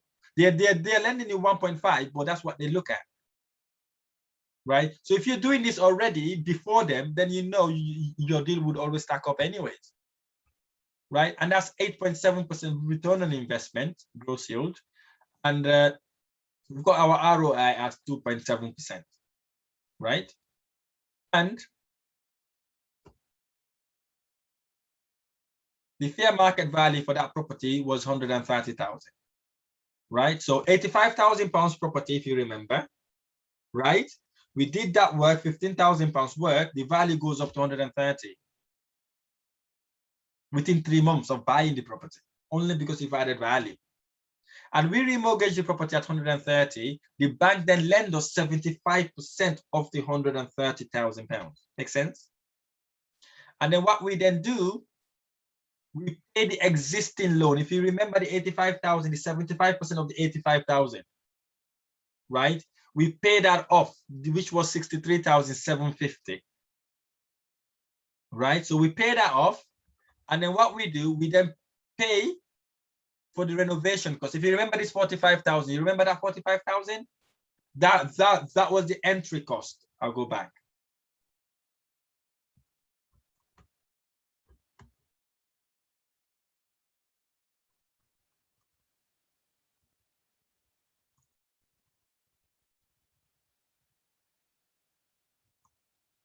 Do you remember that 45,000? That was a total, that was our total initial cost. So we're trying to minus that amount from the money that the new bank lend us. Okay, so what we've done then, we've got 95,000 already. So what your solicitor will do, they will keep the 95,000 pounds in their account. They will say, okay, now Pulo had a loan of 63,750, right, from her existing loan. So we need to pay that first, okay? And then whatever is left over, they give that to you because the other amount is your money. So what would happen then, in your head now, you've deducted that and you're gonna say, okay, this is my renovation cost, 45,000. So I need to minus that as well. So what you do, you minus that, and then that then tells you whether you've got money left in or money left out. So in this example, you can see we've left in the deal 11,660 pounds, meaning we were able to pull all our investment, all the 45,000, apart from 11,600, right? So we've left 11,600 in the deal, right? Which is very, very good. I'll tell you that now. Most investors don't look at these figures, by the way. Knowing this, you are 90% better than the other investors, because what they do, they just want a property. They know property prices would go up every year anyways. They don't look at this, but because we are savvy investors, we want to ensure we make money all angle. We look at these figures. So in our head now, we can say, okay, now I've only left 11,000 pounds from this deal. I'm having rent of 1,200 pounds a year. If I times that by 2, that's about 2,400. If property prices goes up by 5%, I've got all my money back. Is this making sense? Right? Absolutely. So then you know the 11,000 is nothing, but we want to leave as minimum money in our deal as possible, right? We don't want to leave lots of money in our deal. 11,600 is good, but we want it to be less than that, so we can recycle the money to go and buy another house. Okay. Excuse me, I don't understand why leaving less money in the deal is good. Why is it good? Why is it good? Is because you know we spend 45,000 pounds here, right? Yeah. So this 45,000 pounds is our money. Yes. Right. So what this is saying, out of that 45,000 which we already spent, we've only got back 30,000 pounds. Yeah, because we've left the 11,000 pounds in it. Okay. So meaning you won't be able to buy the same property at 85,000 because you will have less money. Yeah. Is it making sense now? Yes. The less that amount is, the more capital you have to buy another deal. Yes. Yeah. Right? Hence the reason why we don't want to leave money in the deal. But 90% of the investors don't look at that line. They just look at the cash flow. Okay. And they know in 5 years' time, property price would go up anyways. But because we don't have lots of money to waste around, we look at these figures. Okay. So we can spend our money wisely. Okay? Yeah. Because that 11,000 means you've got less than 45,000 now to buy the next property. Yeah. So the lower that amount, the better for us. Okay. So let's dive into this no money left in now. This would make a lot more sense now. The first one we've done is we've leave money in the deal, right? We leave the 11,600, but now we want to aim not to leave any money out of it, in it. We only want to leave zero. Our aim here is to be zero. Anything more than zero is benefit for us, basically. Okay, let's use this example. Again, in Newport, same area. I love this area. Okay, £80,000 property. Okay, we put down £20,000. Stamp duty 2,400. Legal cost 800. Valuation 450. Mortgage cost 800. Bridging loan interest, again, you can see this is just less than 6-month loan, 4,200. See how expensive it is. That's the reason why you want to do the works quickly, so you can bug off, basically, right? And then 18,000 refurb cost, right? So in this property, we spent £47,000, okay, to buy the property, do it up, get it to the standard we wanted it, okay? This is our entry cost. And then we look at the rental income. We know the property will generate us £7,430, okay? And again, interest 4%, 4,350. Management cost and other costs, and that gives us an annual expense of 5,700. Okay, so if you minus that figure, that then gives you £1,740 profit every year, right? This is your net profit, basically. Okay, doing the 11 months, if you remember, not 12 months. Okay, what we now do, we know our gross yield is 9.3%. That's good. And our yield is 2.2. Our ROI would be less, 3.7%. Okay. But our ROI would be infinity once I've finished talking to you what I'm going to talk to you about now. Right. So when we did the property up, the market value came back to £145,000. Right. From 80,000 to £145,000. Hello. Is this making sense? Yes. Only 3 months of work. Only 3 months doing the works with the builders. This is where leadership skills works, Angela. Right, because you have to be on the game, you have to be on the ball, okay? Yeah.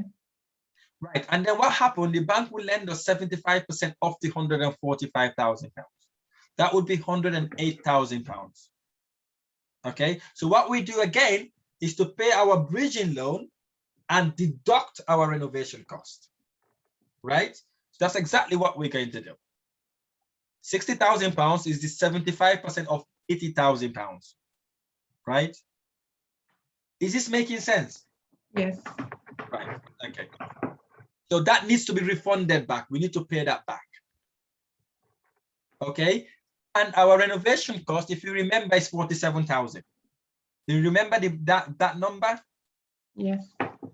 So what we now do, we're going to deduct the 60,000 and 47,000 from the 108,000.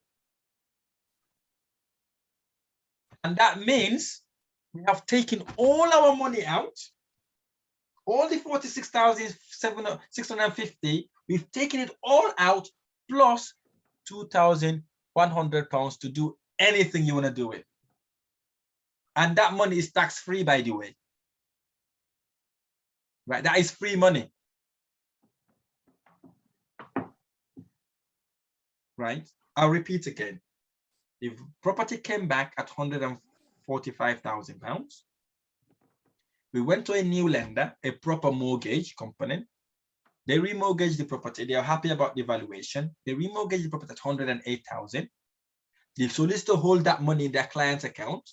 The solicitor would then raise a redemption statement from the bridging loan company. They will bring the 60,000. Hello, Rahim owes us 60,000. So what the bank would do, they would pay that bridging loan, the debt, right? And then they will give you the remaining balance. And what you then do, you pay yourself now You pay yourself first. Okay, I already spent 46,000 or 47,000. You deduct that from the remaining amount. That's your expense done, and you've got plus £2,100. And guess what? You use the same £46,000, 47, go and buy another property. You do exactly the same thing. You move to another property. Even if you have 2 properties a year doing this, your ROI is infinity because you haven't left any money in the deal. Right? You haven't left anything because you pull all your £46,000 back. This 3.7% here, this is based on you leaving that money in. So if you pull all that money out, it's infinity because you haven't left any money. You got free house. Yeah. This is what you do to buy property and get wealth. This is the golden nugget, basically. Right? Even if you do one of these a year, you got 1,000 no's. Imagine you got 1,000 no's and you got one of these, you're happy with those no's, aren't you?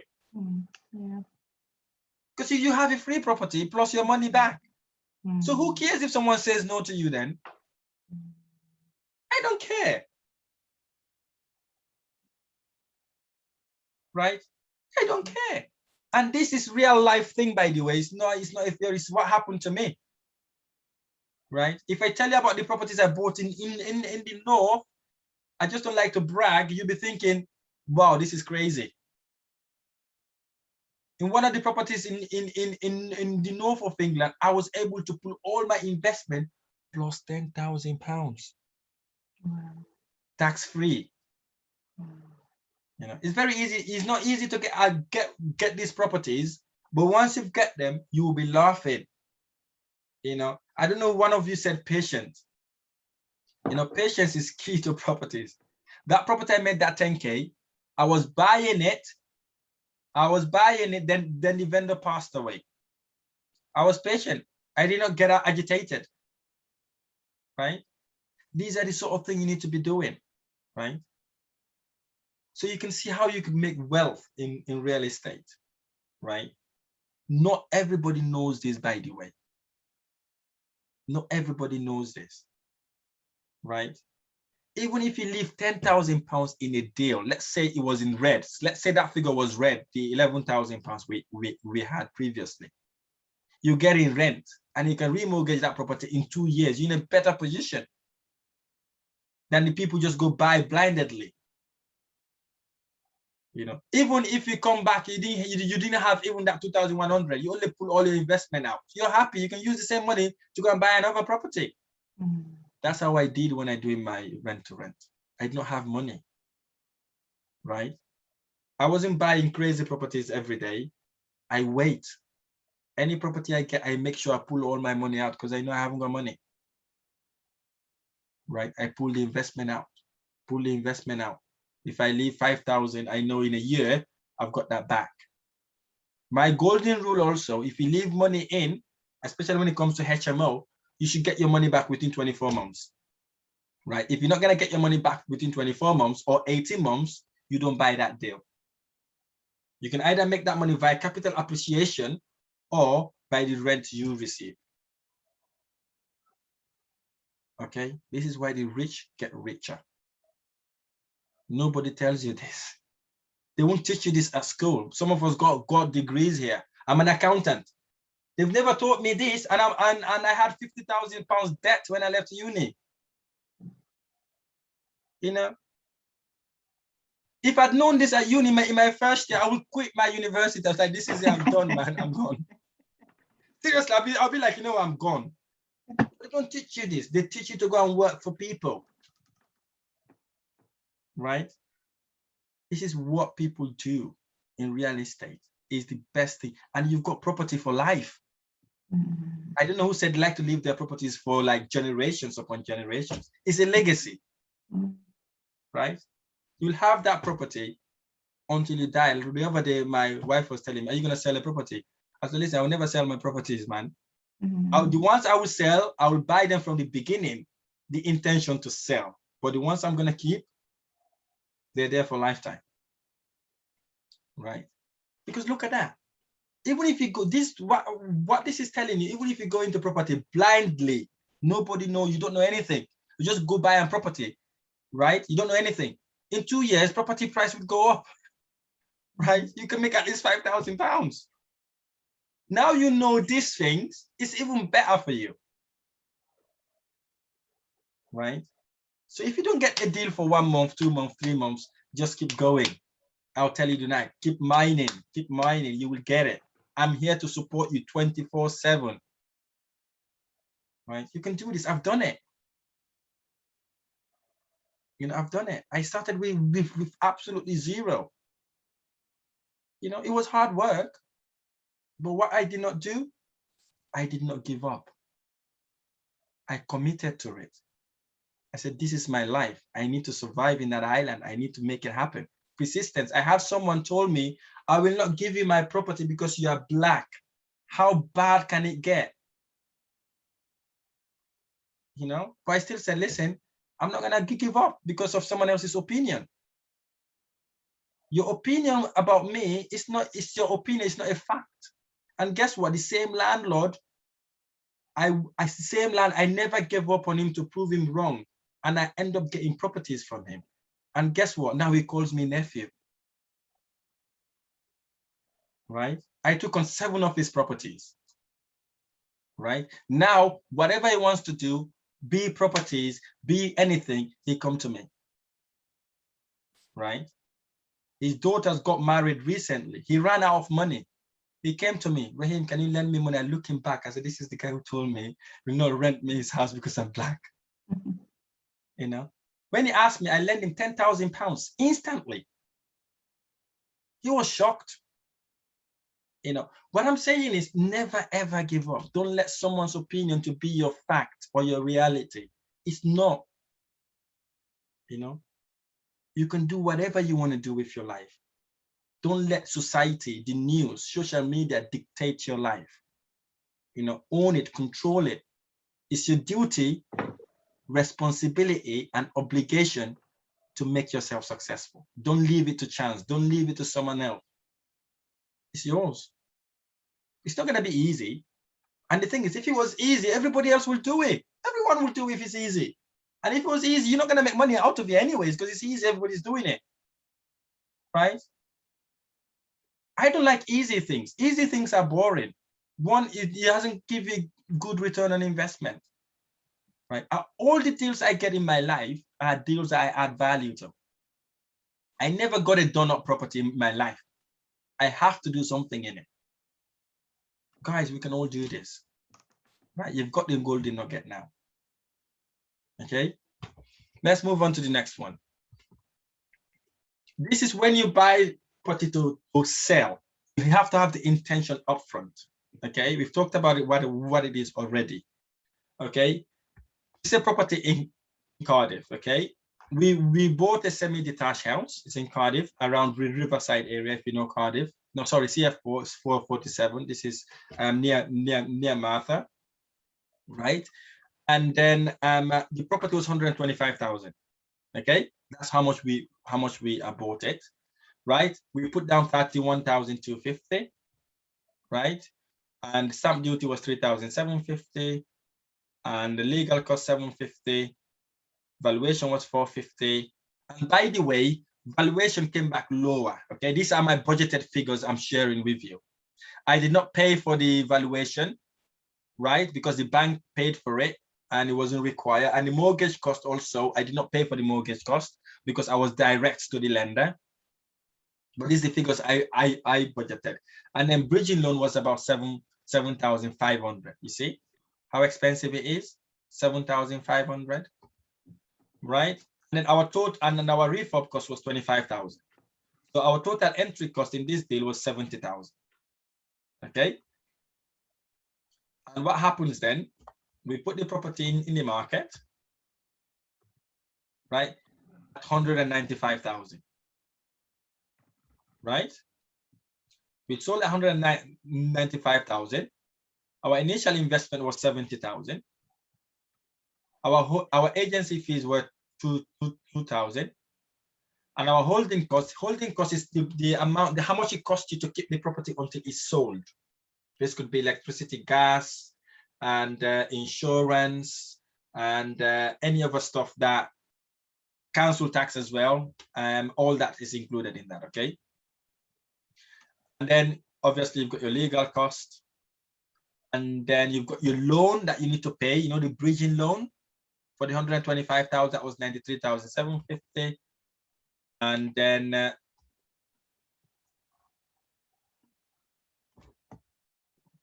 our total cost was 168. Our total cost was 168,000, right?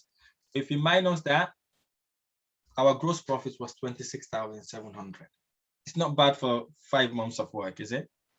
No. Not bad. Especially if you're not doing the work physically. You only go into control using your leadership skills and your coordination. And if you got me now, what we do for our mentees, you don't even have to do the work. A renovation company is already set up to help you make it a done for you service. Right?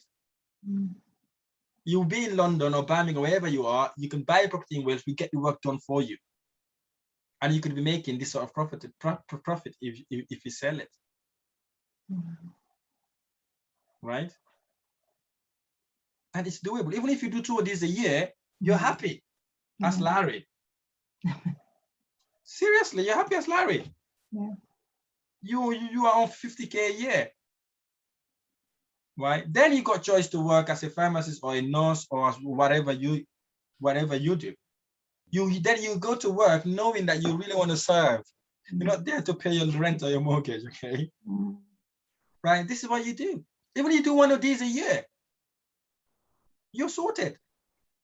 And with buy to flip also, you don't have to negotiate hard. As long as you know how much you'll be able to sell the property at.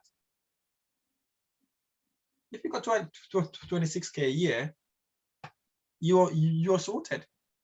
Imagine if you do 3 of these or 4 of these once you know what you're doing.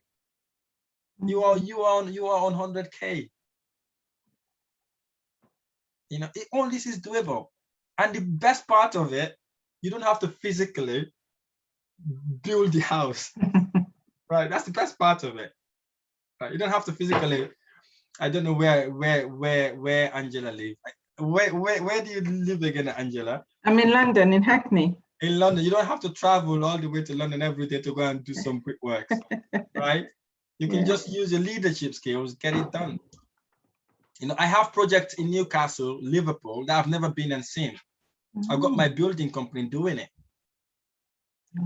Right? You could do all these guys. And this is the benefit you get coming into the one-to-one mentorship, because we can go through this analysis until you know, yes, this is it. Rahim, I know it now, right? In and out. So in your mentorship, this is what we're going to go into proper. So you know where all these figures came from. Okay. Right. And that's 16.3% ROI. Amazing ROI. Okay. The flip golden rule. I need to talk to you about the flip golden rule if you're looking to sell. You need to find a patch. Okay. And that patch, you want to look for affluent area, kind of near a catchment. Yeah. Where people want to live because there's a good school, there's a good train station nearby. Okay. And also, needs to be low yielding area where people are not selling houses. Right? Because where the good houses are, once people move in, they don't want to go away. Right? They don't want to go away. Or once people buy their houses, they're staying, they're not going. Right? So there's no lots of property sales in that area. Okay? And it needs to be in a conservative area, not based on Boris Johnson's results, right? Based on previous results, right? The conservative areas that tend to be the posher areas, affluent areas, places like that. People would always buy properties in those areas, okay? And also you need to know your target market when it comes to renovation. Are you targeting a doctor to buy your property? Are you targeting an accountant? Or are you just targeting a manager? So you renovate your property on that basis. I had a friend of mine, he's now a friend, she's now a friend. She went to did a course with someone else, right? She bought this property in Durham, I think it is. She went and bought a kitchen worth £7,000, a German kitchen. I was thinking, that's my renovation cost basically, right? £7,000 kitchen in a shithole area as well. All he could get there, no disrespect to benefit tenants, right? He can only get benefit tenants in that area, right? And that was a massive. By the time she met me, she's already paid for the kitchen. I said, mate, you waste your money there, and if you wanted to change it, you can change it because they've built the kitchen already. A German kitchen, very amazing kitchen, man. She said to me, Rahim, I was going with my heart, not with my head. Right? Investment is with your head. It's not your heart, right?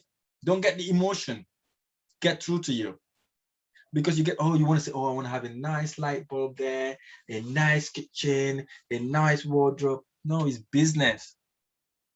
Okay, you only do that if you know you're targeting a doctor who can afford to buy it. Then you make it premium. You need to know your market. If you don't know your market, you will struggle. Okay. Right. And then have a good estate agent mind, so that when you buy the property, you can get them to sell it, or they can get you to buy the property and give it back to them to sell. Okay. Demand in the area, how long it takes to sell a property in that area. Okay. 5 to 8 weeks would be a better engagement. Okay. And your margin, anywhere from 15,000 upwards. Anything below 15,000 is not worth it, right? It will just be a pain basically. Okay, you need to make minimum £15,000 profit in a deal if you're flipping. Okay. Any question on this before we move to the next part? And we go for lunch basically. Any questions? No. Right, okay. Can we afford to have 30-minute break? Yes. Right, let's come back then at say 1:04 or 5:04 then, if that's okay. Yeah? Uh, Are you guys happy with 15 minutes or 30 minutes, whichever you want? I can stay here whole night because I get excited when I'm doing this. 15 minutes. I think 15 minutes is okay. 15 minutes is fine, yes? Yeah. All right, let's be back. I need 30 minutes. I think 30 would be okay. 30 minutes. Okay, let's come back here at 4 o'clock then. 25 minutes. Yeah? All right. Don't turn your computer off, just leave it on, okay? All right. Okay. All right, see you soon. See ya.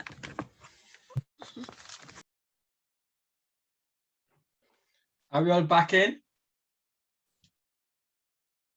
I'm in. Fantastic. Okay, thanks for that.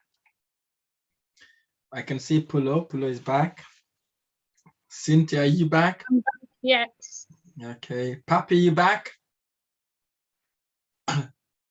Okay, Papi's not back yet. Let's give him a minute.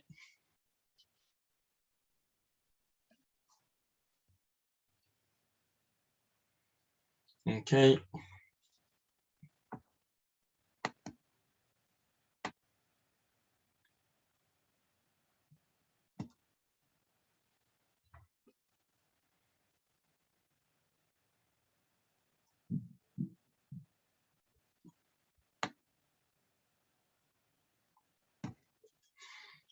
Right, okay, so let's get it going. So if you remember when we started the course this morning, for those who came earlier, I did ask you to introduce yourself, right? So I think we introduced ourselves well, but in the property business, there's a way you introduce yourself so people know exactly what you want or who you are, what you do. Vitally important, because when you go to property events, you've got 30 to 60 seconds to talk about yourself. So you want to be precise. And also this property identity is like your ID card, basically. You can post this in social media. I used to do this every day, twice a day or 3 times a day. For the people who don't like social media, it's good if you can do this as well. So it helps people know about what you do. the reason why I think this is good is because when I started property, I did not tell anybody about it, right? I kept it as a secret. It was my little secret. Nobody knows about it, okay? So looking back now, if I'd known, I would have told everyone about it, because it would have helped me get the finances I needed to actually expedite my process. So obviously I don't really want you to be in that sort of situation. I know some of us like to be private, if that's what you want to do, fine, but this helps you. If you want to create another social media page or account, create it, so that will not be for families, okay? That would just be for business stuff. So you can post as many stuff there as you possibly can. So your property identity is what tells people who you are and what you do, okay?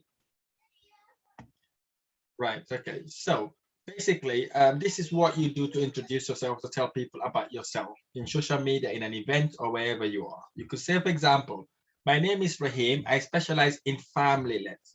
I have helped to buy and bought over 100 properties in the past few years. So I have experience and a great team.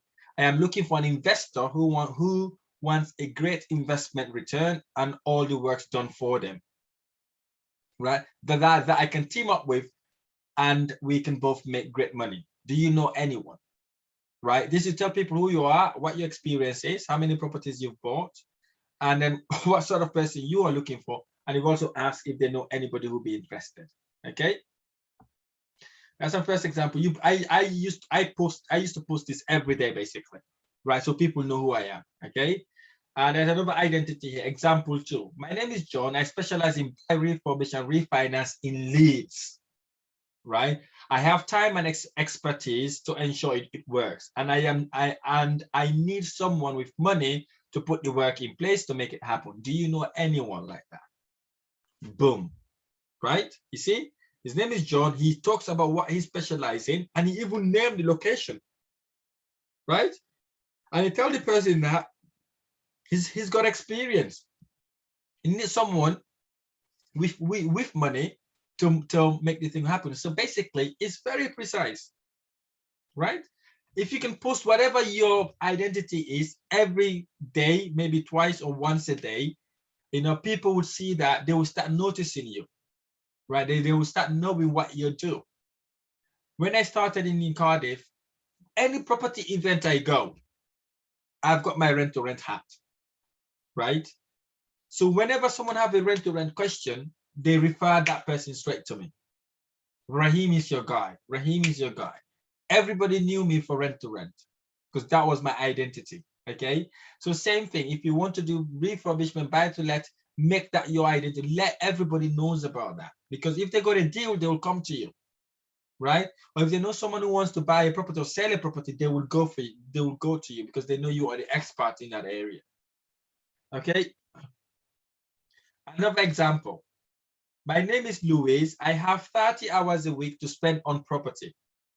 I am looking for an expert in buy-to-let who can teach me how to execute this strategy and then use my time and their experience to make great money together from the strategy. Do you know anyone like that? You see, that's another example, right? Or you could say you specialize in buy-to-let, you have time and expertise to ensure it works, you're looking for someone with money, right? Who could help you work. So whatever your strategy is, use this strategy to actually help you make people know who you are and what you do. Okay. So where do we use our property identity, right? Number 1, social media, Facebook, Instagram, LinkedIn, and Twitter, right? Post it there every single day. Now on Facebook, you are even able to actually schedule your post, 3 to 4 posts. Schedule it, it goes out every day. You do it Instagram when you have a free time. Send it, because once you've done it once, all you do is just to copy and paste and post it. It takes you 30 seconds or maybe 5 seconds. And tell people about it also in your business event. Put it in your business card. I don't know if I've got my business card here. You see, in my business card, I tell people what I do. You see, it's there in the front. Is something else, and here I don't waste the space. I literally put what I do there, right? That way, when someone turn over my card, they know exactly what I do, okay? Because there's so many property investors out there, okay? And if you go to property training events, when you meet indeed these people, talk to them, tell them what you do, right? Tell them what you do, and then what you're looking for in those examples. And in your email signature, if you have a Gmail account, networking event, local property meet, friends and family. Tell them what you do. It will make a change. I'll tell you this now. It will change lots of things. Okay. So now, how do we build relationship with estate agents? Very key, vitally important. Okay. Basically, we need to visit them, get them a surprise, a present, whether it's a donut, apple, whatever it is. Go there with a present, right? When you go there with that present, they will remember you, right? When the right deal comes, they will remember, and always ask for the sales, ask for the sales manager, right? Or ask for the person who deals with selling properties, right? Sit with them, talk to them, how to build the relationship, look around them. When they start, when you're in their office, look around them, right? Look around them, see what they've got in their station. Do they have their son photo? Do they have their daughter's photo? Do they have a football's photo? Build relationship that way. Talk about their children. Talk about the football. If they have a sport, you can send something around and talk to them about that. Build the relation. Let them know you. Let them get to know you. Obviously, whilst you're there, get proof of funds. For those who don't have proof of funds, borrow it from someone else. Right? If it's your dad, father, or a relative who's got bank account, who's got money in it, say, listen, this is the money we've got. I'm working with X, Y, and Z. We've got money. We're ready to move. Because they get so many people that comes to their offices claiming to be investors, right? If you go with proof of funds, they will know you're serious about what you're talking about, right? Build that relationship. Can I pick this call quickly? I've got an emergency call coming through.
Right, apologies about that. So basically, visit them in the office, right? Show them the proof of funds. Once you show them the proof of funds, then they know you are serious. It could be yours, it could be someone else's, right? Or you could do a decision in principle, which is also, which you could also get as well. Show them, then they know that you're really serious to invest, okay? As I told you, find out who the sales manager is, right? The sales manager is the key. What I do, if I don't know the agency, I book viewing appointments. I book lots of viewings appointments with them, right? So basically what I do, I want to know who that decision maker is, right? Back in the days before COVID, I used to pretend like my car broke down. right? I will go halfway. I'll tell them, oh, I cannot be able to meet you at the appointment. Is it okay for me to come to the office so you can take me to where the appointments are? So in most cases, the estate agency got cars, right? So we will jump in their cars and then we start the conversation basically, right? Talk to them, ask them about the job, if they like the job, build relationship with them. Talk about their children, if they have children, their sport, whatever thing that I can build conversation with, I talk to them about that. So I take them through a journey, talk to them as friends, and then switch the conversation to properties. And then talk about friendship, switch it to a property. So they go through that journey, they go through that experience, they'll be thinking, it will feel like they know me for a very long time, right? So that way, then when the right deal comes, they will always come back to me, okay?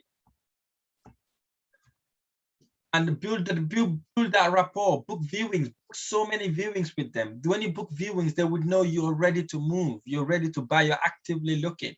Don't walk in one day and then you never came back, right? You know, if you're gonna go, get 3 or 4 agents that you work with. So you visit them every week or every 2 weeks, right? Just to check on them, saying you're still looking, you know, if anything comes up, to actually let you know, or ring them over the phone, ask for the person you actually talk to, right? And then for that reason, they will remember you and they would always get back to you when the right deal comes. One day I walked into this agency, right? Walk in, talk to them, tell them about what I do. The guy write it all down, right? But for some reason, I did not feel that rapport with that guy, with that salesman, right? I was with a business partner there. I said to him, I don't think that guy would actually keep the note he wrote on the paper. I think he will bin it. For some reason, I did not build a rapport with him. I don't think he will do it. We returned back, right? Asked for the guy, went to the guy. I asked him, I said, Tony, his name was, did he really keep that note I gave you? He was honest. He said, no, as soon as you walk out, I chuck it in the bin. Right? I felt it.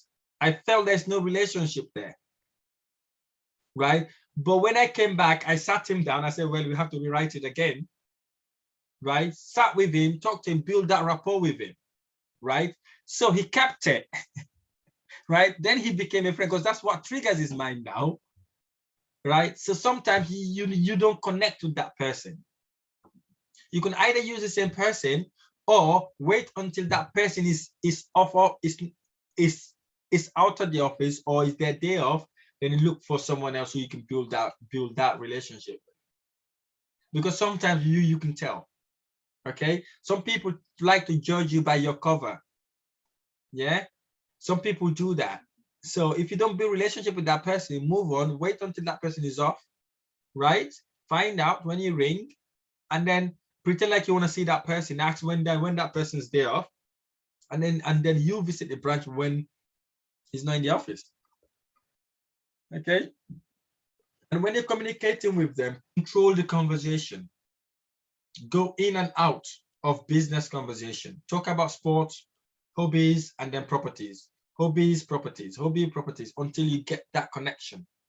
You know, once you've got that connection, they would help you buy properties and they will also help you sell your properties, okay? And also offer to help them, right? Tell them what experience you have. Don't pretend like you know everything, but say there's anything I can help you with, let me know. You know, tell them you work with lots of investors that are actively looking for properties. If they need any help selling any of their properties that they're struggling with, to actually let you know. And then guess what? Once you've got that information, you can sell that information to another investor, make about £2,000 on it, right? Only by offering that sort of help. Okay. And then obviously, if you know it's a small agency, offer them commission. Say, listen, if you help me get this deal at this price, you've got X commission from me, right? Or you will have a bonus, right? It works well. When I was in the north, that helps me a lot, because in most cases, right, the people want commission. You're not bribing them, by the way. Okay, just tell them, listen, if you help me sort this deal out, I owe you a bottle of champagne, or I owe you XYZ. Don't go say Gucci bag, because Gucci bags are very expensive. Okay, Don't go for expensive stuff. Just say you can get, you will look after them, right? And then trust me, when the right deal comes, they will give you a shout. And guess what? They will never forget that. When you bought the deal, they will be the first person to tell you about the commission. Okay. And then you then owe that to them. And then that would help you actually get you to where you want to go. So we've gone on launch already, no launch. Okay. So marketing. I had so many people asking me about this. Rahim, how do I market myself? How do I let people know what I do instead of me going looking for deals all the time? What can I do? Okay. The first thing we do is leaflet drops, right? You create a leaflet, tell people you want below market property deals, right? And you send it out to your gold mine area, not the whole UK, right? To your gold mine area, right? Send the leaflet out every 2 weeks or every 3 weeks, right? So that people will start seeing this on in their doorstep.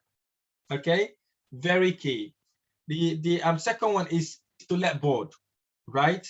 You can create a to let board. If you're doing a renovation somewhere, you can put that there. Okay. And the other thing is also social media, very key. As I've told you previously, tell people what you're doing, what you're looking for. If you're looking for a deal in Newcastle, post it. Say you're looking for below market deal in Newcastle.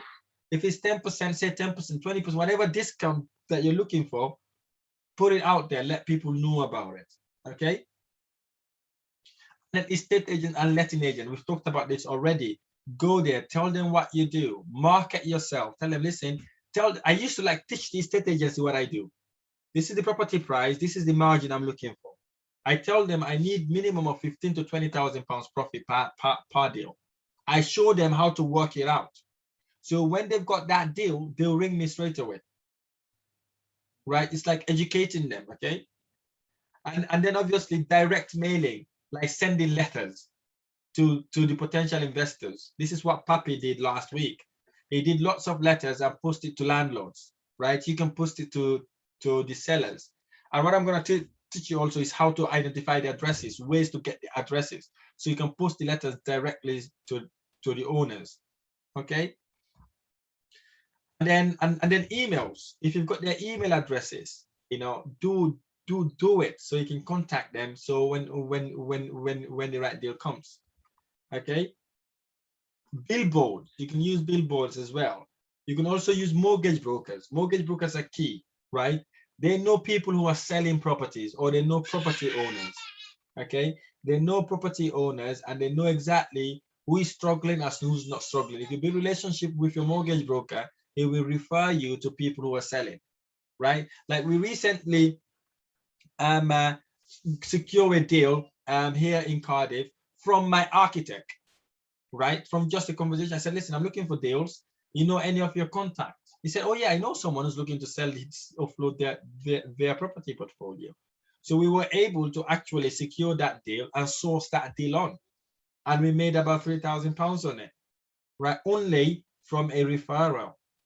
Okay, so tap into these contacts you have, okay? Let them know what you do, right? Again, your solicitors, you know, they know people that are going through repossession, right? They know people are struggling to actually pay their mortgage and their property is being repossessed. Again, you can tap to this contact and ask if there's anything available to actually let you know, okay? And chain breaks.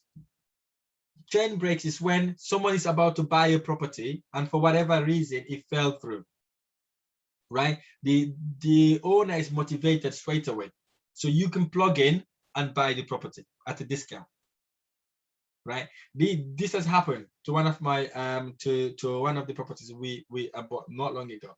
We offered the landlord, so we offered the agent told us the owner rejected the offer. But what we did was always you need to tell them your offer is on the table, right? I told them our offer is on the table if the vendor changes his mind. So what had happened, a couple of months after, the vendor actually, the guy that was buying the property, pull out, right? When that guy pulled out, they were nearly at the end, they were about to exchange and the guy pulled out. When the guy pulled out, the seller was so demotivated, really motivated now to sell, and the agent rang me. They say, oh, Rahim, are you still interested in that properties? I said to them, I was interested. I said, no, I said, not really. We just had an offer accepted in another deal. We may not have the same amount of money we've initially put on the deal. And then guess what? I went back, reduced the offer I made, right, from 15% to 20%. I said, because we've already committed in another deal. So I bagged the property on 20% below market value. When they come back to you, don't accept the offer, reduce it, because you know now they need you. They're not there because they love you. They're there because they've got no choice. Right? So you take the advantage then. Tell them, okay, I can buy the property, right? But I've already got a commitment elsewhere. I don't have the same amount of money. I can buy it X amount. If the vendor is happy, I'm happy to move on. Right? That way you can bag yourself a bargain as well. Right? Chain breaks are very good. Okay. And then sandwich board. You know, some people are very good at this. Sandwich board, you leave if you have a shop or you know someone who's got a shop, you can put it on their window or somewhere in their sandwich board saying you're looking to buy below market property deals. And again, that way you will get lots of inquiries from that as well. Okay.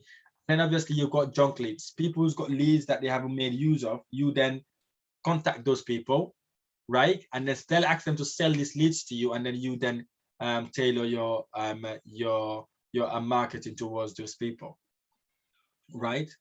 And then car boot sales. If you like to go to sales like Sunday market, right? I do that until today. I go to Sunday market, find a couple of vans, you know, pay these people 10 to 15 pounds a day or 20 pounds a day for me to put my banner on their car front. Yeah. And again, you do that every weekend or every time they have a Sunday sale, you tend to get sales there. Guess what? Rich people like bargain. They go to these Sunday markets. You never ever know they are millionaires. Okay, they go to Sunday market, right? So, and most of these people got properties and they want to sell it. Some of them are at retirement age. They just want to sell. Again, you can get a lead from there as well, right? And what I'm gonna say, basically, you don't have to do all these. By the way, you can only do one. You could do one or two, right? Because most of these things cost money. Okay, all the free ones like the emails you can do direct mailing. If you want to do that, you do that to see if it works. And leaflet also you do. And also the success rate, you normally get every 1,000 leaflets, you usually get 10 leads. Out of those 10 leads, 5 of them would back out. You left with 5. Out of those 5, you may get 2 or 3. Okay, that's the sort of ratio on it. But what we're doing now, basically, we're doing social media marketing. If you're interested in this, let me know. I have someone I work with who does this. So instead of us doing all this sort of direct mailing, emailing, we will run a social media campaign, right? An advertisement online, right? So what you do, it costs you maybe about £5 or £8 a day, right? So what social media would do then, they will target the people that we're interested in and in the area. Say you want to do Liverpool as a patch. We will run a social media campaign for you, right? You don't need to post letters anymore, or you don't need to do leaflet drops. That will be some sort of your leaflet drops. So we will do that campaign in that area, social media campaign. It could be Facebook, Google Ads or something like that. So we can target that area, basically. The landlords in that area, say we're looking for below market properties, right? So then we get these leads coming to us. In a way, how we do it with my social media manager, right? If you're interested in it, it's very key. It works really, really well, right? It costs you about £8 a day, right? If you've got 2-3 deals or say 5 deals in about a month or so, or say about a couple of weeks or so, they're very, very solid lead, because you know these people are actively looking to sell their property, right? They are solid leads, basically. So again, if you're interested in that sort of thing, let me know during the mentorship program. I will get my social media marketing guy to do that sort of strategy for you. Very good strategy. It works really, really well. Okay. And again, you don't need to do all this, but this is the way you do to allow the deals to come to you rather than you going to look for these deals. Okay. Right. Your expert team. What sort of people do you want to be part of your own team? If you want to be a property person, these are the main people you need to be with you. Number one, a mortgage broker. You need to have a qualified mortgage broker, not just qualified mortgage broker, experienced mortgage broker who is in the property business themselves, right? You need an accountant to help you with your figures, qualified accountant. You need a solicitor to help you with the conveyancing, right? You need a surveyor to actually go and survey the property to ensure you're buying a good property, right? You need tradesmen. These are the builders, the people that will do the building work for you. You need handyman, the one that can fix the tap, or if the lock is broken, stuff like that. You need this sort of people. You need a financial advisor who would advise you in your investment. Again, this is key. Look for financial advisor who is a good property advisor, okay? He's not just doing it as a business, just a business. He's not in a property game. Estate agent and letting agent, we talked about that already. A coach and mentor, you need it in your life, okay? And property sourcer, people who source properties. Sometimes you may not get the right deal from yourself, but if you've got a good property sourced elsewhere and the figures stack up, you can buy it from them and you can pay them a sourcing fee, right? Anywhere from £2,000 to about £3,000. So these are the sort of people you need in your network, right? These are your checklists. You need this sort of thing to allow you to be able to buy properties, okay? Right, where to find these people? Because you just cannot get them this way. So number one place to find them is Checker Trade or My Builder, right? You go to Checker Trade, if you're looking for a plumber, put the postcode, right? You may have seen Checker Trade on your screen, but you never know what that means or how to do it. Just go Checker Trade on the website, put whatever tradesman you are looking for and put the postcode. You search, you have tons of list of people. Ring them up, tell them what you intend to do. Tell them once you've got the right deal, you will go back to them, put them in your mail, in your list. Okay. Again, social media, write a post to tell people about what you're looking for, right? You're looking for it. If you're looking for a plumber, if you're looking for a carpenter, post it there. Landlord forums are very good as well. Online forums, tell people hello, but give value before you start asking, okay? When you go to a group, don't just go in and start asking for help, right? Offer help before you ask for help, right? It's give and take, okay? Don't just go bang on, hello, my name is this, I'm looking for that. No, give advice, talk something, contribute to the group, okay? Property Tribe Forum is another forum. This forum, I wouldn't advise you to actually join it, right? It's a negative forum, okay? They are so negative.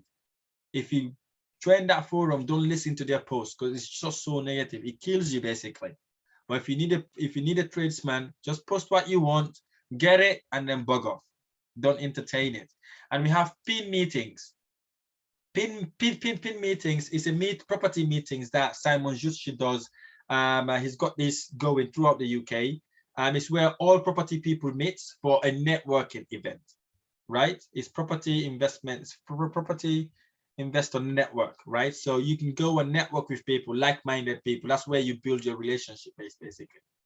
And I think they charge about £20 or £15 for any sort of meeting, okay? And we've got a group called the BNI group. BNI is an international group. In this group, there is only one trade per group. So they have mortgage broker, they have an estate agent, they have a letting agent, they have a property investor, they have a solicitor. They've got one trade per group, right? So what they do, they refer each other, right? So if you're a property investor, they will refer you to buy deals, or they will refer you if you are a letting agent to manage other people's properties.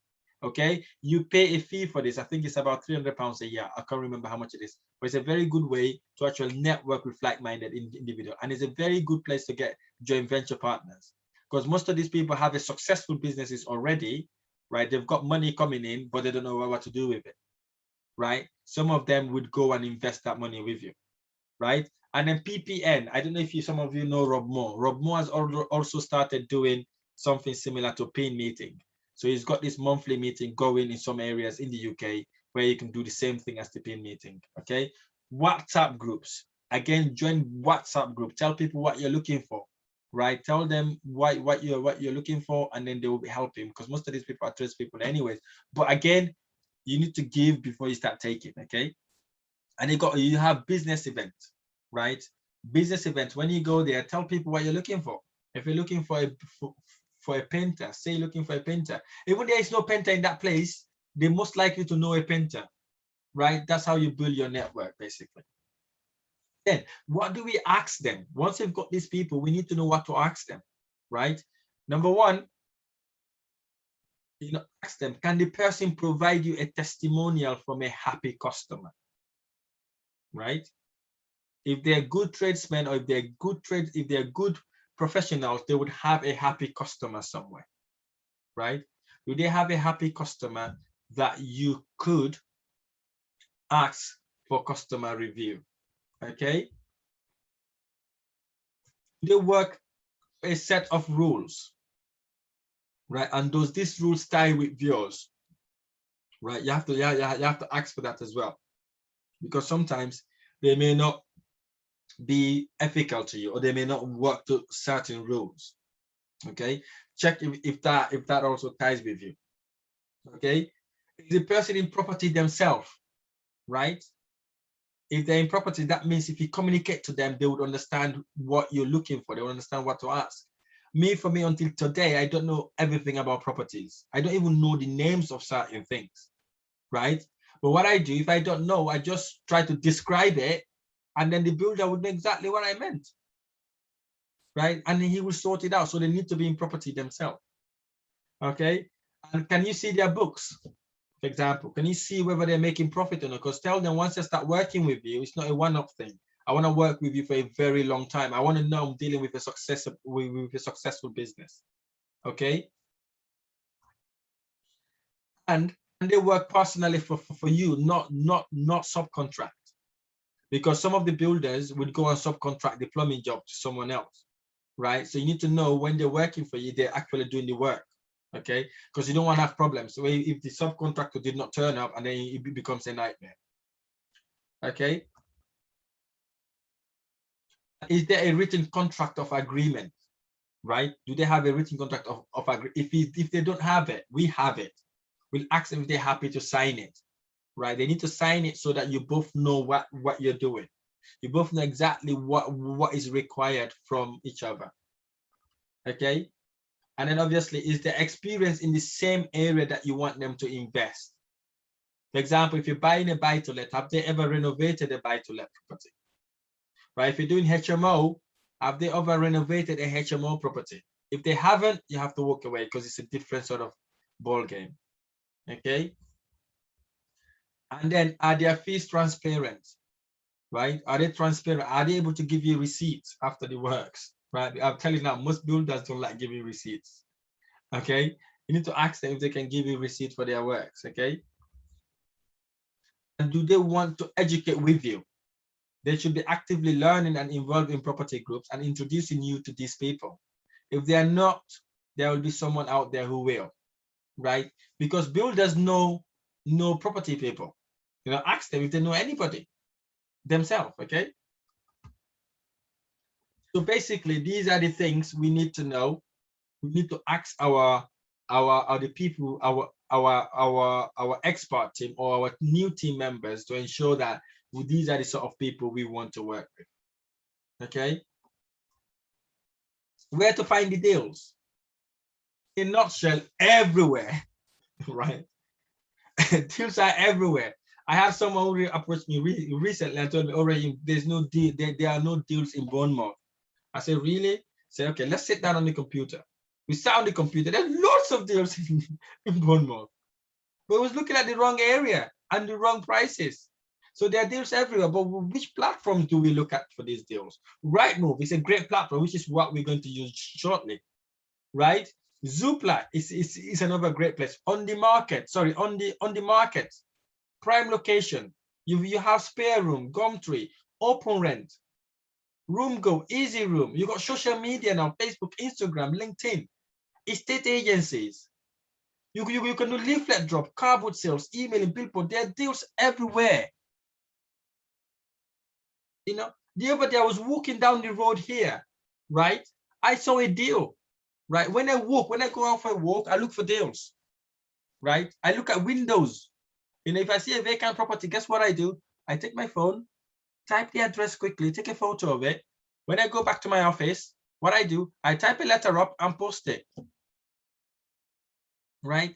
These are the little things you do that makes a huge difference.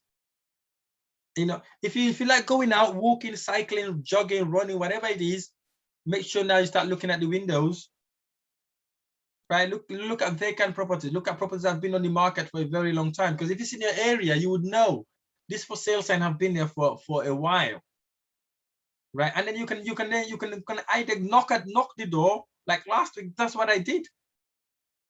You might think I'm crazy. I knocked the door to find out. Hello, I see this property is up for sale. Are you the owner of the property? Right? Last week, he told me no, he's renting. And then I've asked if there's a chance to get the landlord's details. He happily handed the landlord's details to me. Right? I was in a shop on Wednesday, right? To top up electricity for one of our renovation project. I saw a property for sale next door to that corner shop. Guess what I did? I asked the corner shop guy, keeper, if he knows the landlord, who the owner is. Guess what? He said, oh, it was my brother's. It's my brother's property. And he gave me the number. Simple things like this. I went to top up electricity. I saw a for sale sign next door. I asked the shopkeeper. After I bought his electricity, gas, anyway, by the way, because I know he's happy with me then. And then I said, do you by any chance know who's selling next door? And then he goes, oh, it's my brother. I gave him the property. I said, here you go. I said, here you go. His name is Jeff. This is his number. I rang Jeff. I've booked him for an appointment to go and view the property on Monday. It's a 3-bedroom house.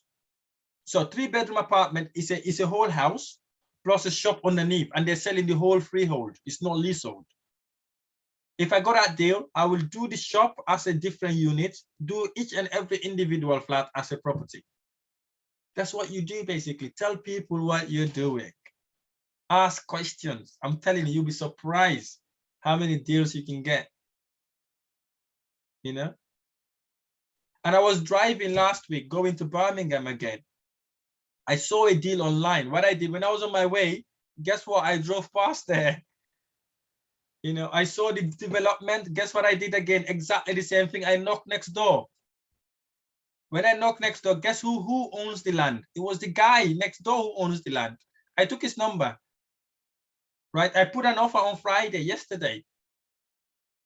Sorry, Thursday. I put it off on Thursday. He said he would get back to me today, Saturday. That's how you get the deals, guys. It's no magic. Can you not see how easy this is? You know, but the property gurus don't tell you this. They want it to be hard. They want it to make it so hard to get. Easy. Just about saying stuff, you know, telling people about stuff. You know, saw the property, saw the land, it's a development. You could build a detached house in there. Saw it. I know I'm heading to Birmingham on the Saturday last week. I said, okay, fine. I'm going to drive past there anyways. I'm going to go through Newport, exit the M4, drove to the plot, looked at it, walked to next door, knocked the door. It happens to be the owner.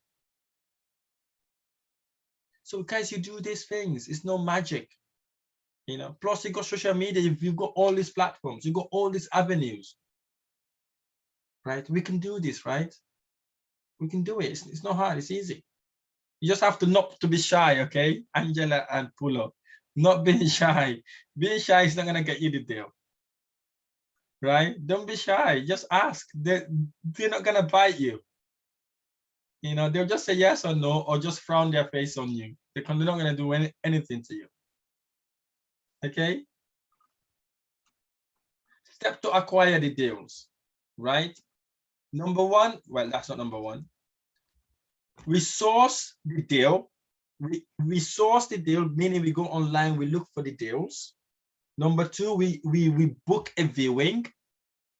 right? We go see the property, and then obviously we do our due diligence. We then put an offer, and the negotiation starts. Okay. Then when the offer is accepted, then we raise finance for the deal. And then once we've done the finance, we then instruct our solicitors to do the legal work. And then refurbishment starts, right? And then we refurnish the property, we clean the property after the works, and we set it up, get it ready, and we clean it again once it's set up. And then guess what? We take the photos, and then we go live.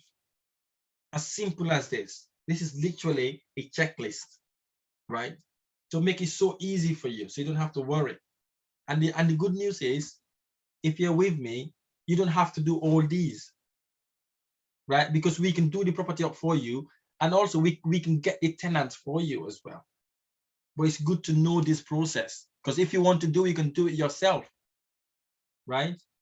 You don't have to use my agency. You don't have to use my renovation company. You can do it yourself, right?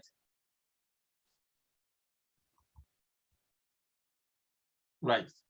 Before we get to raising finance, I would like us to go online and look for property deals. Who's ready for that? I'm ready. I'm ready. I'm ready. Right. Okay. So what we're going to do now basically is to literally go online and look for deals. Right. Okay. Good day is there. Good day's been quiet, but he's contributing. Okay. So what we're going to do, right? We're going to go online now and look for deals. Which area do you guys want to go look for deals? Because I don't want to bring an area you'll be thinking I predetermined, right? You tell me which area in the North or South Wales you want to look for deals. Preston. Oh, Preston. Okay, brilliant. Whereabout is Preston? Northwest. Northwest. Okay, brilliant. Okay, so what we're gonna do then, I'm gonna switch the screen over. Okay. We're going to go to online. Let's have a look.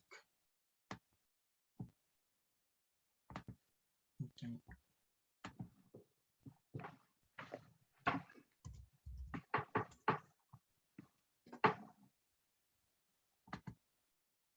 Right, get your golden rules ready, okay? If you've taken them.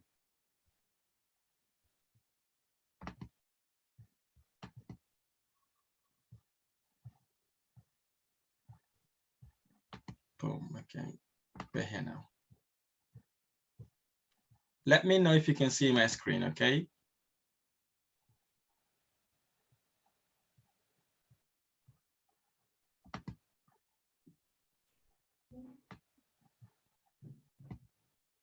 Can you all see my screen? Yes. Yes, we can see. Fantastic, okay.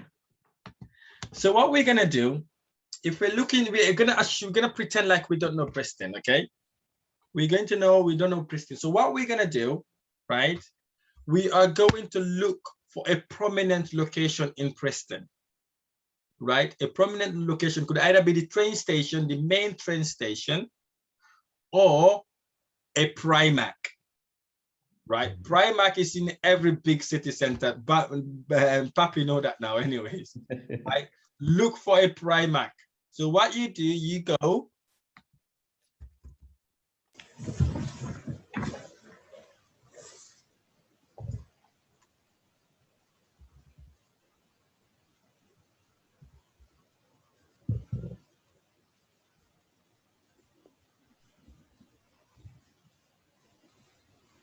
You hit that, right? So once you've hit that, you look on your right-hand side, right? You get the address. You see how to get the postcode. Can you see that postcode there? I've highlighted it.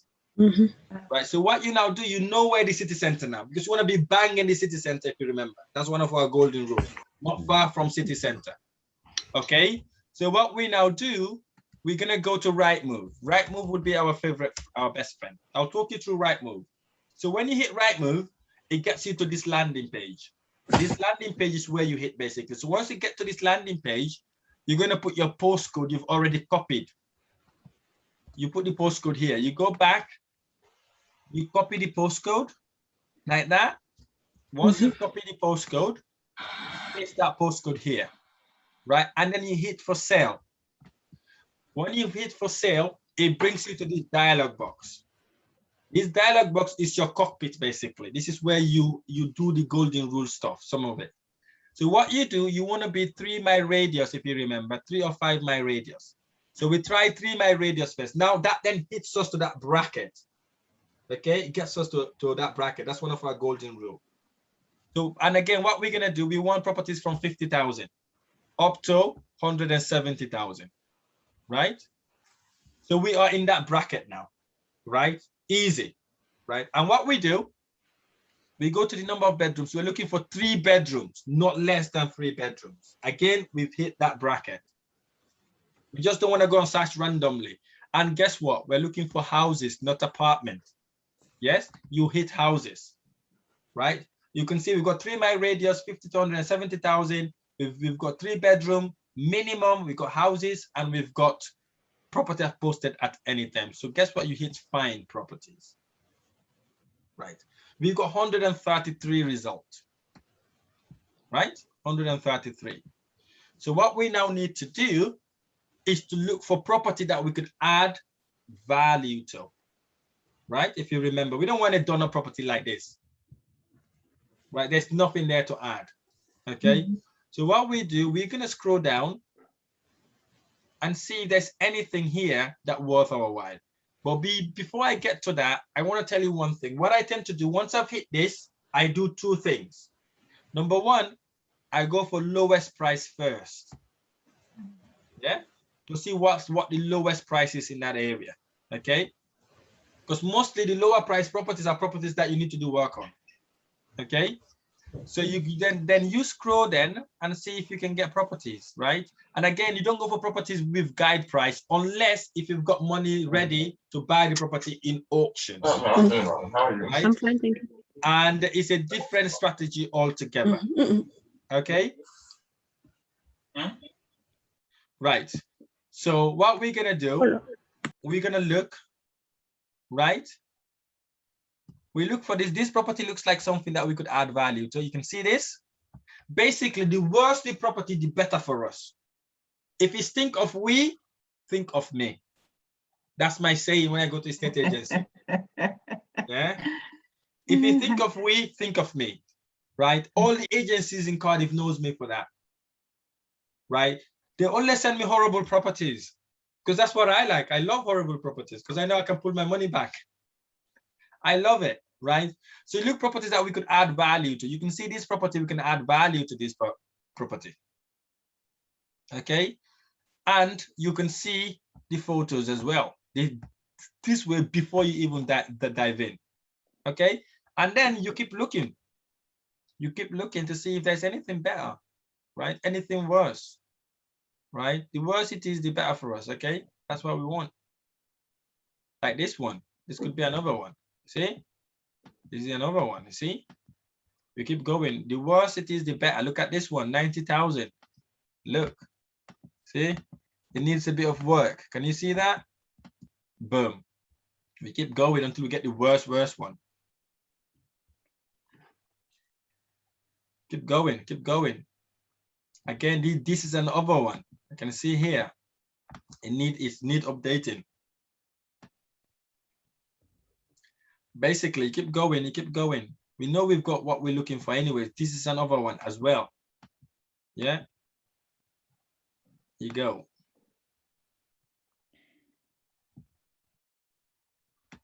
See, this even tells attention to investors. Okay, they're hinting you basically. You can see this one. See, it needs updating. See, it needs updating. All this needs updating. Okay. You know the gist now, right? I don't need to go through all the list. Okay.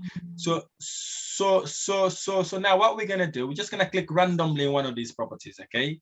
Let's go for the 75,000 because that's what we want to negotiate on, for example. Right. Keep going up. Up. Here. 75,000. So what we do, we then open that property up. So when we open it, then we look at the photos properly. Okay, you can see this. You see, you know, Don't panic when you see look bad, because that's what you want, okay?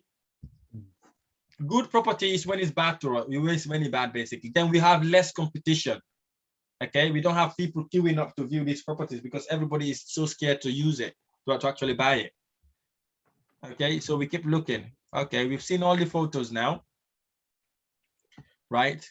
Vital important what we need to look for here, right? We need to look for, we look at the floor plan, right? What the floor plan is like. This is where now, if we're looking for 2-bedroom, we're going to check if we're going to add an extra room to make it 3 bedrooms. But in this case, there's no need for it. Okay, the rooms are big enough. Okay, if you want to add a bit of value, you can create an ensuite in the bigger room, right? And then it will be a 3-bedroom, 1 bathroom, and an ensuite room, right? This is an amazing property. This could be a potential HMO, to be honest, right? Because look how massive the bathroom is. The bathroom is like a bedroom, basically. Yeah. So basically, you go back then. What we want to look at, we're buying, what sort of properties are we buying? We're buying freehold property. Remember, no leasehold. Okay. It says here, freehold, right? Ideal for buy to let. 2 reception rooms. Okay. And it's a 3-bedroom. These are the key things we need to look for. Okay. And you scroll down, you read about the property, right? So what we're going to look for now, if you remember, train station. Can you see that? Very close to train station. We've got option of 3 train station, right? We have less than 1 mile, 2 mile, and 3 mile. Okay. And then the schools, if you remember, you hit that, right? Ofsted, good. Back of the days when I started, this wasn't there. You have to go to the Ofsted website to look for the good school in that area. But now, Rightmove does it good for you. If it's in England, all this information is there. Right? Only in Wales that this information are not accurate. Okay, you can see here, outstanding school, less than 1 mile away, right? Another good school, less than 1 mile away, and another good school. This is a very good location, basically. Yeah, you can see all the schools are good and outstanding, basically, right? That has hit our requirements, okay? The next one we need to do, basically, we need to work out where this property is, right? We need to know the postcode of this property, because remember the postcode we use is city center postcode, right? So we got 2 options. The first option, I hope it works. Sometimes it doesn't. This is the first option. You go to the broadband speed, right? You click on what's my current speed, right? When you click on that, in some areas it works. In this occasion, it did not work because they haven't integrated that in that area. But sometimes if you click on that, it takes you to the postcode straight away. Okay. In this occasion, it doesn't show us. Then you got your second option. Your second option is, if this would allow me to scroll, your second option is this option here. Is to look for market information. It's where you look for how much properties have been sold for in that area and what's under offer and what's been sold. Under offer properties. Under offer properties are properties that's already been accepted to be sold. You see, under offer, someone has said, I can buy it. You can see that there. All these properties are there, okay? And then you go to sold houses. Key. Again, it tells you how much houses been sold, but this is not accurate, right? You want to get the accurate data. But for a snapshot, you can see this here. You will then know whether your property has been overpriced or not. Okay. So what you now do, you go at the bottom of this page. You see where it says compare to more household price here? You click on that, bang, you got the postcode. This is the postcode, basically. This is the postcode of the actual property. So now, if you remember, we're looking for average house prices in this result. How do we get to this page? I need to show you how you get to this page. Let's go back to Rightmove. If you want to do it manually, go to Rightmove. Once you know what the postcode is, you go to Rightmove, you go to here, house prices. You click on house prices, you go to sold house prices. And then guess what? You put your postcode there, it will give you the same page as this one here. See, they're the exact same pages. So what we now do, we're going to filter it. Okay, we're going to say we only, and if you're looking for sold house prices, you don't want to go more than half a mile away from your current property. Okay, not more than half a mile away from your current property. So what we're gonna do, you're gonna do quarter a mile away just to see what the data is like, right? And then we're only looking for property that's been sold for a year, right? Last year, okay?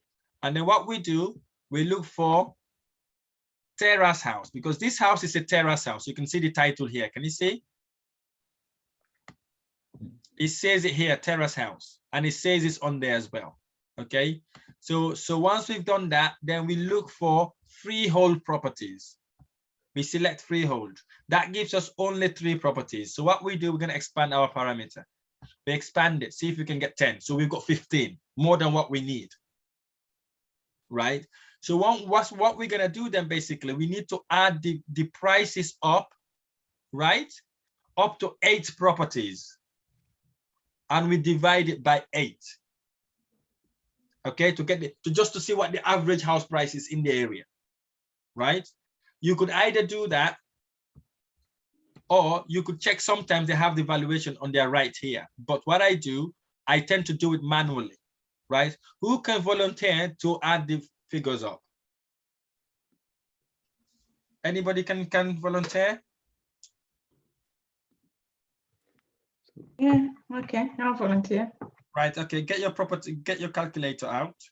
And one person should be counting how many properties have been given figures to, right? It has to be 8. Right, okay. One important thing, you can see here, it says 5-bed. We ignore that because we're buying 3-bedroom house. Okay, you go 125,000. Yeah, we have 127,000.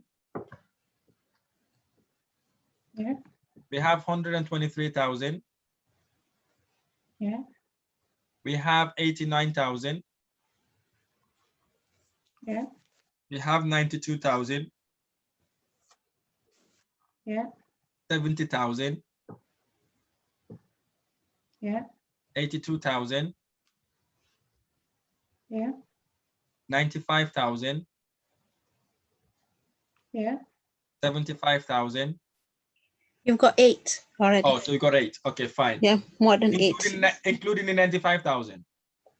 No, 1, 2, 3, 4, 5, 6, 7, 8. Yeah, including the 95,000.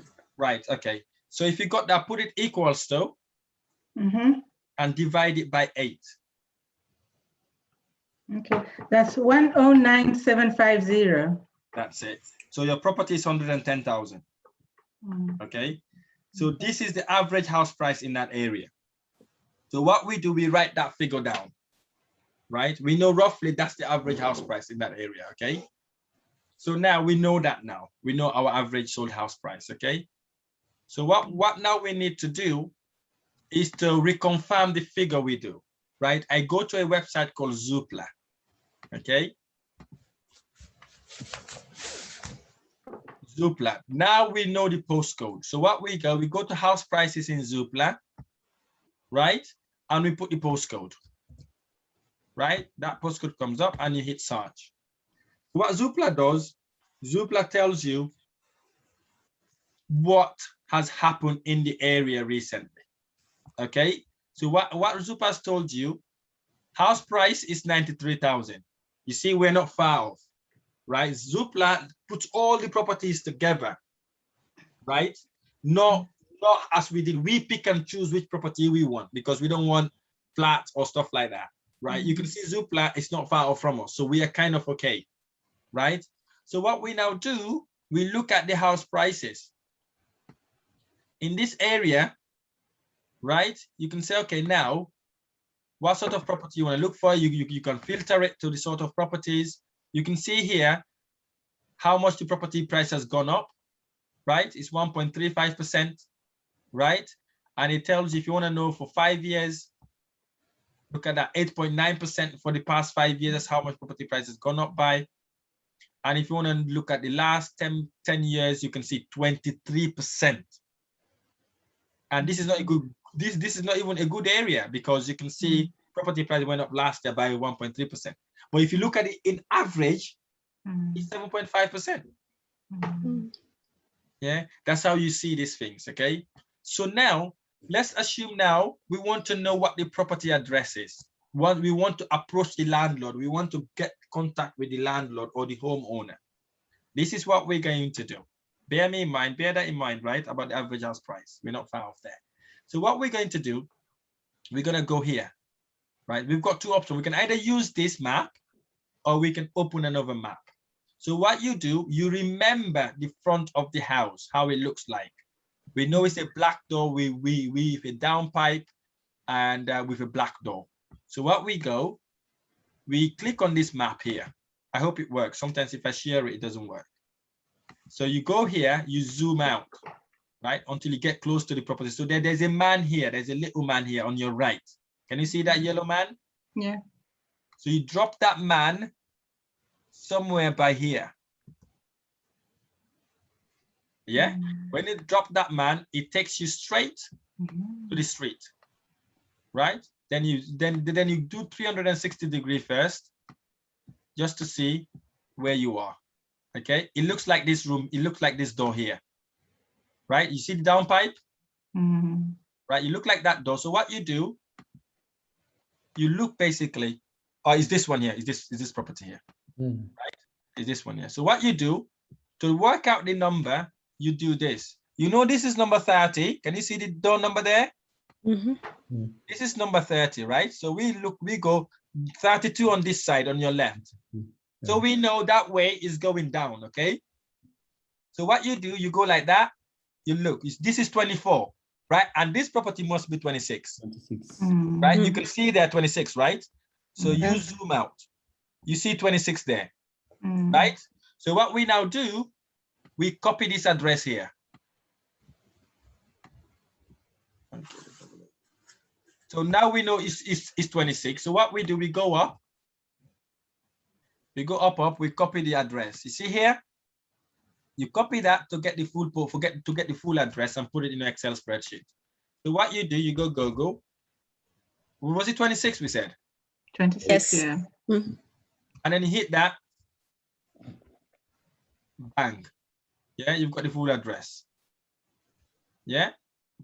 You've got the 26 Salisbury Road, you know it's pristine, and you know what the postcode now is already. Yeah, that's the postcode there. Yeah, so if you want to be shabby, just copy it from here, you see? Boom. So what you do, you have your letters already I sent you yesterday, right? You put the address there and post it. Is this hard? No. Well, initially. Exactly, it's practice. So now, if the agent is messing you about, you send the letter directly to the owner, and Papi knows now. You send first one, second one you put in a brown envelope. Who doesn't want to open a brown envelope? Tell me. Everybody wants to open a brown envelope because it might be to do with tax, right? So if you open it, then you got the landlord to actually open, or you do colored envelopes, yellow, green, whatever color you like. Send it to them. And if it's rented property, put on the envelope private and confidential. Attention to landlord. Yeah. Guess what? As soon as it's a private and confidential brown envelope, they're sending that to the landlord straight away because they don't want their property to be repossessed. Right? Because they will think it's to do with government. And then you get the landlord to open it. The landlord is a bastard agency. They've got this property for 3 months. They can't sell it. Now, guess what? I've got someone who wants to buy it. It saves me £2,000 on paying them their fees. Then they will ring you. When they ring you, don't panic, right? If you've sent so many letters, tell them, okay, take their name, their address of the property, and say you will call them back if you're at work, right? Then you can go and sit when you're comfortable, you're in the front of your computer, and then you can dictate the play. And then that gives you time to go and analyze the deal anyways. When you ring, don't put offer. Find out about the landlord, why they're selling, what's the condition of the property, what's their situation, right? And then find a way to know their pain points. Why? Because the reason why they're selling. Once you know their pain point, then you feed that pain point back to them. Say, listen, I know you're struggling. I'm happy to help you. I can buy this property at this amount. Because once you know their pain points, then you know how to sell it to them. Right? This is how you do it. And now we've done that now. Now we know how much the average house price is. Now we know how to find the address, right? If the agencies are messing about, we can just go and look for the address, right? Or if we don't want to approach the agency, especially if the property been on the market for a very, very long time, there's no point to approach the agency. Just get the address and then do it. And another cheeky way to get the address, even simpler than this, ring the agent, pretend to book a viewing. Say, I would like to view this property. They book you in, get the address. Once they emailed you, get the address and then cancel the viewing. Then you got the address. Yeah. In some instances, right, you may not be able to see the address on the door, right? So what you do, you ring, pretend you want to book a view, get the address and then cancel it. Right? And also, if you cannot see the address on the door, look at the wheelie bins outside. Or look at the fence. Sometimes they put the door numbers there. Okay? So now we know what the average house price is. We need to check one more thing, or a couple of things we need to check now. We need to check the rent, if you remember. Don't forget the rent. Right? So we need to go and check the rent, how much the properties are renting for. Right? So what we do, we copy the postcode again. We still use Rightmove. In this case, we select on rent.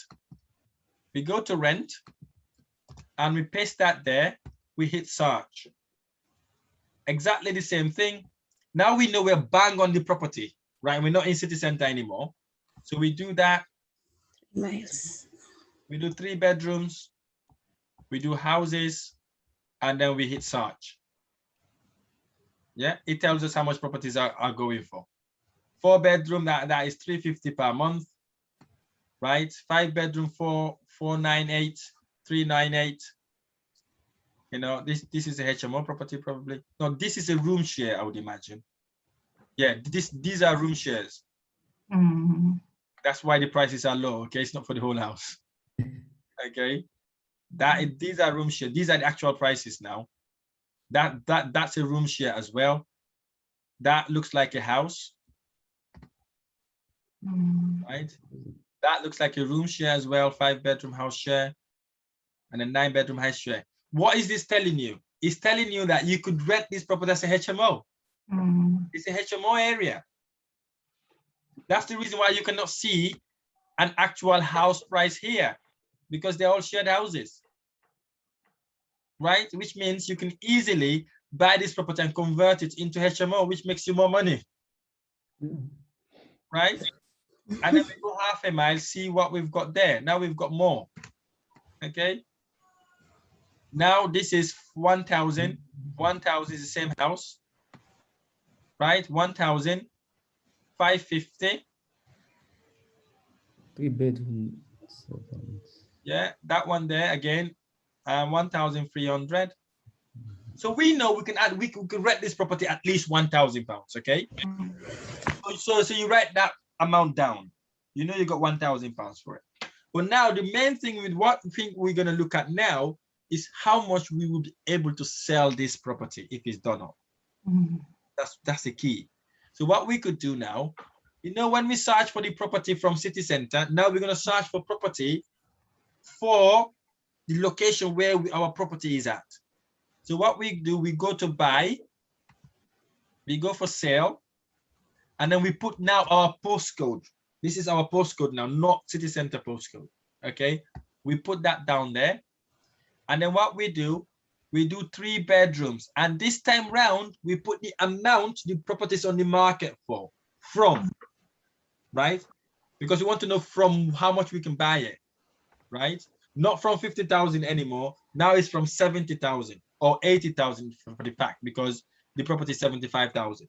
Okay, so we want to know how much we may be able to sell it, right? Or remortgage it. And then what we do this, and then we hit search. Nothing in the area, you do quarter a mile, right? Again, we got 1, we do half a mile. Okay, half a mile, we've got about 10 properties. Okay, Obviously, you ignore that one because that's 15 bedrooms, right?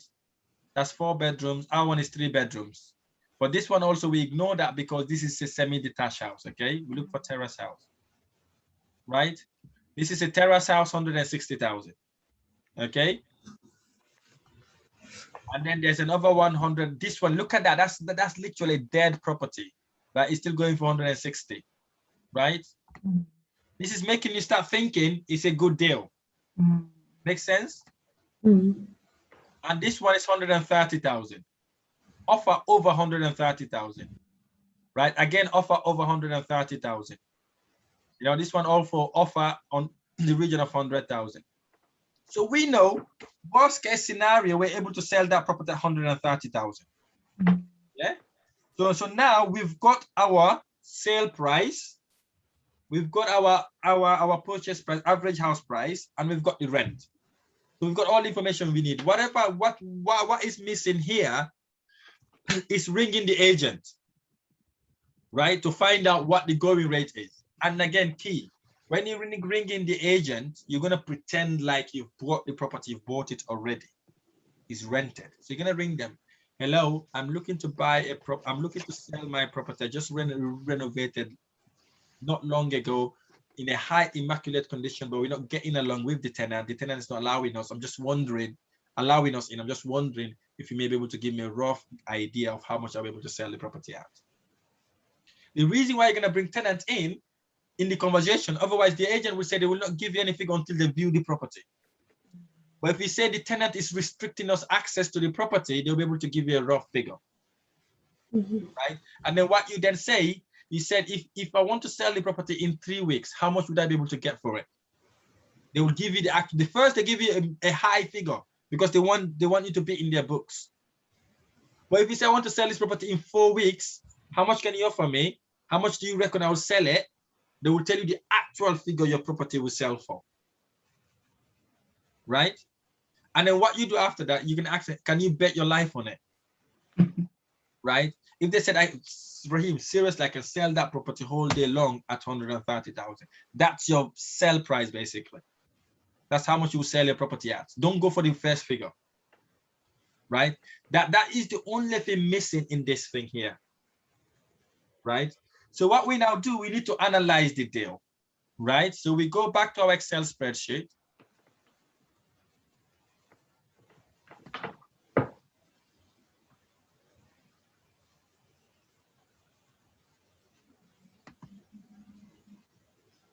Right, so I'm going to share this with you, okay? Let me know if you can see my Excel spreadsheet. Yeah. Right, this is the Excel spreadsheet. So what we're going to do, we're going to use one of these information here. Okay, so we go here. We go to buy, refurbish, and refinance. We will put the area, we put the property type, we put the postcode, okay? And then with the property price, they're selling at 75,000. Bang. And then you work out what the deposit. We know the deposit is 25%. That's your 18,000. Stamp duty is 3%. You times that by 3%. Enter. You got your legal cost, about 650. You have your valuation, 450. Right? We have our mortgage cost, about 800. We have our bridging loan interest. I'll tell you how to work this out. You do equals, so you do that. You type that property price there, you times by 75%, right? 75% for that. And then obviously you times it by the interest rate, 0.1%. Then that gives you your monthly mortgage, monthly bridge loan cost. If you're going to do the work, say for 3 months or 4 months, I always do 6 months. Right, again, just to make sure if any delays, I'm able to pay the mortgage. Okay, we do 6 months. So this is your mortgage interest. Okay, and then your refurbishment cost. Again, we look at the property. We know what sort of refurb cost this property may be cost. If you're gonna do it straight buy to let, it may cost us about 15,000. Right, then you put that in. So we now know our entry cost is 41,275%. I saw something just now on the deal. This property is a repossessed property. That's the reason why it's below market, significantly below market. This one is, right? Because you only buy the property once you exchange, right? If you put an offer, unless you exchange, someone can come and outbid you. I'll show you why I said that now. If we go back here, let's see if we can go back. That's it there.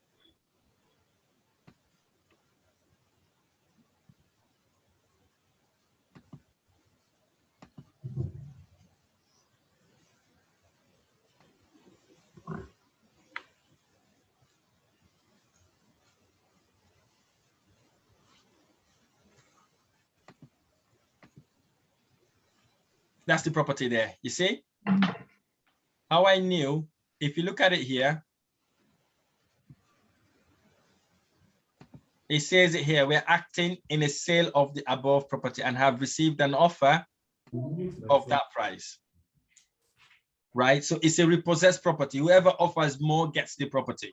So here, speed is essential, basically, right? You have to go and do the thing quickly, get your finances ready and buy it at that discount, right? And then you can see, it says it here, public notice, right? It's a repossessed property, basically, right? So can you see my screen? Yes. Right, okay. So it is a repossessed property, basically. Then you can see then, in this case, we may not even need our discount because it doesn't apply here because it's already discounted property. You can see properties are going for 160,000, right? So let's go then to the figures again.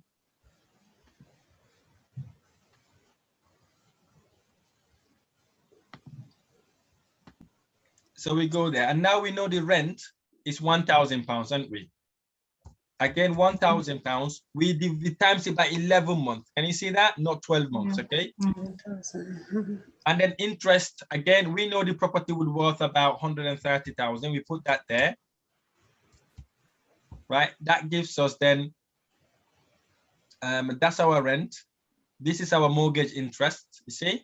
75% of the new value, right? Times 5%. That's our annual mortgage. You can see now, a whole year normal mortgage, you pay 4,800. For 6 months in a bridging loan, you pay how much? You pay for nearly 4,000. This is the reason why I'm saying I just told you it's expensive, right? The quicker we finish the deal, the better for us, right? Again, you can see there we've got we have the mortgage interest there, and we have other costs, and this property is generating us already £4,000 a year. And that's 10% return on investment.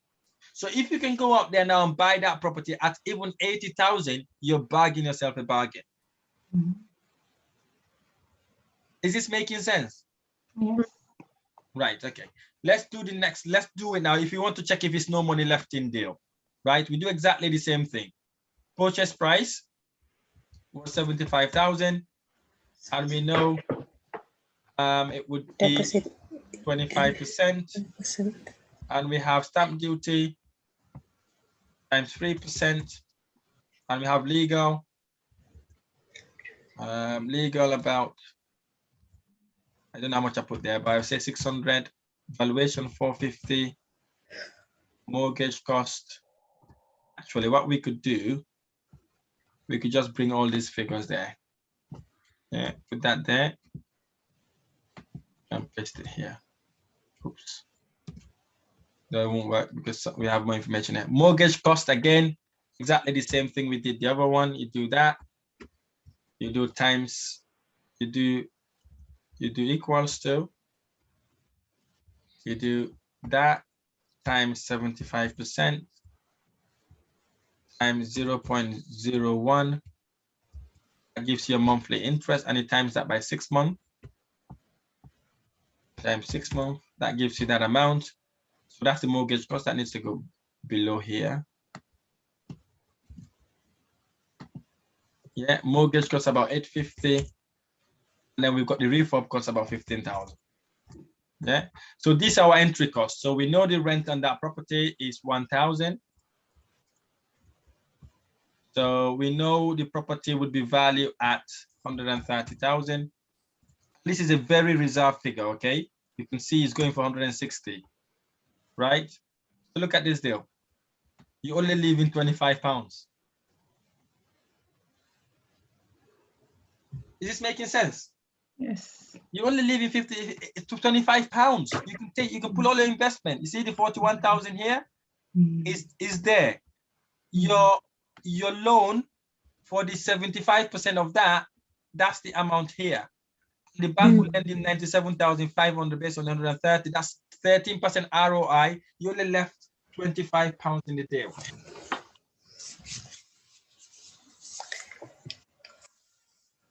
Is this making sense? Yes. Even if that property worth, let's say 125,000, let's say 120, you've only left 7,000 pounds on the deal. This is how you look at these things, guys. Right? But anyways, we'll go in depth where we can practice this so many times. So you all would know exactly what this is about, okay? Or how to do this. Any question on this? That's right. Don't be shy, ask. Yeah? They're all here to learn. If any of this doesn't make any sense to you, let me know. I will explain to you now.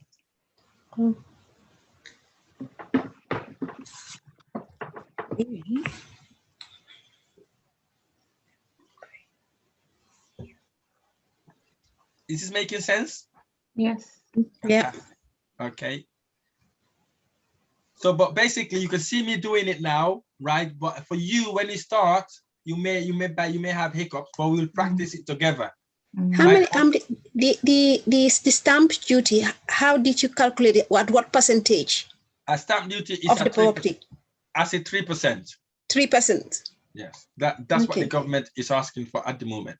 Okay. And that's what goes to the government basically as a tax. Okay.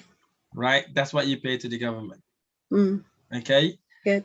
So, and again, you've got all this here. You know what? You know what bridging loan interest is now. All that sort of thing. Okay. So now, how do we finance these deals? Right?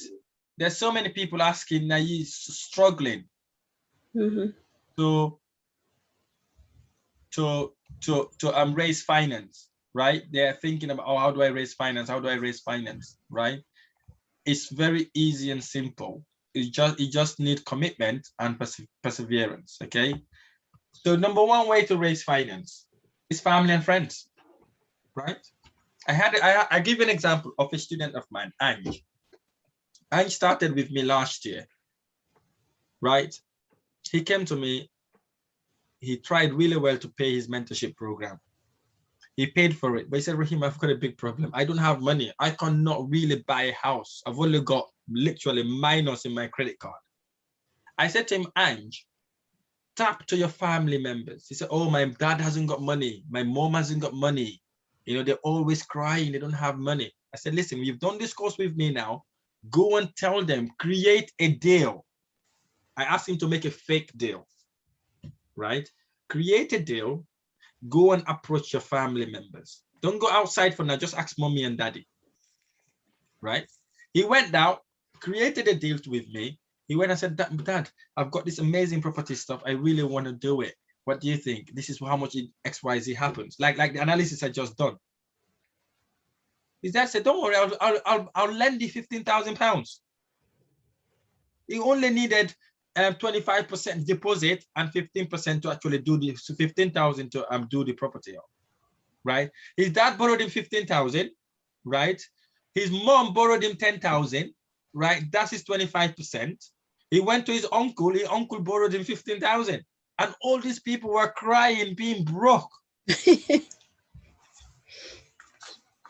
Then he goes like, Rahim, I'm surprised, man. I'm shocked. I'm shocked. I had a student of mine, Kyle. Kyle also was in the exact same, he's a builder. He's struggling with finances. He said, oh, I haven't got money. I said, listen, go and talk to a partner. Only to find out his partner got £10,000 savings. Right? So family, friends, talk to them. I know we tend to hide things to them, right? But let's talk to them They may have this money hidden somewhere. You don't know about it. I'll tell you that now.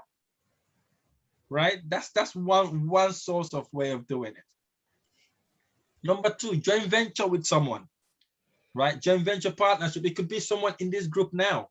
They may have half of the money and you've got half of the money. Right? Joint venture with them so that you know you can work together to actually either sell the property to actually raise cash flow, or sorry, cash, and then share the profit, right? Or tell people about what you do. If you go to the supermarket next time, if you bumped into somebody, say, hey, you know what I do now? I help landlords, I help struggling landlords, I buy their property off them at a discount. And I do the property up, I remortgage, and I make money out of it. Are you interested? Trust me, if you tell anybody about property investing, they'll be interested. Right? And you tell them what you intend to do, they will lend you the money. Right? Savings. If you have any savings, tap into it. You know, it's an investment, right? That savings generates 0.001% interest. Right? It gets you nothing. Right? So you can use that in your property journey. Okay? Landlord finance. I'll tell you about this thing. This is a very good way to buy property. So nice to buy property this way. There was a property I wanted to buy, again in South Wales, okay? I met this gentleman in Cardiff, right? He wants to sell the property, right? The property worth about 350,000, right? But he doesn't want to, sorry, people want to buy 350,000, but the property worth about 450,000, right? But nobody wants to buy it at that price. And he wants to retire. I said to him, how about if I can buy your property for 425,000, would you accept it? He said, Rahim, I will bite your finger for it. I said, okay. So what I'd like you to do is to lend me the money. I'm going to buy your property. You lend me 25% of that property value. I buy the property and I pay you interest on the loan as well. So you'll end up getting all the money back anyways, because I'll put the 25% down and the bank will give me 75%, and then you got the 400,000 pounds back. But obviously, I'll be paying you the interest. It was better for him to do that than to give his property away. Right? That's what we call vendor finance. Okay? That's what we call, they actually fund, any business person will do that. Instead of giving away their property, they will rather, right, allow you to finance you because they believe the property worth that value. For him, he believed the property worth 450, right? Because he believed that, he was happy to lend me 25% to buy the property and I pay him interest on it, right? For 5 years, the agreement was.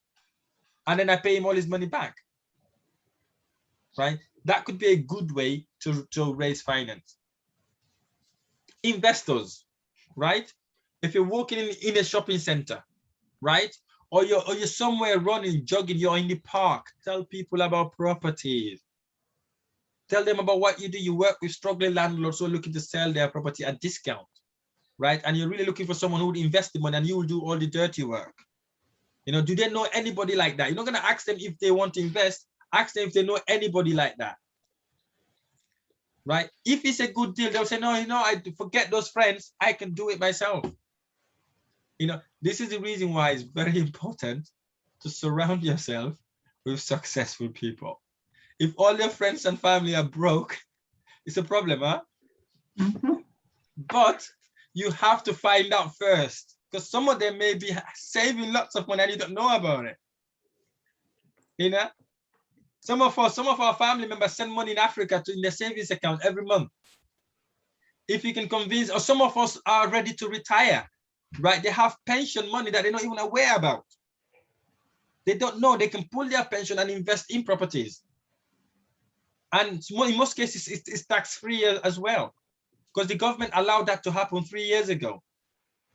If you know anyone who's about to retire, who's nearly 60 or they've worked more than half of their life, right?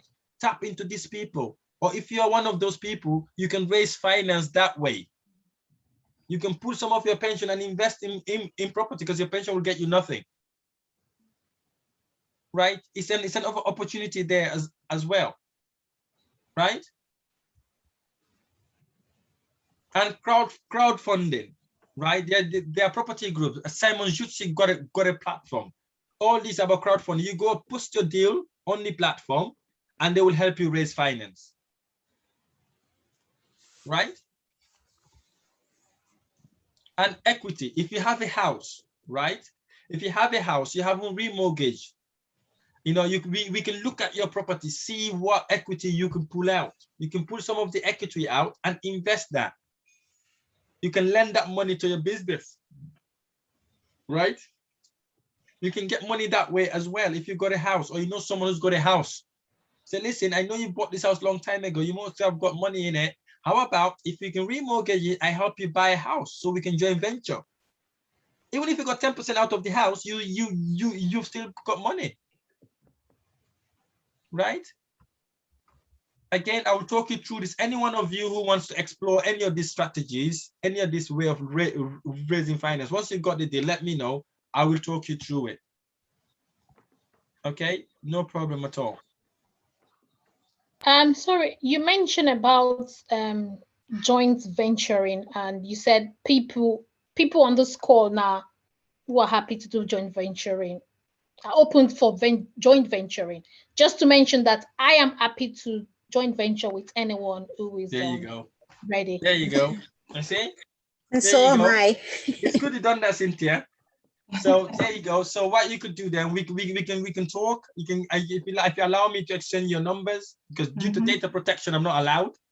Right. So if any one of you give me access to it, I can share your number. You can have a chat, get to know each other. You know, meet for a coffee or something, build relationship. If you can join venture, go for it. You know. Yeah. Right. Yeah. Feel free to share my number with okay. Sorry, someone. No problem. So how do you say your name? Is it Pulo? Pulo.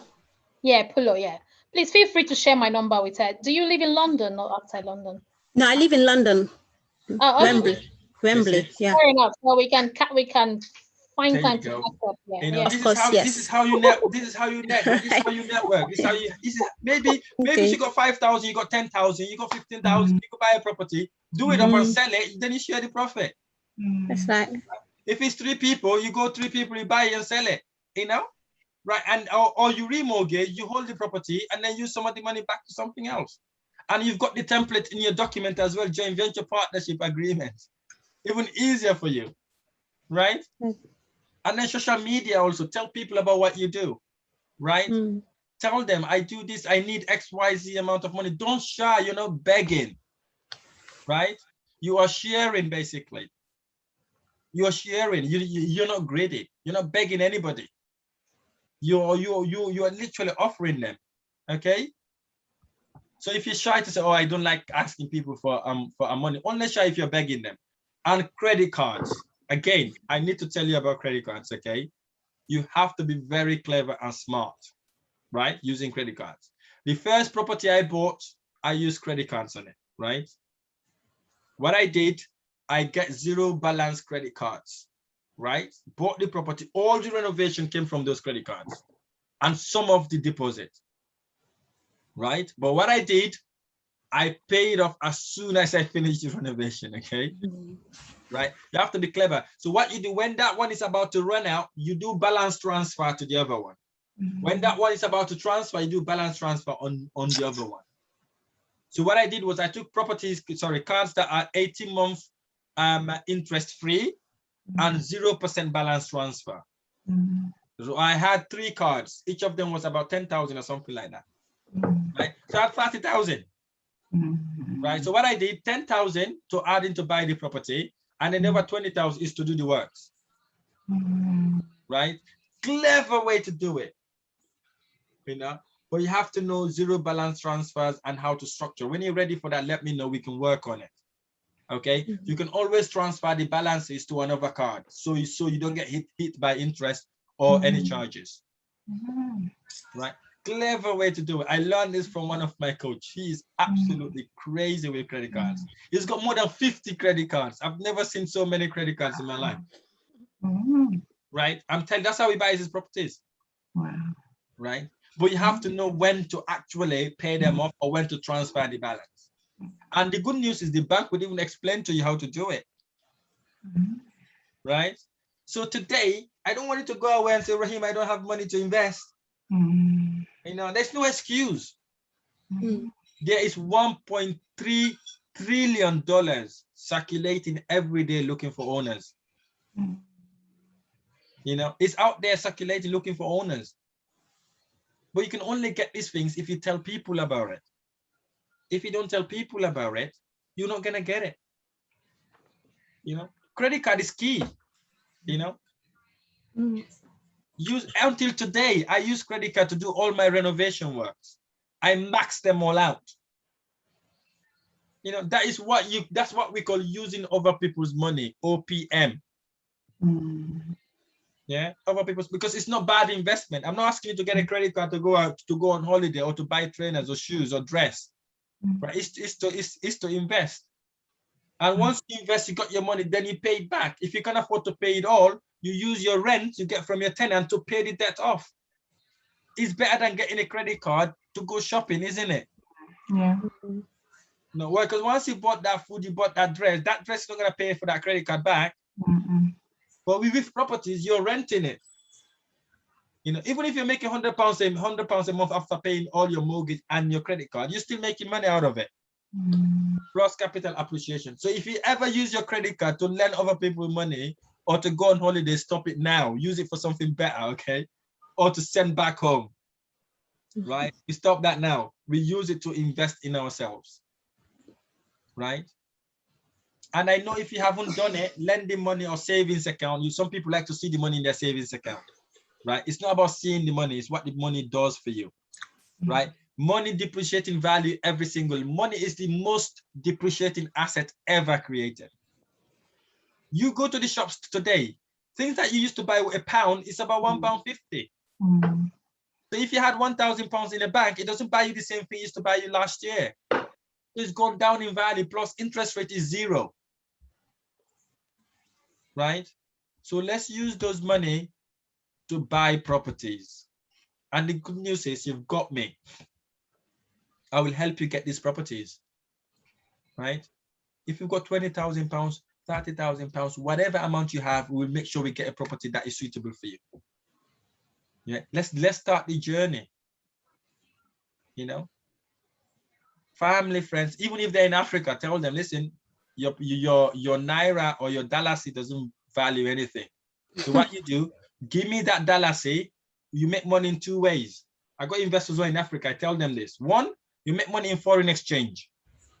If you invest here, your dalasi value goes down every single day. If you convert that now, change it to me, send it to me to pounds, right? I'm gonna pay you back pounds. So meaning you make money in foreign exchange, and also we make money when we share the profit. So they'd be like, okay, even if I got £10,000 in dalasi, it goes down, or in naira it goes down. But if it's in pounds and it's invested, even if I'm making 5% on it, plus the foreign exchange, they're making double the money. Right? I have investors everywhere, from India, Pakistan, Africa, and here. The ones are in Africa and India, they are laughing basically because they're making money in 2 ways. So don't think people in Africa are poor, okay? Some of them are minted with money, I'll tell you that now, especially Nigerians, right? They got money sitting, they don't know what to do with it. I went to India, I was shocked the amount of money I saw people had. You know, and India is called a poor country. People sat on wealth. They don't know what to do with it. You know, if you can exploit that ethically, create a win-win resolution, right? You're not trying to actually cheat, right? They will work with you. They will always work with you, you know? As long as you're genuinely there to them, you're not hiding anything to them. Tell them, listen, this is what I do. This is how I do it. This is how much money I make. This is how much I want you to get. Right? You come to some sort of agreement and then get the deal done. There's so many entrepreneurs. Africa is full of entrepreneurs, basically. Everybody in Africa is doing business. While the countries I know in Africa, right? And they all got corner shops. You know, they all got these little businesses going, right? You can talk to these people if you want to raise money that, or here in the UK itself, if you don't want to go back in Africa, right? So what I'm telling you is go all out to get that money, okay? Apart from stealing or robbing people, right? You go out there and get these funds, right? So there's no excuse after today to say, really, really, I can afford it. You can afford this in your mind. It's your mindset. If you say, I can afford this, I can raise this money, you can raise it. You know, my first buy-to-let property, I literally didn't have money, but I put it in my mind, I have to buy this property, and I bought it. Were you using credit cards? Who would have thought someone can buy their property using credit cards, right? So these are the sort of things you need to be thinking about. You have to think outside of the box. Okay, any question on raising finance?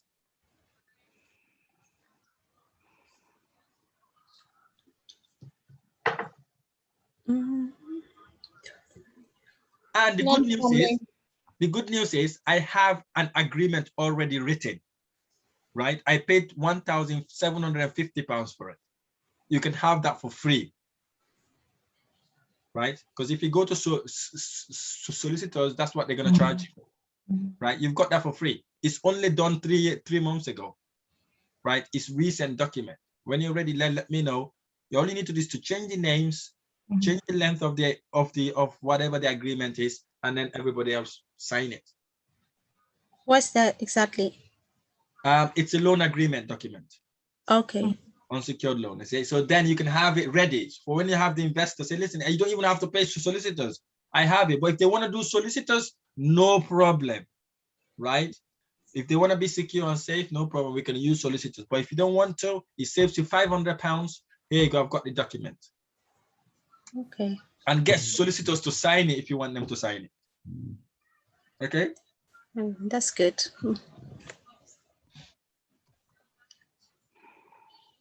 And then bank loan, which I haven't even talked about. You can go to the bank and loan money, right? Tell them you want to renovate your house, or you want to do something to do with your house. They would always lend you money. Okay? Say you need money for parties, they will not lend that money to you, okay? They would only lend you if you're going to invest or you're going to do something. But now the banks are crazy. They won't lend you money when they say you want to go on holiday, because they know you're not going to afford to pay it back, so they can charge you a lot of interest on it. I'm telling you, that's what the bank do. They only lend money to people who can afford it. If you can afford to pay the loan, it's harder for you to get the loan. That's how crazy this world is, by the way. Right. This is the end. We're nearly at the end. This is the wrap-up tool now. I really hope you've learned a lot and you're excited, you're buzzing, you want to get this going. So I want us to go through something I call the wrap-up tool. This is the tool that literally summarizes all this stuff we've done, and you'll be doing a bit of work. In this training, I'm going to show you how to use the wrap-up tools. This is designed to use as one of the very last thing in the course. Okay, this is one of the most important, if not the most important tool, and it is the most simplest in the planet to use. The tool rubber stamp what you've learned from this course. I nearly call this the oh shit moment tool, right? But let's stick to the wrap-up tool. Okay, this to remind us what we've learned in the events today. I would like you to go through your notes and pick 7 greatest insights that are the oh shit moment for you, meaning, oh God, I did not know this. Oh God, I need to start doing this. Whatever those 7 things there, if it's 7, 5, whatever you've got, I would like you to actually write them down. What are the potential breakthrough in your life? Write them down in this session, right? I will give you 5 minutes. Write what are these 5 or 7 oh shit moment for you. What are the things that you said, oh my God, this is a light bulb moment for me. Okay, I'll give you 5 minutes.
Hello.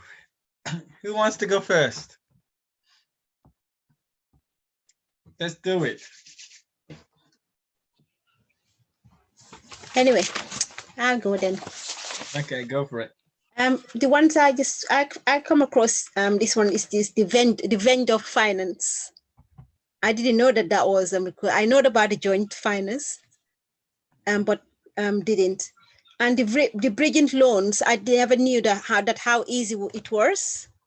Okay. And also sourcing the properties as well, because I feel that once you know how, you don't really need these sourcing agencies. You can even do it on your own. Yeah. And then the mailing to the is it the mailing to the investors as well? So I think that one I would need some help. Okay. And then also doing the maths and rechecking the average house prices. And I think that is really good that I have learned as well. Fantastic. Yeah. Thank you so much, Pula. I really appreciate you sharing. Anybody else wants to share? Yeah, I'll share. There are a lot of things, obviously, that I have learned on this course. First of all, I thought first of all you needed to find the finances before you actually went out to look for a property. But I think you actually say that comes way down the line somewhere. You have to do certain things. So that was interesting. I mean, from the way you've said it, it looks doable. Whereas at first it looked like this very complex thing. You don't even know, where to start. Now it looks like there's a system, there's a mechanism. It looks really doable. Good. Yeah. And obviously having a mentor, having you around, it looks like, I'm not gonna stress that much because you're there. I love the bridging loan. I didn't know how it worked. I've heard of it, but I wasn't really sure what it was. So I love that. And I didn't know how to find the postcode. I probably still don't, but I'll probably do, work around that and practice and see. I thought that was very interesting. Yeah. Also, where to find the deals. What else did I find? Oh yeah, and then I didn't know I could use my credit cards. Okay, that's a good one. That sounds really good. And I love the no money left in the deal. I'm not sure I really understand it very well, but I think I'm getting it. Okay, good. Yeah, so that's good. Yeah, and also how to apply the golden rules, how to find the properties that will actually make you the money. So it's not just a matter of finding a cheap property, because sometimes I get these emails, 35,000, 50,000, it's not like that. You actually have to look at certain criteria in order to, find the property that's going to be profitable for you. So I thought that was quite interesting. Yeah. Fantastic. Okay, thanks very much for that, Angela. Anybody else wants to share? Yeah. I didn't know before about that budget loan that I learned now and how they work. I really appreciate it. I also thought how to raise finance. Yeah. That is very, very, I think I will come back to you, Rahim. Yeah. No problem. Yes, and also credit card. I didn't know that you can take whatever 10 credit card and how to manage them. It's okay. So I think I will try to do that too. Okay. The problem is how to get that finance. But I learned a lot of today. Another step to acquire the deal. So I really, really appreciate it. And the profit deals. Good. I think I learned a lot today again. Okay, good. Thank you. Thanks very much for that. Cynthia. Yes, so for me, I've learned a lot today, really. Some of the things I want to touch on is about the golden rules to buy a diamond property. Today I learned about you searching for the postcode, which you use Primark as an example. And then when you want to buy property, you look at the road network, you look at if there is a primary school close to the place. And also you also look at city center, if there's any city center close to the place you want to buy. So yeah, I think I learned that today. And I also learned not to go for flats, but rather not to go for leasehold, rather go for freehold. Yeah. It's better, yeah. And the different marketing medium really one can explore, because I didn't know some of them before. And also the bridging loan and the landlord finance. I didn't know about the landlord finance too. And also how we can get the exact address of the property and actually send a letter to the landlords if the property agent is not cooperating. Yeah, I think, yeah. Fantastic. Thank you so much for that. Have I missed out anyone? Pulo, have you contributed? Right. I think she was the first person. Oh, she was the first person. Okay, that's fine then, no problem. So next thing I would like you to do, basically, I don't want you to go away not doing anything. I'd like you to write the top 3 items, right, to put those breakthrough or your ownership moment into action. So what are the top 3 things you're going to do today or in the morning, ideally today? I know it's been a long, windy day. I told you, if we got to stay here until 6 o'clock, we're going to stay until 6, okay? So sorry, apologies if anybody had a plan and they weren't able to go to the plan, okay? So I'd like you to write 3 action items that you could do today, now, or tomorrow morning. Is it to practice your script? Is it to look at the letters or the document I've sent you? Is it to register your business? Is it to put finances or think about how to raise finances? Is it about looking at your first deal? Whatever it is, what are the 3 things you need to do today before our one-to-one meetings? And again, I'll give you 2 minutes to actually write them down.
Okay, who wants to go first? I'm gonna go first. Okay, go for it, Angela. So for me, I think, whereas in the past, this property thing was something that I was gonna do in the distant future, well, it's here now. So I'm going to really think about where my patch is, where I want to be doing this property business, where my location is gonna be. So I'm gonna seriously think about that and you know, secure that. And next, I'm gonna seriously think about my finances. Whereas I thought I was going to first wait for my pension, now I know that maybe I could actually use my credit cards instead of waiting. Yeah. So I need to seriously think about that, and also consider which strategy I'm going to use first. Because first I thought I was going to do the rent-to-rent thing, but now I'm thinking maybe I could start with you know, BRRI or the other one that I've learned about, this no money deal thing. So those are the things I'm going to be considering immediately. Okay, fantastic. Thank you so much. Anybody else?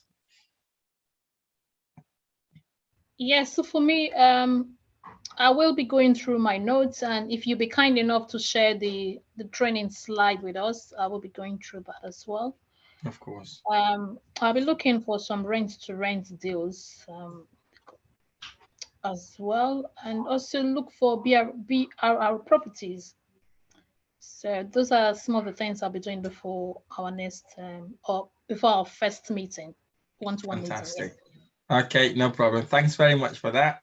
And so, sorry, lastly, if possible, if I can catch up with Polo, that would be great. I don't know how. That'll be good, Angela. Okay, no problem. Okay. Right. Anybody else? You wanna go, prepare? Okay, it's okay. You can go. Okay.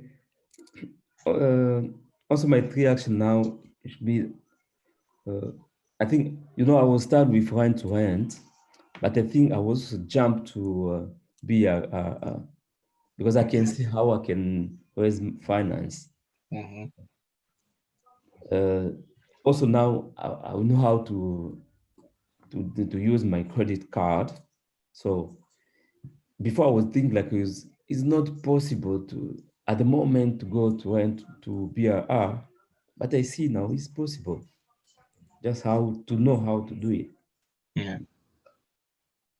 I think that one. So change, jump to BRR and how to raise my finance. I know now. Yeah. Okay, fantastic. Thank you so much for that, Papi. Pulo.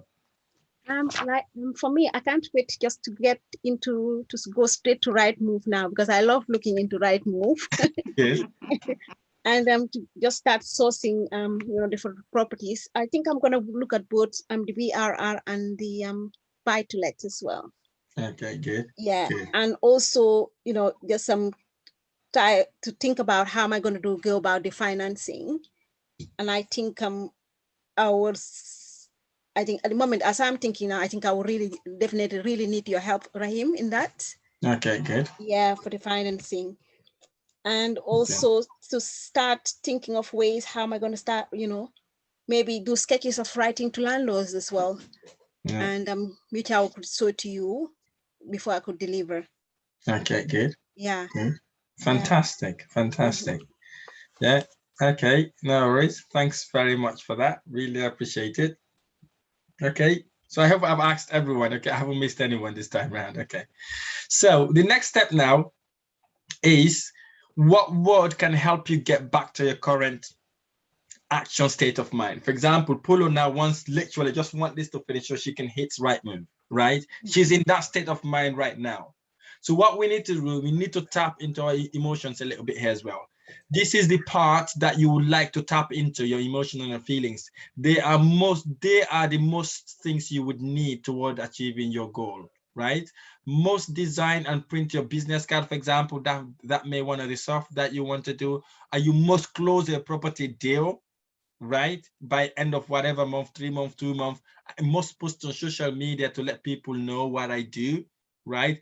And these are the things that you want to take action to after this course as well. Okay, this is where you want to be. Basically, you want to always be thinking about what you want to do, especially if you're down low, especially when you're losing stuff sometimes, thinking, oh, I'm losing, I'm not making. So what I tend to do when I'm in that state of mind is to basically bring the energy and the state of mind again, change my physiology straight away. They say, I am a doer, I can do this, right? You can say, I am relentless, I am never ended. I want the next level for my life, right? Whatever it is, write a couple of words or so that you think will actually hit you like that, right? For example, when I go to negotiate a deal, or when I go to view a property, I will say, I can do this, I will do this, I'm relentless, I'm an action taker, right? I go in with literal energy. But basically, when I go with energy, even the person I met got energy, I will transform their energy. I don't let their energy hit my energy. So what are those words that you could use to actually get you to that action state of mind? If it's a 2 or 3 words, write them down. Again, I'll give you a couple of minutes for that.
Right, anybody wants to go first?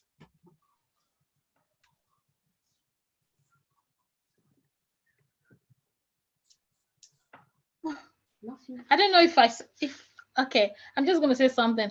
I can do all things through Christ who strengthens me.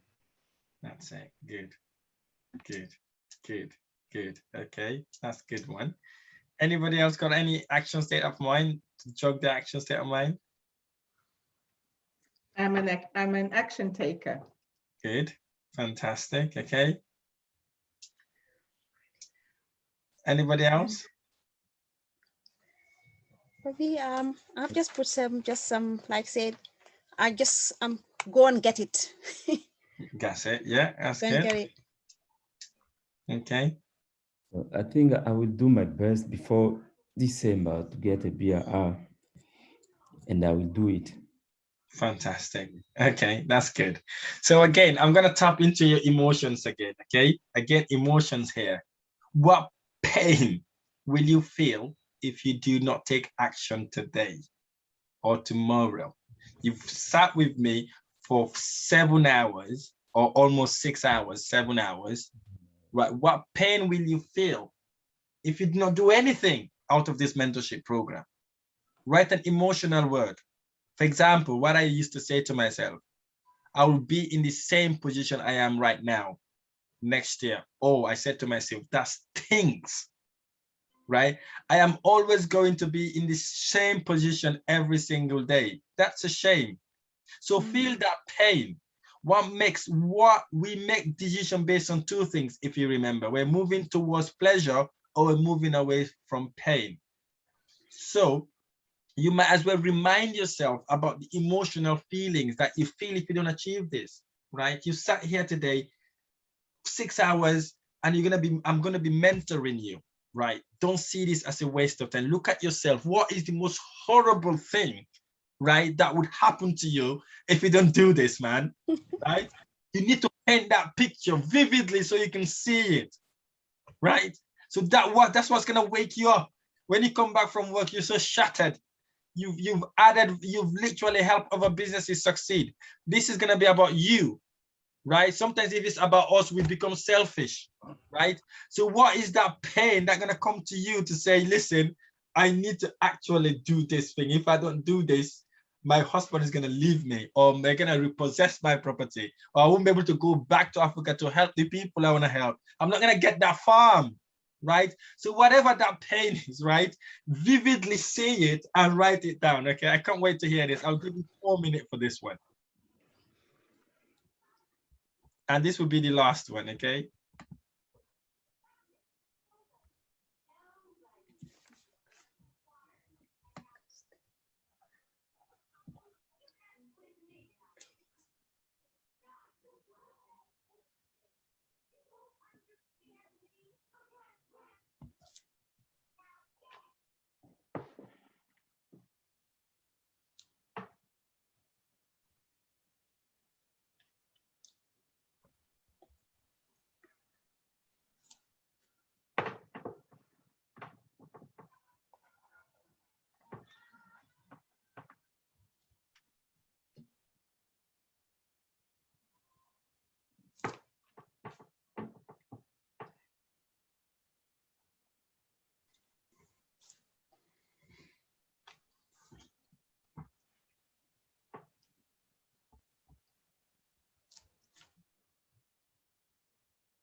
Who wants to go first?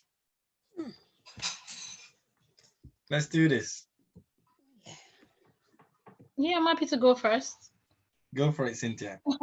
So I'll say I'm gonna it's like letting myself down, and I will not be able to achieve those goals that I've written down.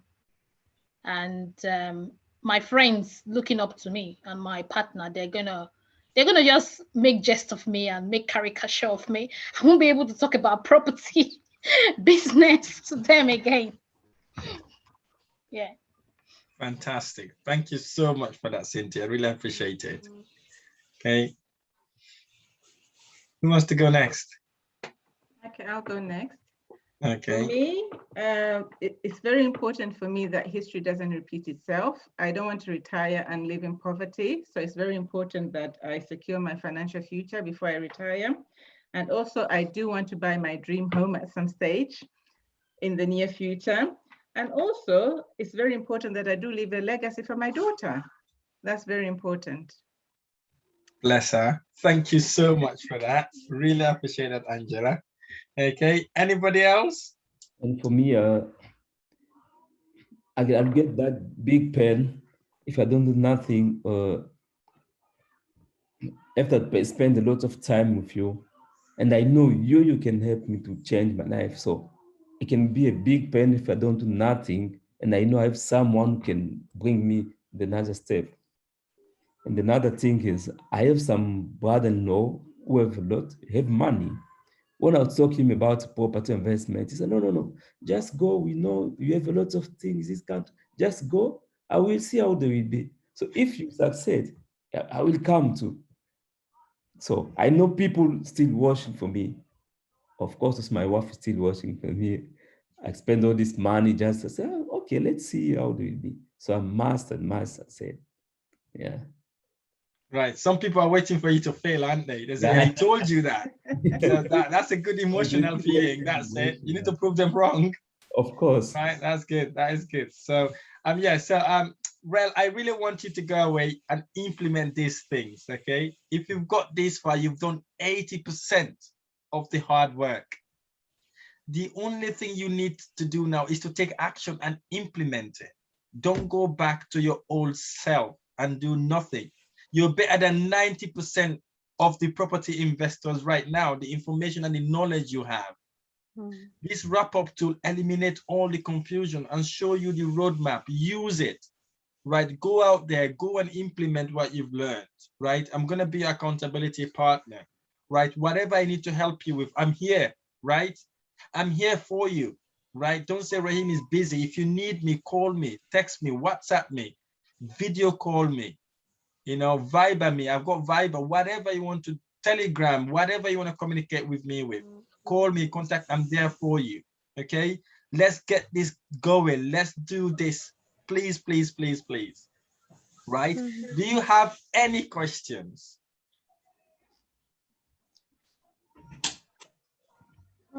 I think we have lots of questions. I don't have any questions, but I don't know if the other participants mind that we can exchange numbers so we can exchange notes. I don't know how they feel about it.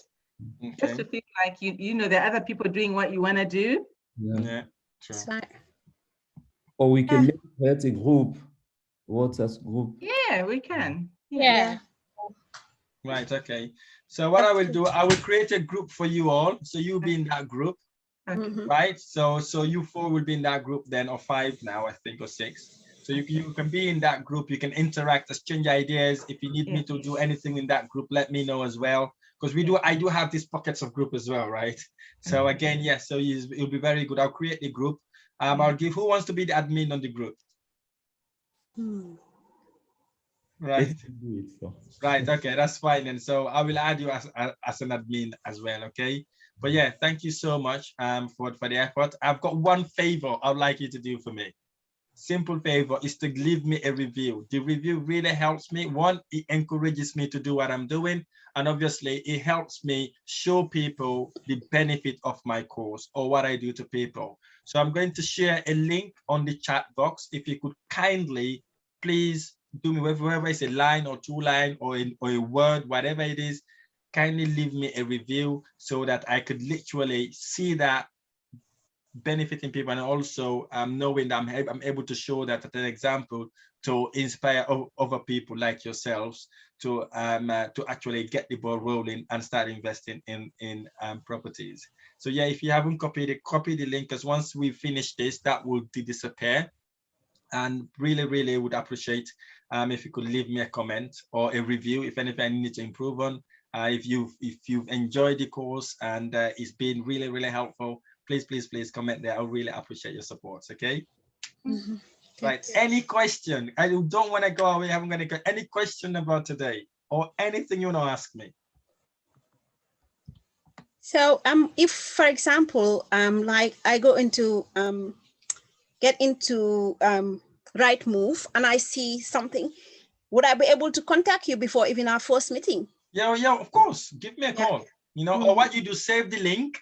Yeah. You can save that link somewhere in a spreadsheet, and then you could easily then let me know. You know, the investor I told you about that was gonna ring me for the land?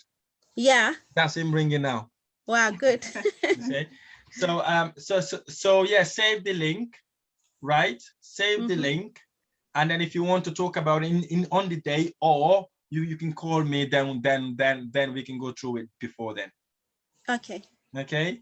That's good. Right. Any other questions? Right. Okay. I leave you in peace. Sorry for taking your Saturday today. I apologize. It was meant to be at 4, but I got excited. I wanted you to get it all. I really hope you forgive me for that. Okay. And yeah, thank you so much for your time. I look forward to seeing you all again next week, and enjoy the rest of your weekend. Thank you so much. Bye-bye. Bye.